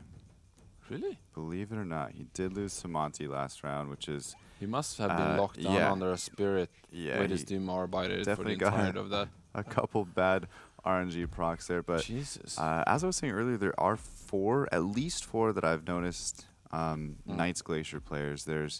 We have one here with Sizzle, It actually have makes sense. another one with Yeah. Hosty. I was thinking of how Zagrod lost against Monty, but it does make sense if you look at Zagrod's lineup. He does have that Doom Arbiter, which is insane, right? But if you lock that down, the rest of his army is kind of lackluster, honestly. He has a lot of 1-star units, and some of them not being that strong on their own. So I could definitely see it happening. He has Skybreaker and like Evil Knight 1 and stuff like that. So Yeah, but all Vincent, Neutron, Sizzle, and Hosty all going Knights Glacier as well, and they're all in the bottom half. And I really feel like with 4 people going Knights Glacier, it's going to knock all 4 of them out because of that. Now, T-Tiger's actually really close to a 3-star Tusk champion and working on a 3-star Swordman as well. Going right now Beast Warrior, which is not something we see too often. But since it's not contested for right now, and he can transition it into Dragon's Mages, which is what he's probably going to be doing with the pickup of Dragonite as well as Source, he's going to be in an uncontested build here Yeah. very soon. Although Chuck is building kind of like a traditional God's Mage comp and also extremely close to a 3-star God of War at round 16. But he's been fully economized for so So long now as well, which is, again, what we've been talking can about. we elaborate a little bit about something you did say? And I do agree with you with 4 players going Night Glaciers and why they are taking themselves out. Because sometimes we see a bunch of people going for Dragon Mages, for example. And why is that different, you think? Uh, as far as the Knights Glacier players, they're so reliant on 3-star Yep. key units such as Hell Knight as well as Lightblade Knight and even Desperate Doctor. So without being able to get those 3 to 3-star, I mean, all 4 of these players can't get all those to 3-star. Right, they're all contesting the same pool of units, Right. and none of those units being one cost means that there's basically not enough for all of them. Yeah. If there were one cost units that they were really reliant on, there's 45 of those in the pool, so that's definitely possible to cover tons of players. With Dragon's Mages, they're not actually trying to get all of their units to 3-star. Yeah. They're grabbing 3 of each unit, and there's plenty left over for everybody. Yeah. For it to go around. Sharing is caring, and that's why everyone loves the Dragon Mages, of course. And yeah, so we know what the bottom 4 is playing. There's all Night Glacier. What is does Sagrad? Has he gotten some more upgrades ever since he got that Doom 2? Because I know the rest of his army was kind of bad, honestly. I saw a lot of. Yeah, he's losing here even against Hosty, which is in the Hostie's been bottom level of 8 the though lobby. since like That does round make sense, yeah. 15. Okay, so at this point of the game, we can see that the losing streak players really need to turn around. We usually talk about at round 15 is when you need to start winning, because otherwise you go way below 30% HP, and then we see them starting to power spike. And that really sets in motion the domino effect of what can happen in these auto chess games, where the people in the bottom tier are trying to power spike, and then in their sense they push the rest of the players to kind of keep up with the bottom tier. So Zugrog is also, he had a great start, but I think his team turned out very average right now for round 18 because he's kind of going like this weird hunter build without actually having Dwarf Sniper, which is the key to hunters. He has a Shining Archer, which is probably end up going to be getting sold after a few rounds, which is kind of just giving up gold at that point. Right. He has a Berserker and a Storm Shaman on his bench, which I don't really see him adding in the Berserker anytime soon. So he does end up selling it. But overall, he's not really facing towards anything that's really going to win him this game just yet. So he needs to figure out if he wants to stay Hunters, if he wants to transition into Dragon's Mages, or get himself into a much better situation than what he's in right now. Awkward part is he's already committed to a 2-star Evil Knight at this point, and I'm not sure in which setup he's gonna use that for. It's right now for his Hunters, but I think it was just a waste of gold. Yeah, I agree. I mean, if you don't get that Dwarf Sniper, your damage is really gonna be lacking at this point. So okay, so you're set in this position. Think of it like a chess puzzle, right? This is the position. What do you do next? How do you win? What is the game plan here? I think the only option that he's kind of backed himself into a corner right now is going Hunters. Hunters with God of War 3-star frontline, with Doom and possibly a Pirate Captain. He's going to end up selling this Evil Knight for a Soul Reaper later on, and he's just going to kind of commit into basically losing gold off of these 2 units. And what do you think about this strategy? And now I'm gonna grab a bit of knowledge from some of my other auto battler games. When you get into this kind of awkward lineup, kind of in the mid game, but you're ahead on health, you're ahead on gold, do you think you can maybe go into what we call good stuff? That you just use your gold to level up to 10, and then or 9 or 10, and then you start grabbing all these legendary units instead and going on raw power, enabling some small strategies and maybe not going into something more traditional, right? You have the Marine, you have already a strong unit. Sagrag is not gonna start losing yet with this Evil Knight. It's gonna fall off later, right? But if you use this small benefit or advantage, if you will, to go up to a higher level instead, finding legendary units to transition, basically trading his current power for even more power instead of a specific synergy. What do you think about that? It's an option. Yeah. I've actually never seen that really work out. Yeah. He's obviously not even level 8 just yet, and I thought he was going to go to level 8, but he ended up rolling quite a bit here. I Yeah, think he was and at like that 65 gold and rolled down to 50, where he needed to have that in order to go up to 8. higher level. Yeah, Or that's no, the he just issue. threw it into Okay, okay, okay. yeah, experience. So he's going to be level 8. But So he's actually, if he does this, this is exactly what you should be doing. Oh, that's a good thing. Oh, that's okay. Yeah, that's not bad. that's not bad. This is the thing, though, that this is what you really need to do if you're going to good stuff. You can't be power leveling. Look at all these. Look at all these Upgrades. Yeah, this This is is what scary to happens look round at. 21. Everybody, all the way down the line, is all rolling in But I here. really want to finish this point, Yeah, basically, go ahead. that if you want to go for this good stuff kind of plan, you can't power level. You can't go below the 50 gold mark because you need that money to get higher level much quicker, right? Yeah. And then you will need that money to roll at that higher level. It's a kind of greedy build because you kind of turn it around. You usually start to lose in the mid-late game, if you will. But he already has a mid-game coverage, so I think it's in a good position to do exactly that. If he just is keeping himself economized and using every gold every round to level, he's gonna get there, I think. I think it would be really good to see. I think he's already got some good stuff. And with the God of Thunder, if it was me, I would probably not be buying the Shining Archer. And I would probably not be going Hunters still.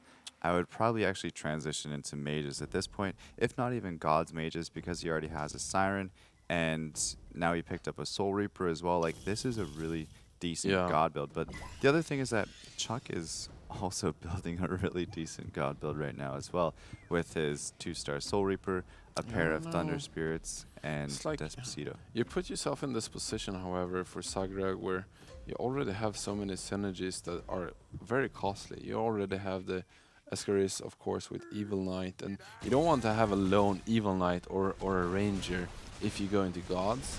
And if you want to go full Divinity, you need to get another Demon too to disable the Demon buff for Doom Arbiter. So I feel like there's so long ways to go for not that big of an upgrade. I feel So like then there's so much why- uncertainty in that. Why even play the God of Thunder here instead of playing the Dwarf Sniper? Yeah, I don't Selling know. the God of Thunder, selling the Doom Arbiter that you're not going to get to 3-star, and then also sell the Shining Archer so that you can get back over 50 economy and start agree. looking for something else. Or even leveling up again to 9, as we are probably going to start seeing people go to pretty soon. Yeah. But let's go ahead and take a look at some of these other players. We've been on Zugrug for quite some time now, Yep. actually. So just to take a look at Sizzle here, he's sizzling on some 3-stars, staying at level 7, but no Well, got longer the Paladin. economized. Did get the Lightblade Knight upgrade here, Good and he's look at to- 4 gold. Good luck to get another goal. Okay, I think I was thinking about whether should I roll to find the Hell Knight at this point or should I buy the Soul Reaper. And the reason why he wasn't sure, I think, is because he's so far away from level 8, unfortunately. So it's actually going to be hard to get that Soul Reaper in quite some time, right? So yeah, But- Sizzle actually looking real bad here. And honestly, for all these other Knight players like Neutron, Hosty, and Vincent, if they can see Sizzle go out anytime soon, that's going to open up a lot of Knights for those 3 players. So just to take a look here, we do have Neutron again with Knight's Glacier, Hosty, of course, with Knight's Glacier as well. And I believe Vincent is kind of transitioning a little bit out of the traditional Knight's Glacier build and adding in some Storm Shaman as well as Dragonite action. Super interesting to see where he wants to go with this. He's trying to kind of trying to adapt so he doesn't fall into the same trap as the other bottom four. But I don't know if this is too late and too awkward to get out of. I mean, are you gonna sell all your light blade knights? I mean, that's, I don't know. Tiger's actually dropping down really low health, kind of out of nowhere actually as well. He was building a warrior beast build and still is, but this is, yeah, this is not looking good for Tigers either. Unless he can pick up some of these 3-stars, but without having any economy, it's going to be kind of rough. Vincent did pick up a 2-star Dragonite. Sizzle did pick up a 3-star Hell Knight. And Hosty, out of all the Knights Glaciers, was the first one to start doing it from a lose streak, right? He was kind of a little soft at the start of the game, but now he's fully economized still, 32% HP, and not rolling down. And I would probably not roll down if I was him either until I saw some of these other Knight players go out. Yeah, that does make sense. I'm so far away from any 3-stars, so it doesn't really matter too much anyway. Yeah, also Hosty needs a lot of points in this lobby, so seeing him trying to mount a comeback, maybe he needs to take a bit of a risk here to be able to get one of those higher positions in this game. Saving money more than you usually would have to wait, as you said, for those players to be eliminated. Tigers again, kind of on the chopping block here. Again, he was kind of right in this situation last game as well, or the first version of game 3, where he was down to about 2% HP, sitting on a couple upgrades, and if he could just find those, maybe it can help propel him back into the game. But honestly, with the team that he's building, it's not really anything super meta relevant right now. It's kind of like this in-between thing. He did pick up an egg, though, for his Doom, but I'm guessing he's just going to sit on it until probably the next Could round also upgrade Abyssal Guard, after creep round. So he does have some options here that he can think about. Could also use it for Abyssal Guard here. Yeah, Abyssal Guard 3, Doom 2, Werewolf 2, obviously not going to use it for that, but yeah, it's sitting right on the edge of a lot of upgrades. As far as Chuck is concerned, he's just building more of the same unit. He has his 2-star Thunder Spirit as well as his 2-star He's gonna look to go up to 9 for sure. Well. Yeah, he's got to go up to 9. Probably add in a God of Thunder. God of Thunder, Storm Shaman as well. Yeah. I mean, what's really apparent for Chuck that he wants to. The reason why he wants to level up is that he's not really close to upgrading anything except for Despacito, but rolling for only 1 unit, not really worth it. So you want to go up to 9, and gods really want to go up to 9 anyways to have a high chance of finding God of Thunder, of course. Yeah, Tigers did use. Yeah. Oh, he actually didn't need to use the egg. Yeah, does he find it just naturally. got the Abyssal Guard. Yeah, naturally. Hosty got his 3-star Despacito. Tigers used the egg on the Doom Arbiter, and Monty got an upgrade as well for his Storm Shaman, also rolling all the way down as well. But Monty's looking really good right now. As far as anybody else in the lobby, I think Monty and Chuck are probably in the best positions. Zugrug, I think, is going to fall off personally, and Monty and Chuck are going to be looking at 1-2 finish, and possibly Hosty as well. Yeah, super interesting here to see. I want to have a look at Sagrag here again. I mean, we have been a lot at Sagrag's side of the board, but I think the position he's put himself in is maybe not the best, but it's probably the most interesting. And yeah, it's weird to talk about as well. Yeah, for sure. I mean, I feel like there was. Yeah, I'm gonna stay with the idea that rolling into good stuff would have been better. Like, I think he was so far away from any good synergy that just going for raw power might be the play. But let's have a look once the battle begins where it's at. Hasn't basically found any upgrade except a Dwarf Sniper 2-star, and around 27. That's not impressive whatsoever. Okay, does find the 6 Hunter actually, so that is not nothing. And Hunters giving that flat damage increase, it's kind of nice. That is nice at round 27. Yeah, I think I would probably get rid of the Evil Knight here and put the Warrior bonus back in if it were me. Yeah, it doesn't help with the with the magic resistance buff, right, from the Marines, though. Right, no, he already has that, Yeah. but yeah, just having the Warrior bonus might be better for I the don't know, Doom. for 6 Hunters, though, it's so good with a minus armor. And It's gonna take a next, fall to Neutron here. T-Tiger's actually going to go down in 8th place, and it's kind of right where he was in the first rendition of Game 3 as well, Mhm. so kind of just deja vu there. Chuck did take a loss as well to Zugrug, surprisingly, to that 6 Hunter build. And Monty looking pretty powerful right now. Neutron right at 9%, got put up against Monty last round. Wouldn't be surprised if he gets put up against Monty twice in a row here, to be honest, because when T-Tigers gets knocked out, the chances of you going up against the same person again is actually quite high. Chuck's looking quite nice now. He was at 60 gold. Used 15 of those to get to level 9, and now he's rolling down for upgrades. Haven't seen anything on the screen yet, though, so being pretty unlucky with his rolls, actually. Does only find a Soul Reaper 2 at level 9. That's his second one, though. Yeah, that is true, but that is rough, honestly. Yeah.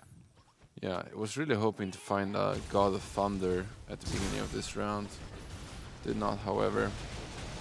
Yeah, it's for sure what he was looking for. And he's up against Sizzle right now with the 3-star Hell Knight and was level 7 for so long. Finally got up to level 8, which is nice, Yeah. but that Hell Knight is going to get stuck a little bit on the God of War, but with the Hell Knight and the Lightblade Knight, they're going to be just fine. Neutron Yeah. taking 7th, though, at this point. Yeah, let's have a look at the hosting. Okay, he's pretty strong now. Even being one of the 4 Knight players, having Desposito at 3, Frost Knight at 3, even finding actually a Dark Spirit, giving him the upper hand in the Knight battle, dealing that pure damage. Vincent also still at Knights, but he has incorporated some of these dragons instead, trying to stay away from the traditional build as it was super contested. And we saw Sissel as well with those upgraded, more traditional build of the Night Glacier clans, but he got the most important upgrades for them. So actually, all of these Night, or 3 of these Night players got way stronger than I expected, honestly. Yeah, Hosey's actually on a massive win streak right now, Yeah. to be honest. He hasn't lost in a really long time. Ages. And Since round 14, that's 15 rounds in like deep mid game to late game. That's yeah, and crazy. he's not going to lose here either, but the other interesting about it is he doesn't have any of the 3-star carry units either. Yeah, but with that extra gold, he can kind of come back to reclaim those when you have so much stuff going on. Yeah, and Vincent's actually going to go down at 6. That definitely hurts for Vincent there. He should still be okay. Definitely still in the running. Sissel's lost his win streak here. He lost it against Hosty, actually.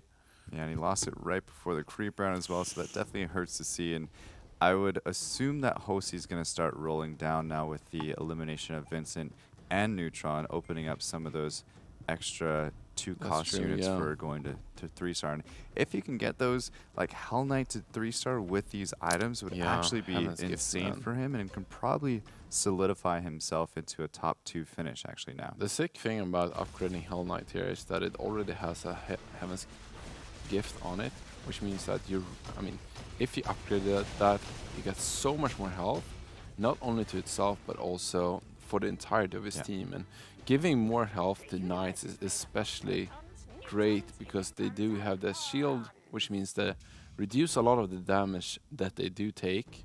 And if they reduce the damage they take, every health point is going to matter more.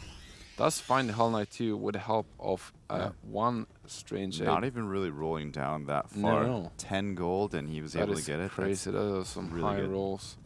Do you think it should continue to roll there? I think it could go up to 10 at this point, honestly. Possibly. That's why he grabbed this extra fourth Warlock, I'm Mhm. sure, just to kind of have it there just in case. But Monty did pick up a 2-star helicopter, so that's going to be pretty scary. It does have a Magical Crystal on it as well. Together with that mage buff, where helicopter loves to thrive. It's gonna get enough though against hosted. This Hell Knight is just gonna crush this team, honestly. Yeah. Look at him with that Heaven's Gift. Yeah, I think there's no doubt about Heaven's Gift being the best item, kind of the best bang for its buck in the game, at least if you ask me. Yeah, and he has a lucky coin on it now, Mhm. increasing some evasion, so just makes him feel so much tankier when you miss 1 out of every 10 hits on him as well. Yeah, only missing that harder Trask to have the full fearsome tank, right? Last time we saw a harder Trask evasion Hell Knight 3, you needed 2 Dark Spirit to actually being able to kill it, so super, super scary for the rest of the lobby. Monty still staying at top. He doesn't really have an economy anymore, and Sagrug has been able to re-economize here, maybe trying to go to 10. Yeah, and Chuck actually picking up a 3-star Thunder Spirit with Wow. God of Thunder as well, so that's actually Jesus, this pretty cool. yeah, this lineup is really, really, really strong. Look how big that Yeah, that it's lightning crazy. is, The radius and is how often it's going off as incredible. well.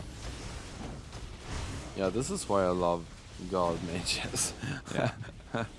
The amount that he was getting off those spins is just ridiculous. Yeah, and nobody basically dying with Soul Reaper with that extra mana from Source and that way less cooldown from the Divinity buff, actually keeping everyone alive.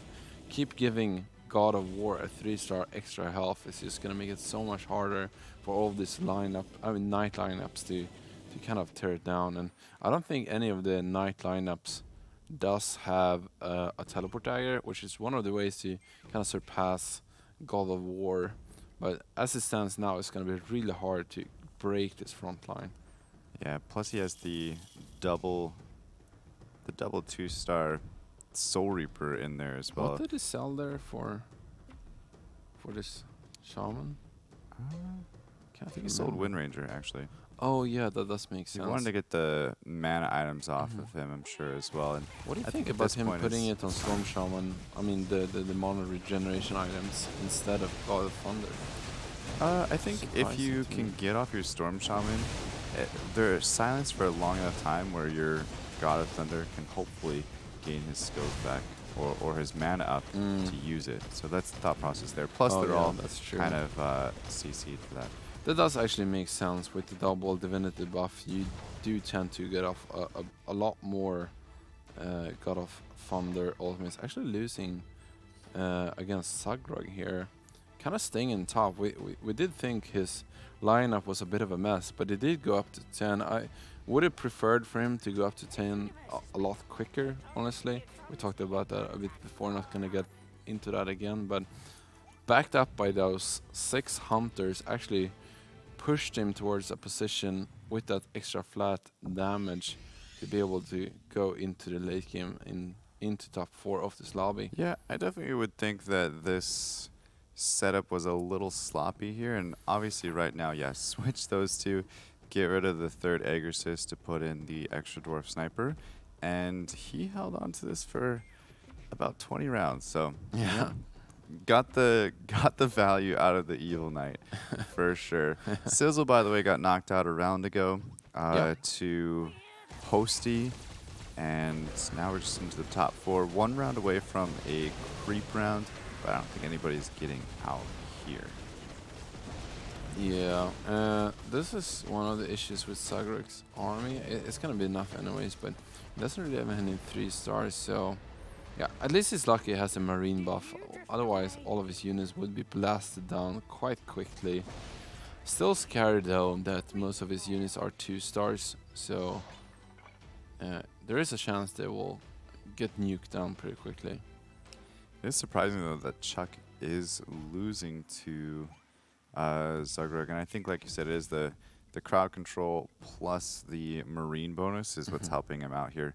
And so Chuck actually picked up a couple things here. Obviously, he has the God of Thunder, and he can possibly egg the Storm Shaman right now, which is a huge upgrade either way. He's going to wait till after round 35, and I'm guessing he's going to see if he can find another God of Thunder to egg that first, and if not, he'll egg the Storm Shaman right away. If he doesn't egg the Right. Storm Shaman right away, I think that might be a mistake, but I think he'll do it anyway. Yeah, I think the one reason why you would wanna, even if God of Thunder would not be a bigger upgrade than an upgraded Storm Shaman, it's just so harder to find in God of Thunder in comparison to Storm Shaman. Yeah. So that could also be one of the reasons. And yeah, but I mean, God of Thunder 2 is nothing to sneeze at, especially with Divinity buff. We haven't seen that yet, have we? No. At all. We have seen a couple of God of Thunders, but in 6 mage comps or the Dragon mage comp. Yeah, Monty actually Scythe stacked of up on Ice. items here with the Jesus. Scythe of Ice onto Helicopter. And so, yeah, he did egg the Storm Shaman, just wanted to go one more round to see if he got it or not. That is honestly sad. I would have really liked to see God of Thunder Yeah. 2 in the Divinity comp. That is such a beast, but I totally understand him being the lowest here on HP going into round 36. You gotta take every edge you can get here. It's actually really slow on getting off his Storm Shaman and does get stoned by that Siren. Wow, this Marine bonus is really protecting his units. And I would think the reason why he's losing these matches here is because he's not able to hit both snipers at the same time. Yeah. Yeah, I like the positioning of Sagrug. Honestly, we have seen very little of hunters splitting their snipers and their kind of hunters into two different sides. I'm kind of surprised by that, but I'm glad that Sagrug is picking up of some of his opponents where that is really good against. Yeah, and he did go 4 Warlocks here like we thought, and picks up another Dark Spirit, possibly looking for another one here. And Ghost Prophet. Wow, did find it. Yeah, wow, that was actually insane. Got 2 of them on the same round with about 30 gold, I believe it was. Yeah, very painless there to find his Dark Spirit. Yeah, that was really good for him. Let's have a look at Host's game here against Chuck, see how he fares against the Divinity team. He's kind of stuck on this God of War here, unfortunately. Yeah, also Dark Spirit not the best against the Divinity team, which doesn't have that large HP pool, so it can deal more damage. But Hell Knight, though, a if teleport there's dagger is anything just that's good wrecking them against from the behind. God Divinity team, it is that Hell Knight. Like we talked about, that teleport dagger is so good on Hell Knight to get beyond the God of War. Yeah, it's super scary there. So he just kind of got into that backline and did not die. Zugrug, though, in kind of fear of going out 4th, like after all of that win streaking, all of the adjustments to go into Hunters and everything, for him to get a rank 4 right now would be slightly devastating, I'm sure, because Yeah. I feel like he could have played this a little bit differently and came away with a couple extra points. But definitely not over yet. He does have the Tsunami Stalker with Teleport Dagger, so it's going to be kind of getting into the backline behind the God of Wars like that Hell Knight is, but I don't know if it's got the HP on it just yet. Yeah, Nope. it just kind of Yeah, got he's gonna nuke deleted, down. unfortunately. Yeah, sorry into Oblivion. And I think this is, this might be it for Sagrug actually. He's getting demolished by Hosty, and I mean, seeing how he got so demolished, I don't think he's played against Hosty too many times in this top 4, because that was a slaughter if I've ever seen one. Chuck also losing against Sagrug, which is fortunate for Sagrug, or for Chuck, I mean, the Sagrug out. Doesn't have to play against him again. Yeah, Chuck's been kind of losing to a lot of people. Yeah, though. that's true. And I guess a lot of it has to do with only having a 1-star Desperate Doctor, but I would think it's because Hosty's taken them all, and some of the other Knights players is also, or took them all. Yeah, had him at some point. Yeah. So now at level 10, it's actually really hard to find those 2 cost units being way lower chance than for example, level 5, where it's the easiest to get him. So we'll get off the Dark Spirit really quickly here. It's going to increase his chances quite a lot of dealing with this Divinity Gods player. But the most important part of his setup is actually that Hell Knight teleport dagger. But yeah, it seems like actually Shuck is gonna take this round. I say that, but that Hell Knight is still alive. He's not going down. No, he is gonna. Oh, it's finally go down dying. here. Yeah, that was. What if it had harder trash? I mean, we've seen that, how ridiculous that is. It would just, Yeah. you couldn't die against anyone at that point. Yeah, it does have a lot of items, and going into round 40 where That's you get nothing. That's also nothing. a lot of items, Yeah, that's it could true. turn into some cool stuff here really quickly. Yeah, looking for that battle cuirass. It's gonna be hard to get a harder Trask on him, given that he's fully Yeah. geared up. And Possibly none a of Jade these, Pipe. yeah, none of Possibly. these items, of course, turns into heart. So that's Yeah. kind of sad that that dream is gone. But I think it's gonna be fine anyways. Here, leading the packet, level 10 actually. Would very much want that 3-star Silver Blade Knight. Of course, we talked about it being hard to find 2-cost units at level 10, but that would be an immense upgrade given that it already has quite nice item, 2 Frenzy Mask and that extra layer of protection from Ooh, the he actually does get anti-mage mask. the battle cures. Oh wow, nice. That was a huge pickup for him, actually. All within one. Let's check Oh yeah, the check and Barbaric see. Cures. I always call it Battle Cures. Yeah. It's actually Barbaric Cures. Barbaric cures. Yeah. Yeah, I call it a battle cures once too, though. It happens. Monty's actually low rolling items here a little bit. Yeah. Actually, not too bad. He has a bunch of combined items here: Blade Mail, Dragonbone Shield, Pulse Staff, Heaven's Gift. Yeah, he's doing just fine. Scythe the Vice as well. I think I spoke too soon here. Chuck, unfortunately, not picking up a Refresher Orb for his Storm Shaman. Does get a couple of those items thrown on a bit late. Wow, look at that. The Hell Knight going to town on Monty. This Yeah. is Monty going out for sure. Yeah. It's gonna leave Chuck and Host if one of them is not Ooh. eliminated before. Both of them Chuck are out. is Nope. actually gonna take 4 damage. Oh, sorry, 6 damage this very round, being after round 40. Yeah, it seems So- like Host might take this. Chuck just needs to kind of position his God of War in a way that it's going to catch this Hell Knight. Yeah. And did if he actually, can do yeah. that, I think he'll be fine. But keeping the God of Thunder down here is definitely a mistake. And I would say probably putting this God of War in the back line. Here we go. Here we have the repositioning we were waiting for. Trying to pretty much avoid This is not the Chuck's repositioning. team completely. No, this is not good. Did you drift away? Hell Knight's going to come right back. Oh, Oh. ooh. Yeah, it is attacking Yeah, God of War, but he's the got it. problem is that God of War is turning his back on the entirety of the rest of his team. So while it did protect against that Hell Knight, it didn't protect against anything else. And I think Chuck is gonna go out here, and we have a winner. It's actually hosted. Did you see this coming? With 4 Glacier Knight players in the bottom 4. Of course, I mean, if there's 4 Knight Glacier players, it does make all of them worse, but still 50% of the lobby is still Night Glacier, Yeah. which means there's a higher chance that one of the Night Glaciers will get some nice spikes and get there.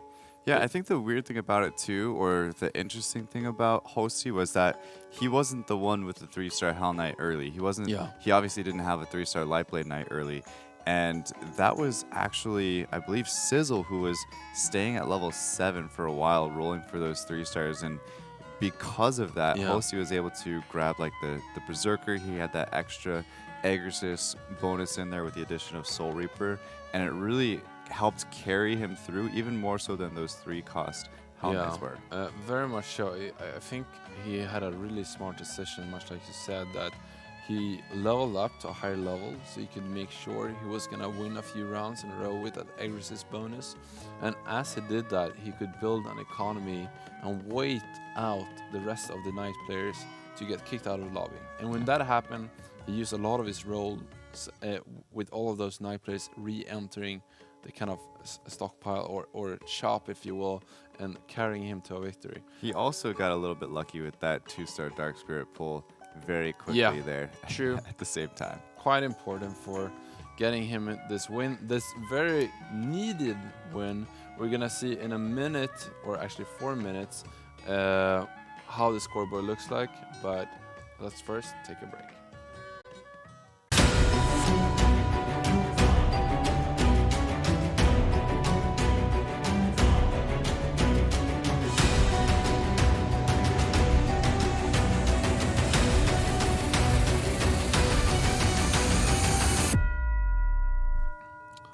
Welcome back here to the House Cup hosted by GLL.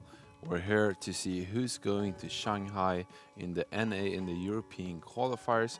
I'm joined by Clintano, I'm Joel Larson, and we have seen three and a half games of NA. Yeah. Unfortunately, I had a bit of a crash and I had to have a remake. We saw Hosty glitching the last game here with his trusty Glacier Knights. Super nice for him. He really needed those points. Seeing him going up to 6th place, and it's definitely not out of it. This lobby is close. Yeah, Chuck kind of running away with things, and we almost expected that. He's had a lot of high-ranked finishes, and he's got 23 points, so he's already having an amazing start. Sizzle at 15 points, tied for second with Monty, and I think that's the second time that Monty's been tied for second.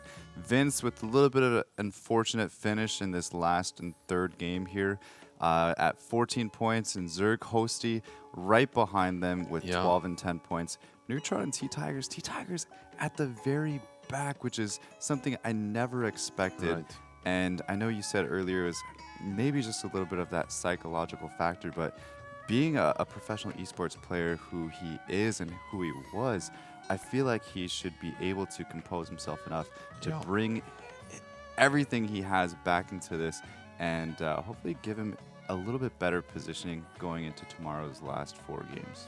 No, I mean, for sure, he really needs to get back into his A game, but super cool lobby. I love that the NA lobby is always so close. Of course, Chuck being there a bit in the front, but everyone from 2nd to 6th place, basically the 5 next players, are all within the 5-point range. And going into game 4, that's incredibly close. Anyone can kind of get into that top 4. And I mean, we talked about a bubble community, and this is basically a bubble community. So many players still playing for those top position. Yeah, But pretty much everybody from 2nd to 6th place is right on the cusp. But even though they're on the cusp, even the 7th and 8th players, they can still get back into things here with a few solid games, and they can definitely prove themselves worthy. But let's get into game 4 here of the NA regional finals here at the GLL House Cup.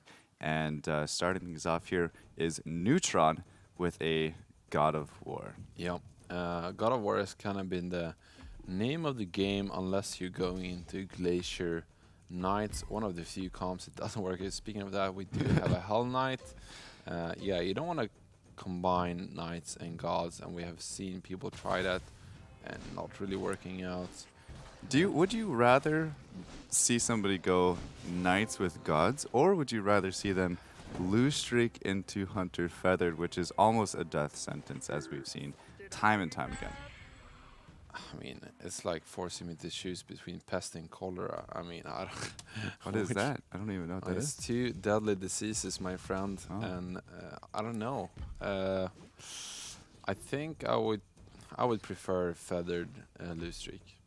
Feathered lose streak rather than Gods Knights. Okay, Yeah. fair enough. I would also probably pick that as well, because you can just high roll yourself into a 3-star Dwarf Sniper, so totally doable. And let's take a look and see who's got some 2-stars so far. We have Chuck, the filthy high roller. Not quite high rolling just yet, but does have himself 3 goblins. So I really want to see how Chuck performs without this massive start. and I think the way it is he just levels himself up, keeps his economy going, doesn't ever decide to drop into a loose streak or necessarily even an open fort. He just stays calm and keeps on, for Yeah. for lack of a better phrase there. And honestly, he's got a great start with the Ripper, Skybreaker, and Soulbreaker already. Yeah. Vincent getting that Heavenly Bomber early alongside that Dwarf Sniper. Huge amount of burst damage and something you often don't see in the early game. Usually the battles are a little bit more drawn out, but with both of those, I think he's gonna take this round. Again, that Stone Spirit throwing away the Skybreaker at half health, letting it get his spa off, and Vincent crushing Sizzle here, leaving all three of his units still alive. Trying to probably move into a Goblin start, one of the most powerful strategies to start with. Neutron also finding a 2-star Skybreaker. Sizzle working with some Warrior and Cave Clan here. Quite a bit of pairs actually with Yeah, for sure. 2 Swordmen, also 2 Abyssal Guards on the bench. If he picks up one of those in the next few rounds, this is going to be huge for him, as well as already having that 2-star Stone Yeah. Spirit. So not a bad start for Sizzle at all. Just might want some God of War action to go along with yeah, it. this is really good for the kind of Dragon Mage opener. Yeah. Having Stone Spirit for Thunder Spirit, getting that Spirit bonus, also extra magic damage from the Swordman, from that Mage bonus in the later stage of the game can prove to be potent. If you grab that Abyssal Guard as your third warrior, you can try to find the Tsunami Stalker or maybe even a Siren to complete the Marine buff. Look which how we have close this was. Yeah. Which we have seen been super efficient against these tons of mage players. Sagrag actually finding a Swordman too instead. This is also a super strong start. 2 mechs already, 2 Cave Clans alongside that. Swordman does opt for the Hell Knight over the Skybreaker 1. The Skybreaker 1 is it's kind of weak, honestly. I really understand this choice, adding some additional damage to his lineup.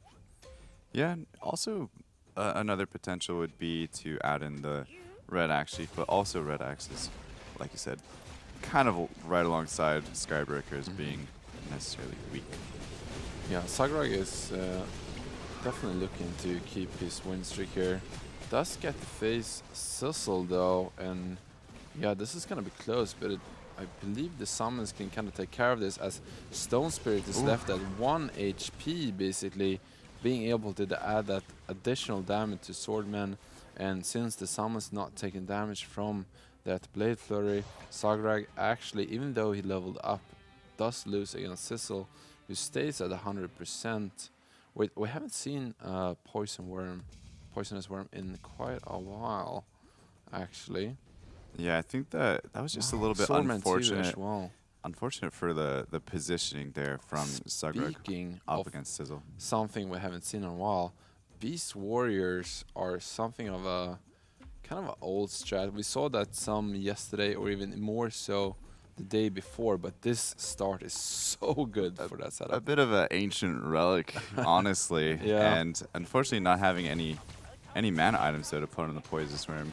It takes a really long time for the mana to gain up, and might get like 1 or 2 worms off Yeah. per round, and by that time, But it's this not is- even worth I don't it. think you can ask for a better start off of Beast Warriors. He already has that Swordman too. Of course, Stone Spirit not the best, but it is a good way to get to those 6 warriors along that Abyssal Guard Tusk Champion, completing the Beast bonus.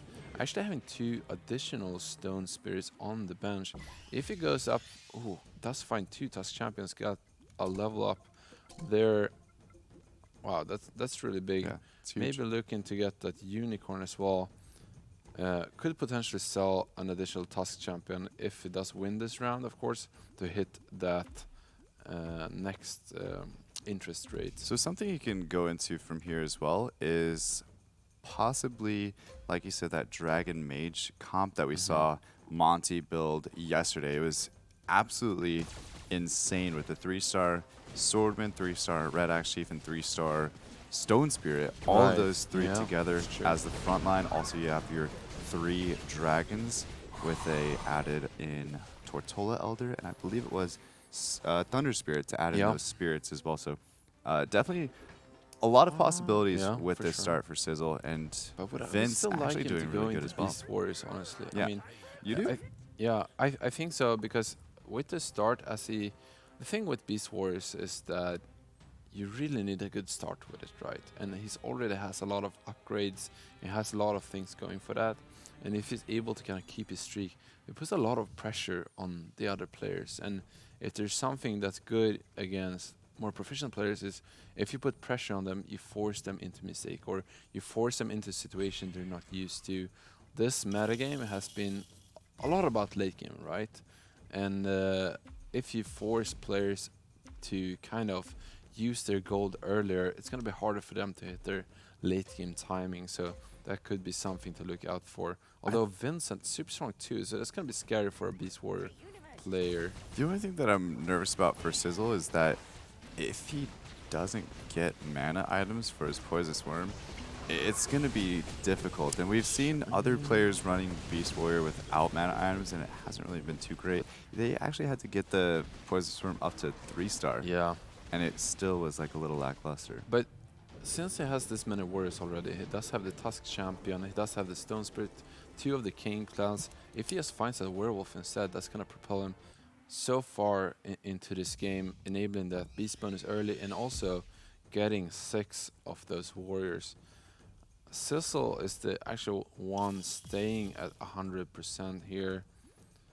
Here we have a bit of a similar start actually, not too many upgrades though. Probably the reason why we see T Tigers losing one of his rounds, but he does have that Dragonite. So as you talked about, this comp is when you start a kind of classic Beast Warrior start, that can actually transition well into Dragon Mages with, of course, Werewolf being super nice for that extra human. Some Cave Clans adds an additional beefy front line to have your back line of Dragons and Mages dealing the majority of the damage. Also has a little human tossed in there as well with the Werewolf Yeah. and Dragonite. But honestly, with T-Tiger's team right now, it's kind of interesting to me that he is up at 93% HP because it looks on paper rather soft as far as not having any 2-star upgrades with the exception of Tusk Champion. Yep, yep, for sure. He does have a lot of money though, so that's going well for him. Chuck is actually at 50 gold. I would assume he went a full open fort. Let's have a look at him, see what he's working I don't with. think there's any way he's at 50 gold, 72% HP, open Yeah. forting. Like, this is... He must The- have it's killed insane. half of the units every round, but losing all of them, Yeah. right? This is actually better than open forting. Yes. Okay, this is an One attack. round. Oh, okay, yeah. Did win against the Creep Rodent, of course. Then he lost all the way to Rock Golems. Yeah. And he lost then again. won against Rock Golems, which is very important. And then he keeps losing. So need to be able to turn around in these coming rounds. But he is kind of on a high life total and quite a lot of gold as well. So this, I mean, he needs to turn it around, but he's in a good position. Oh, he does Wow. find that Hell Knight, and we've seen this strategy a lot when you go into Glacier plus Knights with a loose streak. Is that you stay at 5 and then you start rolling for those Silver Blade Knights and as well as Hell Knight, and it's rewarded with a 2-star Hell Knight. Yeah, this is... Chuck's in a really good spot, not just from HP, but also from gold. Also picking up his 2-star Hell Knight already, and honestly, this is something that we haven't seen from Chuck yet, is playing from a lose streak True. completely.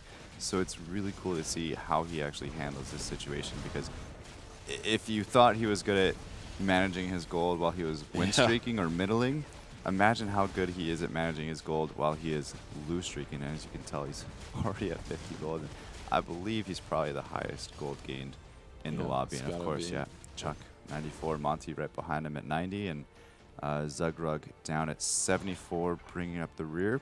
Close though with Hosty and Sizzle and Neutron all kind of around the same as well. Important though for him to hit. Oh, this is a nice pickup, the Fortune Teller, if he loses a few more rounds, but it's really important that he finds his synergy and that upgraded Silver Blade Paladin at this point, because every time, as long as he's staying at 5, he's got a I mean, he's got to be ready to lose some more rounds, right? So, Yeah. some important rounds here to hit his upgrade before he goes to 6. So, Yeah, yes, time is the limited fortune at this teller point. though is insane. Like it's gonna help Yeah, him at least go into round 15 15, yeah. before needing to worry about it. Yeah, what we're really talking about is when you lose streak this amount, if you're able to stay above 40% health, that's really where you want to stop and turn things around, as well as winning against both rock golems and the wolves. That's kind of the optimal way to lose streak, and finding that priest to help him do that could be nice for him. The other thing to keep in mind is that there is a Beast Warrior player in the lobby as well. So Yeah. anytime you're loose streaking against Beast Warriors, it always puts a little bit of added pressure onto you. Like you said, why you actually wanted to see him going into the Yeah. Warrior Beast. I mean, he did find competition. that werewolf, so that's perfect. Then he gets that beast bonus, as well as those 6 warriors. He's super well set up to pressure all of these loose streakers, and not only loose streakers, but also the meddlers there in the middle. Yeah, two-star swordmen, additional with that high attack speed and that beast bonus means they will get off their blade clearers really fast. And Sissonen is a really good position. Yeah, he actually has Oh a my Heaven's Gift on one of the Okay. swordmans as well. So if he does get that to 3-star anytime soon, that's also going to be insane. Yeah, we talked Frantic about Mass just waiting for the Berserker at this point. Heaven's Gift being extra good, of course, on very healthy units, but also in a team that reduces a lot of damage, because every health point is going to matter even more. And what better team to reduce damage after knights than 6 warriors? Ooh, and Monty actually going up against that Beast Warrior team, and it Yeah. is definitely hurting him. And he's down to 27% HP, and doesn't really have much of a team to show for it just yet either. Going into round 15, he is rolling, but I think he does need to He's at this high point. rolling too, man. Yeah. Look at this. He finds 2 2-star dragons, only looking for that Dragonite. And we talked about this Monte being on the other side of the Beast Warrior start, where you can transition into Dragon Mages. And he has all the mages already, 2 of the 2-star dragons. If he hits this Dragonite at 7, I think he's in a good position to come back. He does only have that 27 health, however, so he's in a rush to find it. Yeah. And you might see me actually going to 7 and rolling all the way down to 0 just to try to find that Dragonite, where he will hit a pretty big peak, honestly. Yeah, that is the kind of the gamble about it is, do I roll down now at 6, or do I go up to 7 first, then roll? Honestly, it gives him a much better chance to go up at this point, and Yeah, also he gets a lot higher chances of hitting epic units, and of course Dragonite being an epic unit, the one he Except- really needs right now. except he's going to use 20 gold to go up to level Yeah, 7 if he does. does find a strange egg. Ooh. Does find a Thunder Spirit as well. See if he keeps rolling here. Seems like he's gonna stay here at 35. I think that's a smart idea. He picked up Yeah. a lot of upgrades, except, yeah, he could throw that in and Wow. take the Doom out now. Perfect. Yeah, I think it's pretty strong now to be 6. There's only one player at 7, so I'm not gonna say he's not in a rush, but he is probably one of the stronger players on this current board. But that Dragonite upgrade would be so massive here. Does finish against Posty here on the Glacier. Nice. Let's see if he's gonna be good enough to beat him. It seems like he's gonna fall yet again, and now it's starting to get scary. I think you gotta go to 7 and hope for that Dragonite. Oh man, and Chuck also up against Sizzle. So every time one of Jesus. these loose streakers gets put up against Sizzle, it's always just a little bit scary. Yeah, going up to 7 does have 59 gold, so does hit that 4 Knight and 4 Glacier bonus. Starting to roll down, finds a Fortune Teller 2, Evil Knight 2. Nice. Does also find a Berserker, so can take out that Defector, selling him for full retail value. Only really looking for the Silver Blade Knight to kind of complete his full 2-star roster. Yeah, it's a little scary for him though. Still, at the same time, Hmm. 22% HP. Monty actually fully rolled down now as well and was unable to find his Dragon Knight. Yeah, But he did get close to the 3-star Red Axe Chief, kind of playing that same build that we saw him going for yeah. earlier, which is something that we thought that Sizzle might, slide into with the Dragon Knights Did Cave Clan did find the experience. 2-star werewolf, however, to complete his free warrior frontline. So, I mean, I know that the dragon buff is going to be even more powerful, but this is a good kind of stepping stone into turning things around and maybe start economize a little bit more to make that push towards 8 and, of course, Dragon Knight. Yeah, let's take a look at Neutron. Already has a pretty early Dragon Knight. Speaking of the devil, no Shining Dragon, no Venom. So I would probably not put Dragon Knight in till you at least find those two, and then kind of Yeah. add them in. T Tigers picks up a 2-star Swordman. Monty picking up the Oh, 3-star Chuck Red found a Axe. 2-star Soul Reaper. Yeah, that's huge for him, especially with Knight's Glacier Yeah. already. With Full Glacier just sitting on now, waiting to go up to level 8 to throw the Lightblade Knight back in to get 4 Knights, 4 Glacier. With Also, just the Soul Reaper. two Hell Knights away from Hell Knight 3, and I mean, he's got to economize again, of course, to go up to 8, because that 4th Knight is just such a big increase in power. Finally winning here against Neutron. Yeah, Chuck's in good shape though. He Look can at Sissel, definitely, though. Soaring yeah, away. yeah, he can. This is something, this is, as you said, a relic of the past, where you see this incredible Beast Warrior opening. I mean, it has been nerfed, but when you high roll them so much in the beginning and you keep your win streak alive, I mean, he's so powerful right now. And even if when he finds his 3-star Swordman or his 3-star Abyssal Guard, we're gonna see a big increase as well. Yeah, and he actually opts to throw in the Poisonous Worm, Hmm. which I would. I mean, it's kind of an awkward situation where he does have, already 3 beasts. So Yeah, maybe switching out Werewolf, but he doesn't have another warrior to put in to exactly. make Yeah. 6. So it is kind of an awkward situation. But it doesn't even have a mana item, so I think I would still probably rather the Abyssal Guard. He also doesn't have a Warlock bonus to put in for like Desperate Doctor or something along those lines, right? Although I do like having at least a bit of a front line when you go up to like 6 or 8 warriors with the AI. It's like they can't really get around and surge down your opponent's targets, so it kind of renders some of those frontliners ineffective because they can't efficiently get their melee attacks in when there's a bunch of units in the way. So I mean, yeah, I could see it being either way for sure. Yeah, Hosty trying to build the same thing as Chuck, but look at the difference between Hosty's board and Chuck's board. Yeah, that's a wide margin. The only thing Jose has going for him is he's still fully economized and he does actually have more HP. He's not as strong as Chuck, but he has more time, basically, with more gold and more health. But 54% HP is not a lot, especially if he starts getting put up against guys like Chuck that are Sissel, sitting really yeah, close to their, 3-star Hell Knights, also 3-star Frost Knights. or Sissel, for that matter of fact. Yeah, or Sissel does Sizzle. lose his win streak pretty recently, right? Yeah, a couple rounds ago, actually.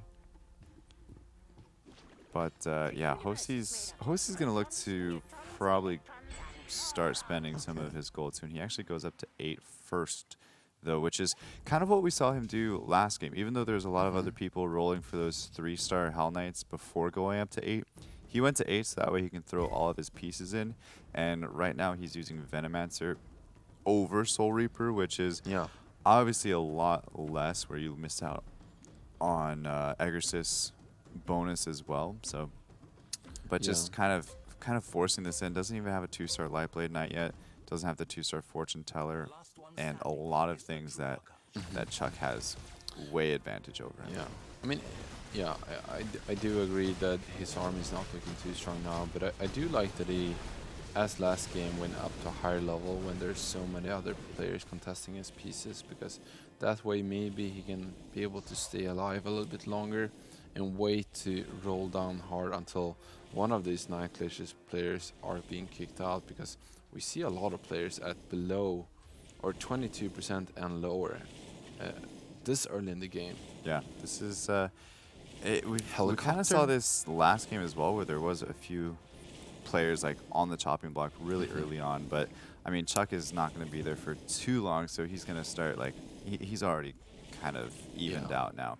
But yeah, helicopter level 8 for T Tigers with already having the mage bonus in there as well. It's really huge. Yeah, Chuck also 2-star picking up a Pirate Captain 3-star as well. Frost Knight. Yeah. 2-star Pirate Captain is so strong at this point. Can't forget that this is not only a frontliner as he's here. His ghost ship deals so much damage with 3 mages, especially around round 22. Hosted picks up his Silver Blade Knight, Werewolf for Vincent, and Neutron picking up a Flaming Wizard. Yeah, Neutron's Wow, really Dragon Knight rough right 2. now, but There we go. yeah, has the Dragon Dream plus a 2-star Thunder Spirit as well. So up against Hosty that we've already talked about not being like comparative to the level of all the other players in the lobby right now, Yeah. is obviously no match for Neutron. But Monty, on the other hand, taking pretty critical damage against T Tigers at 9%. So this is kind of a Yeah. dire situation for Monty. He has no units on the bench, he has no gold, and he virtually has no HP, and he's still losing. So he's yeah. Yeah, this. I mean, I agree. not I good. completely agree. This is such a. I mean, this is a nightmare of game for people who are loose streaking. Not only do you have to face a beast warrior a couple of times, but actually T Tigers roll down all the way down to 0 gold. Towards he got so much stronger with that pirate captain. So not only do you fear Sizzle, but you have T Tigers kind of moving in on the aggressive route, trying to push a couple of players out of this game super quickly. Actually, kind of a Yeah. hectic game. The problem with this build, obviously, is one main unit missing. Yeah, That's Dragon Knight. Even a Dragon Knight 1-star in this build would definitely be better than the Devastator. the Devastator. Yeah. For sure, for sure. I mean, not only does the Dragon Knight get the bonus from the dragons, but the other dragons getting off their spell immediately, deleting tons of the units before the fight basically begins. It's really big. So, yeah, I mean, we said that we have said multiple times how strong dragons are in this meta, but I mean, you gotta find the Dragon Knight, and that's Yeah. part of the issue if you get pressured so much against. And we started by talking about this is one of the strengths of those beast warriors, is that they put pressure on you so quickly that it forces you to find your late game like kind of important synergy pieces so quickly. And we do see Monte actually picking up the Dragon Knight, but is it too late at this point? Um, Depends on who he gets put up against, I would say. 5% HP is definitely nowhere that you want to be near, especially with how strong everybody else in the lobby already is. Because I don't think he's going to beat Chuck. Neutron, He has a 2-star Dragon Knight. probably not going to beat either. This might be it for Monty, honestly.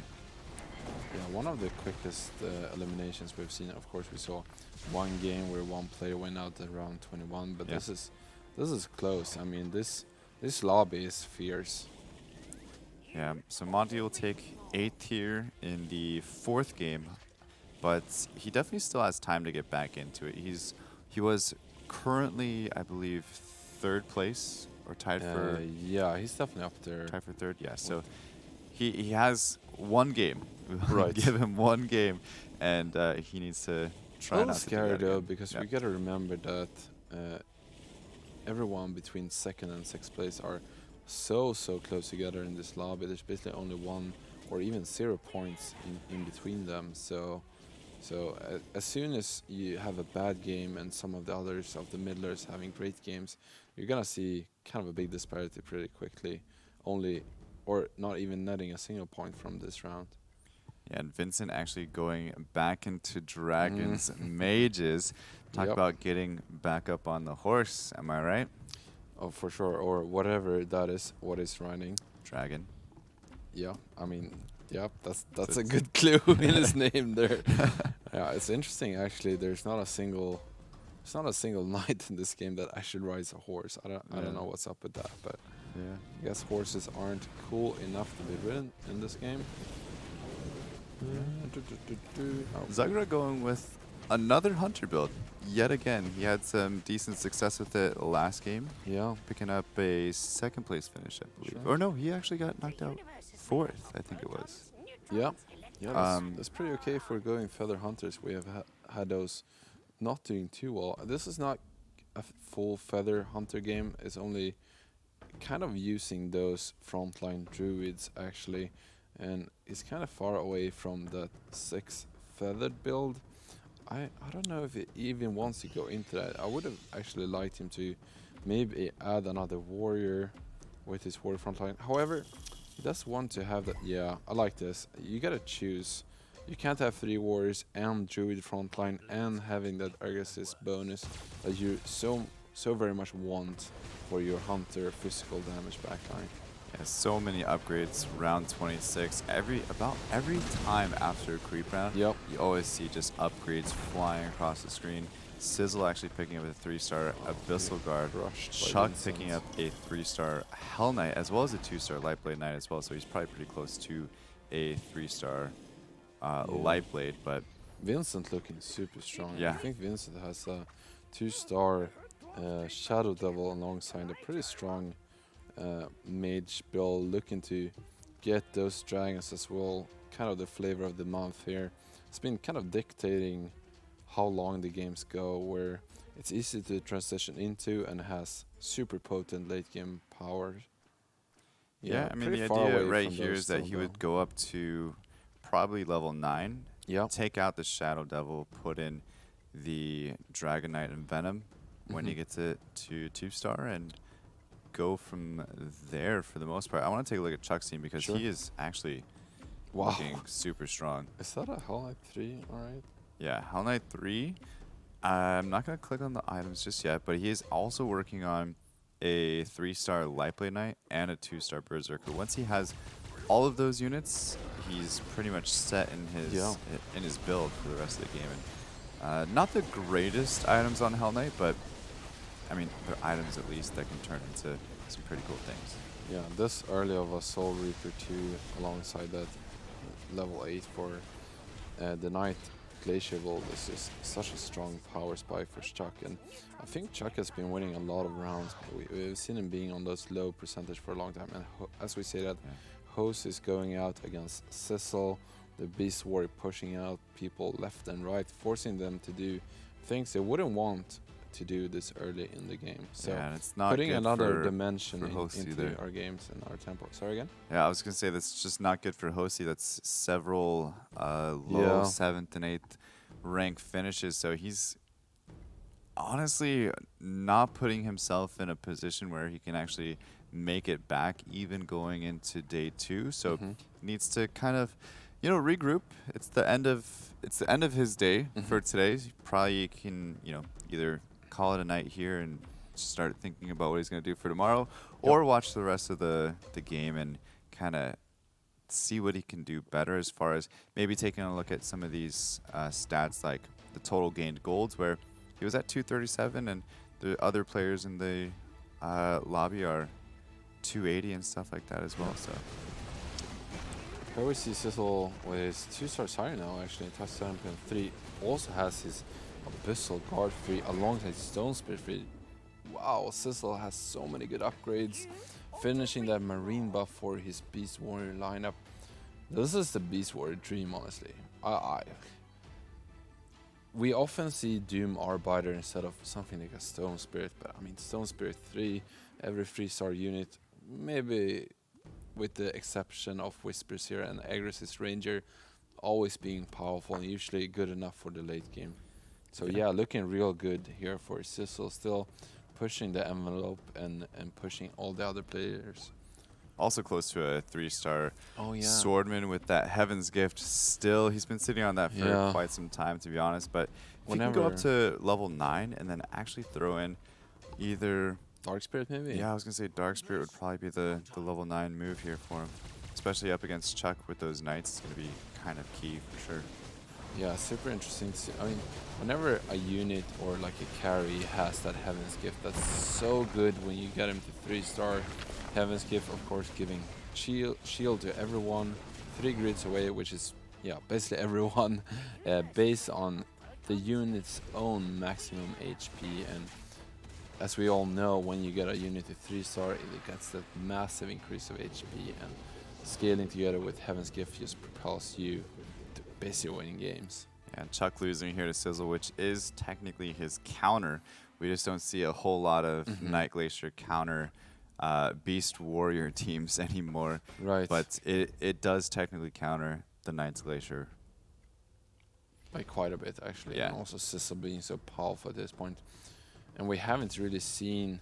This is like exactly how you want to play Beast Warrior, right? Because you want to have this early lead and you want to push everyone. And I mean, as it falls off a little bit into the late game, if you're able to push a lot of players out quickly, you're not even going to get to the late game. We might not even see a Glacier Clan for the first time in, what, quite a while? Yeah, I mean, the only thing is that Vincent is pretty... On par. Yeah, he's pretty healthy. T-Tiger's also pretty healthy, I think. True. Chuck and Neutron... Chuck is fine as long as he goes up against anybody, I think, but Sizzle. Yeah. If he keeps going up against Sizzle or goes up against him one more time and doesn't have his 3-star Lightblade Knight just yet, I think that's going to be close to death for him, if not for sure death. Yeah.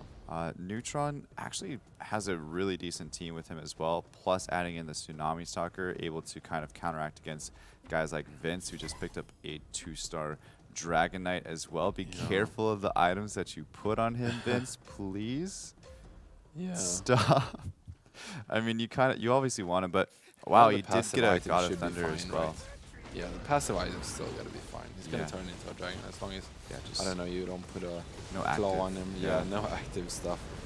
But one thing I think what Chuck, or you spoke of a player actually being pretty strong. I believe Chuck is defeated here. Was it Neutron that had the 2-star God of War? Does also lose, so we don't get to see that. Tons of players leaving as soon as round 31. I think this is one of our quickest games so far, actually, in the NA lobbies, where At least to knock people out to get to the top 3 for sure. Yeah, Cecil looking real good. I mean, I think his only real opponent is Vincent. Yeah, and he's already preparing for him with the Abyssal Crawler, possibly getting to see a 4 Marine build. Yeah, 4 Marine, 6 Warriors, the tankiest lineup there is, right? Yeah, I was going to say, use that egg on Swordman, that's massive. Here we go. We talked about this. Swordman 3-star, getting a massive increase of health. Let's have a look about how much health he does have. 2.4k and percentage base of Heaven's Gift is going to give so much health to all of his units. Also have that additional Marine buff, so it reduces damage from magic damage, and it has that additional armor, means that that extra health is going to be put to good use. Means he survives the initial burst, and it's going to be up to Swordman to actually finish the rest of the units, and I think it's going to manage to do that. Yeah, he's a beast. Really scary. Yeah, he's got also, like you said, the anti-mag cloak as well, but it's very close. Oh, there's another tutorial ult. Oh. Is that going to be enough, though? Nope. Swordman does have that puppet mask, so it's going to stay alive right until the end. Super nice win for Sizzle. Actually banking up a bunch of gold, so I think we're going to see Sizzle go up to 10. No, he's actually rolling down here, trying to find more of his upgrades. I wonder what Sizzle is actually looking for with T-Tigers also actually only losing to Sizzle by 1, which is huge. And I think the main reason behind that as well is his Dark Spirit. Yeah. Because that is not only a good counter to Knight's Glacier, but it's also a great counter to Warrior Beast as well. Basically, the more damage reduction and the more health they have, the better Dark Spirit becomes. Even against something like the Marine buff, Dark Spirit doesn't care about that having pure damage. But I think, yeah, T-Tigers took so much damage against Vincent this round, bursting his team down fairly quickly. Vincent also taking a loss against Sizzle. So yeah, Sizzle's still soaring here.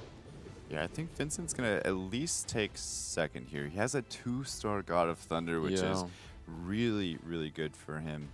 But yeah, as far as taking Sizzle down, I think he's going to need that Dark Spirit that T for Tigers sure. has. Yeah, I mean, Sizzle at this point has so much more health than T-Tiger, so even if he loses against T-Tiger some rounds, it isn't really gonna matter, because at some point that 9% from T-Tigers is not gonna be enough to be able to survive against both Vincent and C Sizzle. Oh, sorry, not C Sizzle, but Sizzle. Yeah, and Vincent rocking 6 mages as well. Hmm. 6 mages with a dragon.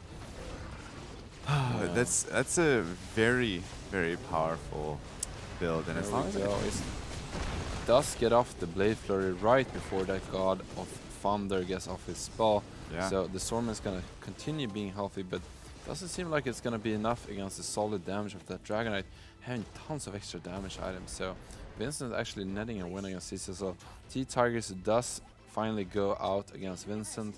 As we talked about, Cecil doesn't really have to care about winning against T-Tigers as long as T-Tigers is weak against Vincent, since he has so much more health than T-Tigers did have before he perished here. yeah, this is going to be really close. I do Yeah. kind of like this Doom Arbiter pickup because I think one of the rounds when Vincent was going up against Sizzle, Hmm. the Doom did Doom silence the God of Thunder, which is huge because not having that burst damage against these guys is Right. allows them to get back into the game and Even to troll the regain their Elder, HP. silencing him is huge at this point, especially with those 6 mages. So we get into the kind of later stage of the game. Usually when we say later stage of the game in this meta, it usually means 40 to 45. But Yeah. since Cecil pushed the envelope a bit here with his Beast Warriors, this is the late game. And we get to the point where you can configure your army exactly as you want against your opponent. And we see that happening exactly right now. I mean, for Cecil, it's not as important to continue to run so many warriors anymore since he's playing against 6 mages. Does opt to put in those 4 marine units, hoping that some of his 3-star carries will be enough to beat Vincent. I actually like this kind of cone position because it forces out Vincent from his corner. He's got to jump forward, and that God of Thunder does jump in the front line, is taken out immediately, and we can see that Marine buff working overtime. It almost Sizzle did no damage, that yeah, God of for Thunder. sure. That is, yeah, this is so well played by Sizzle actually, and I love that positioning. That's something you don't see too often, but very effective at dragging out your opponent from their corner is putting yourself in the other corner. We saw that Stone Spirit toss that Dragon Knight, making it fly all the Yeah, way across the finally. screen there. Yeah. So Vincent is actually able to repel Vincent by not by a fair big margin, and we're gonna see Silsel. I mean, Silsel is in such a good position. He has the right comp to beat Vincent, and not only does he have the right comp, he's not level 10 yet. He has a bunch of gold to pour into level 10 if he wants to grab another great unit against 6 mages, which is that Storm Shaman, also working as a Cave Clan addition to Swordsman, and he has upgrades to get as well from that Tsunami Stalker and Abyssal Crawler. Does get a really nice Tsunami Stalker ult off, followed up by a Siren ultimate. Let's have a look at Sissel's side, Vincent's side. Sissel clearly defending here. Is gonna take is he gonna take damage? I think he's Is gonna take damage against Vincent, I believe. This swordman kinda carrying off, and I mean, as much as Venom is like a counter to a lot of high attack speed units, Swordman kind of works against that because he does have high attack speed, but if he does get hit by a Venom ult, he usually starts to spin and kind of strikes that off. doesn't need it. I really think the only way that Vincent can get back into this game is just by getting himself up to level 10 and then also Wow, getting look at this. himself a Dark Spirit. He's opting out of the 6 mages. Obviously, he's really nerfing himself down to give himself a little bit of sustainability with the Yeah, the reason being is that he's The opposed Warlocks here. against 4 marine units, so He's not too confident in his ability to burst his opponent down, trying to gain some more attrition against this usually kind of low damage warrior build. The problem is Cecil has that Abyssal Guard 3, he does have the Swordman 3, and together they deal so much damage with that negative armor alongside that high attack speed from the Swordman. Yeah, I don't think Vincent will have enough time to kind of mount a comeback or even configure his army in a decent way to beat Sizzles massively. I mean, Sizzle has had that full economy this entire game, and it's not gonna change, obviously. No, it's not gonna change. And yeah, he's down to 0 gold right now. There's not Yeah. much Vincent can do other than take Desperation mode a second place. I mean, it was a really strongly played game by Vincent, but Sizzle did have that start from the beginning, carried it all the way out into obviously round 39, sticking to 73% HP all the way throughout the game. Sure, So, yeah. very well played from him too. But the items on this Swordman are also very, very scary. But It's they are really going to good bring it against into Vincent Glaciers. in particular. Yeah, it's really good against Vincent in particular. Like, he just massive amount of sustain to not care too much about that burst. I think the best play from Vincent here would actually be selling all of his units. I mean, honestly, let's just go out on your own terms. There's no way you're gonna win this. Just show a bit of showmanship. I'm not sure if he even let's beats not Glaciers, drag out though. this time out. Sorry. Oh yeah, it's even the Glacier clan. Except having the God of Thunder kind of seals it just a little bit, but I am nervous Yeah. that he might not beat Glaciers. Yeah. Yeah, we'll see. I mean, even if he does beat it, what does he expect post that? Probably needs like 4 killer bots from these units to have Honestly, a chance. Vincent's probably just happy that his Dragon Knight is getting off at this point. So he just wants to see it work for a couple more rounds. Does crush the Glacier clan actually. Yeah, not even close. Sizzle's Yeah. going to be just fine, so don't even need to worry about that. But let's take a look at the items that they're picking up as well. Ton of items Yeah, for Sizzle. he got That's fine, another like Heaven's Kira Axe. gift Yeah. that he can put on a lot of 3-star units. Yeah, Abyssal Wow. Guard, really nice story for that. That is a lot of items. Don't Jade think it's 5. gonna be enough though. Yeah, as if it wasn't enough with the amount of tankiness it does Wow. have. Does Ice get a Armor. cheat. Yeah, that is really good against Beast Warriors Yeah. actually. That's insane. And Tortola Elder actually has two epics, or I mean superior mysterial staffs. That's just, yeah, that's very powerful. It's just crazy that this amount of items after Glacier Clan won't be enough. Actually, honestly, I didn't think we were gonna get into the Glacier Clan, but I guess there's not a game in this meta game that doesn't get here. Yeah. Possibly silencing this Swordman is their main hope, but I think once that CC comes down from the Pirate Captain, there's not much else they can do. Yeah, for sure. Yeah, Vince is gonna go out there and we're gonna have a win from Sizzle from very well needed points. Didn't Sizzle just have a first place finish? Yeah, this is back-to-back Yeah, finishes super for nice Sizzle. So Sizzle. he's actually putting himself solidified into the top 4 right now. Vincent also really high up in the top 4. He was tied for second going into this game. Chuck also up there as well, being first place, honestly, going into this game 4. But I think Chuck is still going to be pretty high up there. Vince also propelling himself forward, and Sizzle. So I think those are our top 3 right now after this game 4. But it's probably going to take a second for those to get calculated to be officially announced, of course. But what are your thoughts on that Beast Warrior that you said he kind of wanted to see? I'm loving it because it kind of changes that anticipation of the game, right?